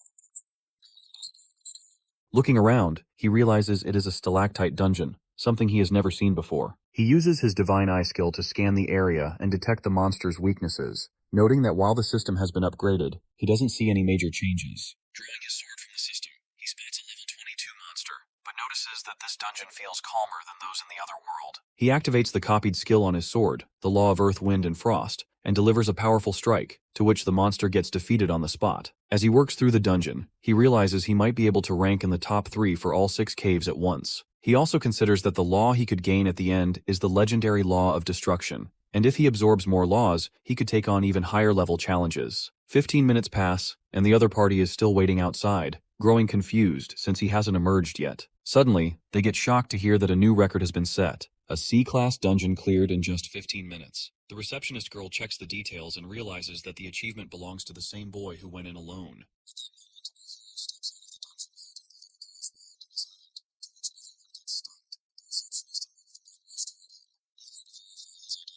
Meanwhile, the little girl looks at her wand and asks him if he really brought it back. He explains that he found the wand while fighting a B-class boss, so he brought it along. Hearing this, the others get amazed at how powerful he is despite being only level 18. The receptionists approach him and explain that they need to verify him because he has changed his transformation. He tells them that he is running late and asks them to make it quick. Once they complete their task, they invite him to visit the Hero Alliance headquarters, saying that since he broke the record, he will receive a special bonus. However, he steps forward toward another dungeon, saying they can save that for later. One of them warns that he needs rest and points out that he doesn't even have a healing priest with him, but he replies that he doesn't need anything to recover since this is all just a warm-up for him. After spending 20 minutes in the second C-class dungeon and defeating several monsters, he comments that he needs to move faster if he wants to visit all the dungeons today. He realizes that after the system update, it seems he will have to discover the new functions on his own. Reaching the boss room, he sees a human-type lady monster, level 25, standing in the center of a pile of skeletons. He feels uneasy because she is not a darkness monster. Suddenly, she launches a radiation attack at him, and the system warns him that this attack often causes opponents to experience brief illusions, during which they are extremely vulnerable and can be killed. He quickly recognizes that it is a mental attack. At that moment, his minor defense skill activates automatically, a feature designed to counter this type of assault. The monster girl becomes confused, unable to understand why her attack is failing on him. Our hero realizes that this is one of the new functions of the updated system. Without hesitation, he activates the power of his sword and strikes, instantly killing the monster. Meanwhile, the receptionists are busy on the phones, informing everyone that a solo boy, brought in by Chairman Suzuki, has broken another record. Across the guilds, people are talking about him, amazed at his growing fame. Just then, the boy emerges from the dungeon, having set yet another new record.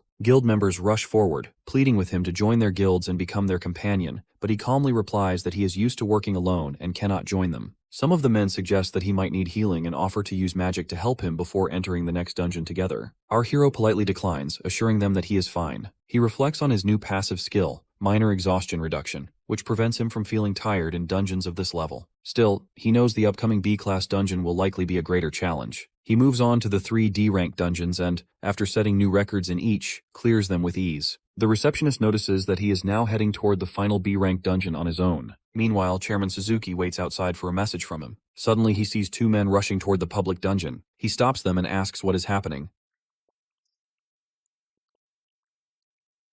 The chairman considers the possibility that this newcomer might be sent by a powerful organization, but when the men mention our hero's name, he gets shocked to realize that they are talking about Tsuyoshi. At this moment, our hero steps into the B-class dungeon, to which the others surprisingly comment on how he is only level 18. He has already cleared 3 C-class dungeons and 2 D-class ones in a row. Some ask if he's trying to get himself killed by attempting the B-class dungeon. They speculate that he might secretly be working for a powerful faction, using illegal items or temporary power-boosting drugs, because there seems no other way he could achieve this. One of them suggests that maybe he won't make it out alive this time, but another points out that he emerged from the C-class dungeons completely unharmed, so he should be able to handle this as well. As they debate, they suddenly notice the Wild Rose Party arriving, led by Vice Captain Edric at level 35 and Lady Captain Roland at level 38. The onlookers are puzzled why the strongest C-class party is here. A little girl notes that this party had set the record for the B-class dungeon last time. The captain remarks that she's heard a boy has entered the dungeon alone, and the vice captain adds that the boy must be using forbidden herbs or items to illegally boost his power, possibly with some powerful backing. The captain adds that if the record-breaking reports are true, the boy is a force not to be underestimated. However, the vice captain insists that they cannot allow a D-rank hero to destroy their record, especially if he is using drugs or other illegal means. The captain notes that entering a B-class dungeon alone is already a remarkable feat. If he survives, she may have to reconsider everything she thought she knew about him. She also says that if his power is genuine, she wants to face him personally to show him what Wild Rose is truly capable of. Meanwhile, inside the dungeon, our hero scans the area and notes that its size is far larger than he expected. He reflects that his record already qualifies him for the rookie tournament, but he's more interested in experiencing what a B-class dungeon is really like. He decides to enjoy the challenge and have some fun along the way. When he activates his Divine Eye skill, the system provides detailed information about the dungeon's terrain, and he hopes that the boss will be a darkness-type monster. Curious to see it, he leaps forward and commands all the monsters to attack him. Immediately, several level 30 ripping wolves emerge, charging at him. He quickly releases a lightning strike at them, but noticing their incredible speed, he focuses and slices one of the wolves instantly. As the second wolf jumps at him, he activates a magic spell, defeating it in an instant as well. Encouraged by his success, he orders even more monsters to appear. This time, a variety of dangerous creatures, including dragons and other formidable presences, step out. Our hero defeats all the monsters with ease, but then he suddenly notices a massive stone rhino, level 32, blocking his path. Without hesitation, he leaps at it, ready to engage in battle. On his first strike, he realizes just how tough its skin is and how quickly it moves. As the rhino charges at him, he activates the law of earth, wind, and frost skill, aiming a powerful strike at its weak spot, the eyes. The attack hits perfectly and the rhino gets defeated instantly. After the battle, he reflects that against such a monster, his current equipment is nearly at its limit. Fighting without the divine selection system and relying only on his weapons is extremely taxing. He thinks to himself that he must hurry and upgrade his gear in this other world, or else he will face serious trouble when confronting the boss. Realizing this, he moves toward the dungeon's boss. Meanwhile, outside the dungeon, the onlookers grow increasingly anxious as 20 minutes have already passed, yet the boy has not emerged. Some begin to whisper in concern that perhaps the boy has already died inside the dungeon. The vice captain of the Wild Roses Guild remarks that when they first tackled this B-class dungeon, it took them an entire hour to defeat the level 30 stone rhino, and the final boss is even stronger. Some of the onlookers suggest that maybe the boy will break the record as well, but the vice captain points out that he is only a D-rank hero. If he hasn't emerged in the past 2 minutes, he is likely dead. He adds that if the boy does come out alive, they will demand a full inspection from the Hero Alliance. Another comments that even if the boy is using drugs to boost his power, there's no way he could survive for long in a B-rank dungeon alone. No substance could compensate for facing those monsters solo. While everyone debates the boy's fate, the lady captain stands near the entrance, observing quietly. She watches how he has already cleared 5 dungeons and set new records in each. Meanwhile, our hero reaches the boss room, and as he opens the massive door, he notices the surroundings have changed dramatically. He stands beneath the moon, and the level 45 darkness boss looms before him. Using his divine eye skill, he scans the boss, noting its abilities and the powerful moon sword it wields. The boss looks surprised that the boy has dared to face it alone. Seeing the boy, the boss taunts him that he looks scared, but our hero responds with excitement, saying he is eager to face the dark boss and cannot wait to defeat it. He also declares that he wants the boss's weapon, to which the boss angrily unleashes its ice domain projection, challenging him to see if he can claim its weapon. In response, our boy activates his lightning strikes, shouting that for Karina and for his parents, he will destroy the boss with his own hands. The monster unleashes a powerful attack toward him, but our hero quickly uses his divine eye skill to analyze it. The system informs him that it is an area attack with a 15-meter range. Reacting immediately, he uses wind attributes to lift himself into the air, easily dodging the attack. The monster looks surprised at his agility, but quickly launches another attack, this time covering a 30-meter range. Our hero analyzes it once again, and seeing the situation, he summons lightning from the sky, destroying the incoming attack entirely. Seizing the moment, he leaps at the monster, aiming for its heart. However, when his sword collides with its chest, he gets shocked to see that his strike only scratches the surface. The monster retaliates with a sword strike, but our boy dodges skillfully. He then activates Thunder Chain Fall and the Law of Earth and Wind on his sword, striking the monster's chest again, to which the monster screams in pain as it takes much damage. At this point, the monster admits that this boy is no ordinary warrior. It launches another attack, but our hero quickly analyzes it and realizes it is a lock attack that cannot be dodged. So he reacts instantly, and by using his sword, he absorbs the full impact.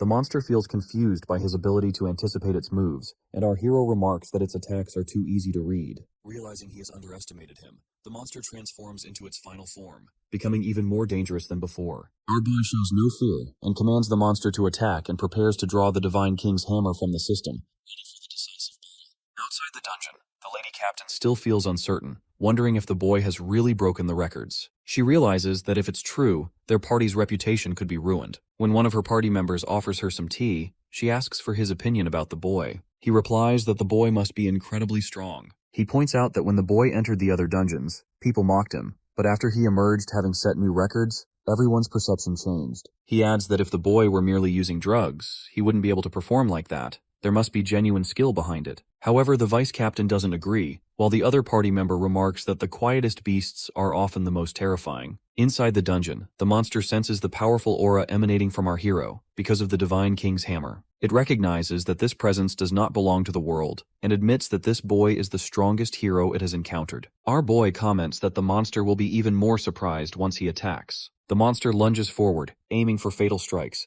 but our hero skillfully dodges each blow, using his sword as the system advises, and waits patiently for the perfect moment to strike back with the Divine King's hammer. When the monster launches a powerful strike at him, he dodges it using a magical spell and immediately counterattacks. But the monster takes no damage, and by getting angry, it unleashes its ice prison attack, sending a barrage of ice spikes toward him. The system warns our hero to evacuate the area immediately. He takes some damage from the smaller spikes, but when he notices a massive spike hurtling toward him, he quickly activates Ultimate Physique and leaps into the air, saving himself from getting killed. Seeing this, the monster grows furious and leaps at him again, swinging its sword with full force. At that moment, our hero recognizes that this is the perfect opportunity to summon the Divine King's hammer, preparing for the decisive strike he has been waiting for. When he grabs the Divine King's hammer, he notices that the upgraded Divine Selection system allows him to draw far more power from it, rising from 3 to 10%. He can also infuse the hammer with the law of earth and wind, adding wind and lightning attributes to his strike. Activating Ultimate Physique in both hands, he delivers a full power blow to the monster, to which the monster's sword falls away, and it gets defeated instantly. Our hero also gets some damage, but he drinks potions to heal his injuries. He also claims the monster's weapon as a new achievement. At that moment, the system announces that he has completed the dungeon in just 45 minutes, a new record, and that his level has risen from 18 to 20. When the others see the notification about our hero's new record, they get completely stunned. They all look toward the portal, and to their amazement, a strange power erupts from it as the hero emerges, holding his newly acquired weapon. He notices the crowd around him but realizes he cannot waste any time as he needs to meet the chairman and submit his application for the Supernova tournament at the Hero Union headquarters immediately. Before he can move, the vice captain steps forward, insisting that no one could possibly clear the dungeon solo and claiming the boy must have used drugs. The others also agree, but our hero replies that someone is waiting for him and he must hurry to the Union HQ.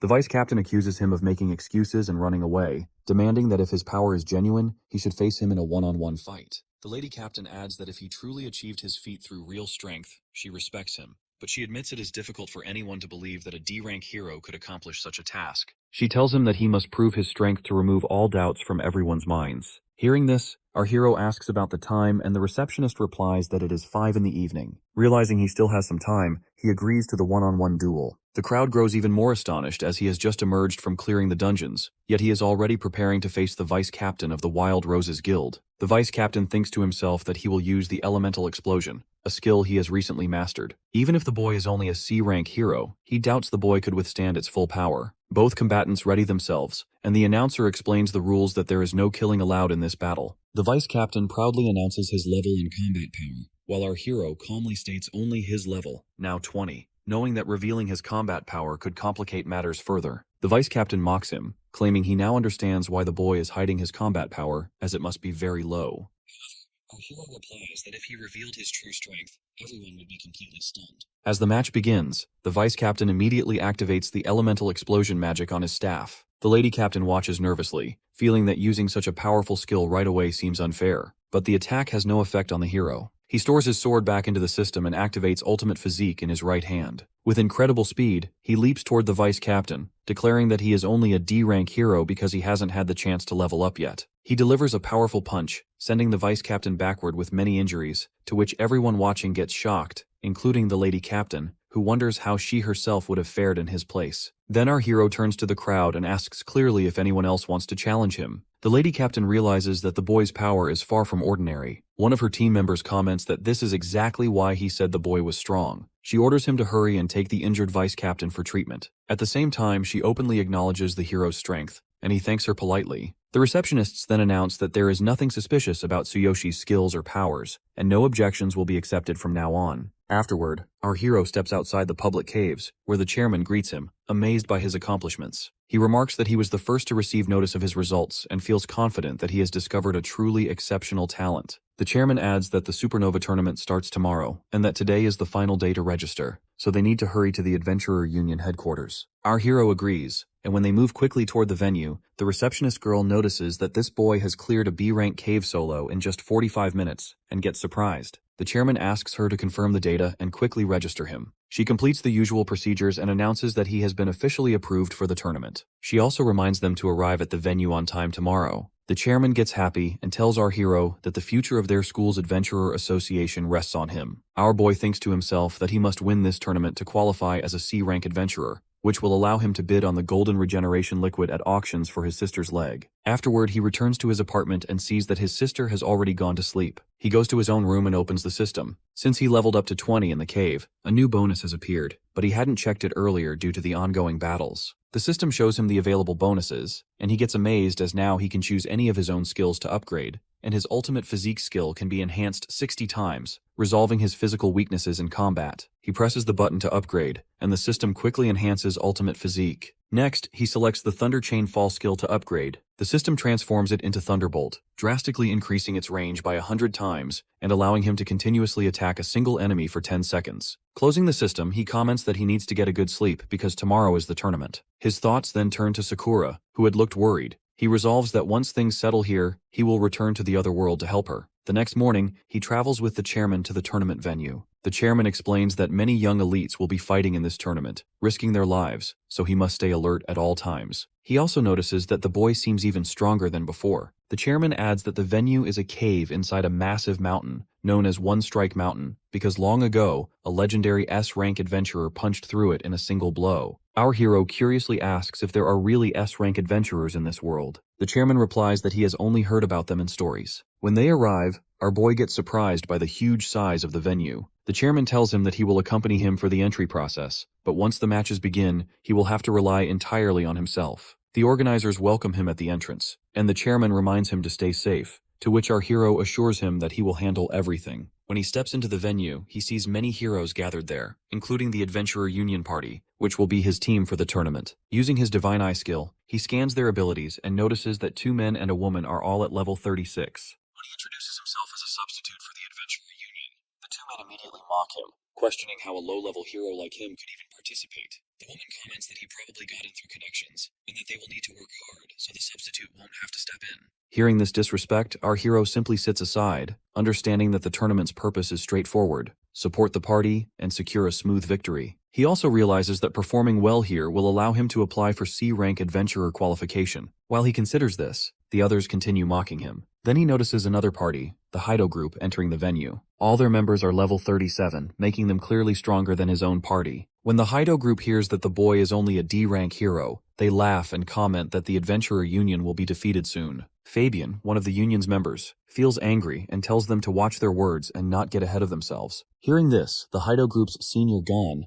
asks if he wants a warm-up sparring match without weapons before the tournament officially starts. The guy agrees and steps forward to fight. As the match begins, he leaps at Gan, aiming to strike with his secret hand blade, but that guy dodges just in time and delivers a powerful kick to his leg, to which his bone gets broken. As Gan moves in for another kick, our hero jumps in between them to stop the attack. He immediately calls for the organizers to take Fabian to the medical room. Then he readies himself to face Gan and take over the sparring match. The bully feels angry at our hero's arrogance and leaps forward to punch him, but our boy quickly activates the law of earth and wind to dodge the attack. He strikes the bully's leg with a precise kick, breaking it instantly. Not stopping there, he grabs the bully by the face and slams him hard to the ground, which causes him to faint. The bully is now unable to participate in the tournament, and everyone watching gets completely shocked. Our hero then asks if anyone else wants to spar with him, but no one steps forward. Afterward, he moves to a separate area with his 2 team members. The girl thanks him for stepping in and asks about his true strength, insisting that no D-rank adventurer could possibly be that powerful. Our boy assures her that he only intervened because he couldn't ignore the situation and that he truly is a D-rank adventurer. She agrees and explains that since their other team member is injured, he can now officially participate. She fastens a communication bracelet on his wrist and briefs him on the tournament rules. The first event is an elimination competition,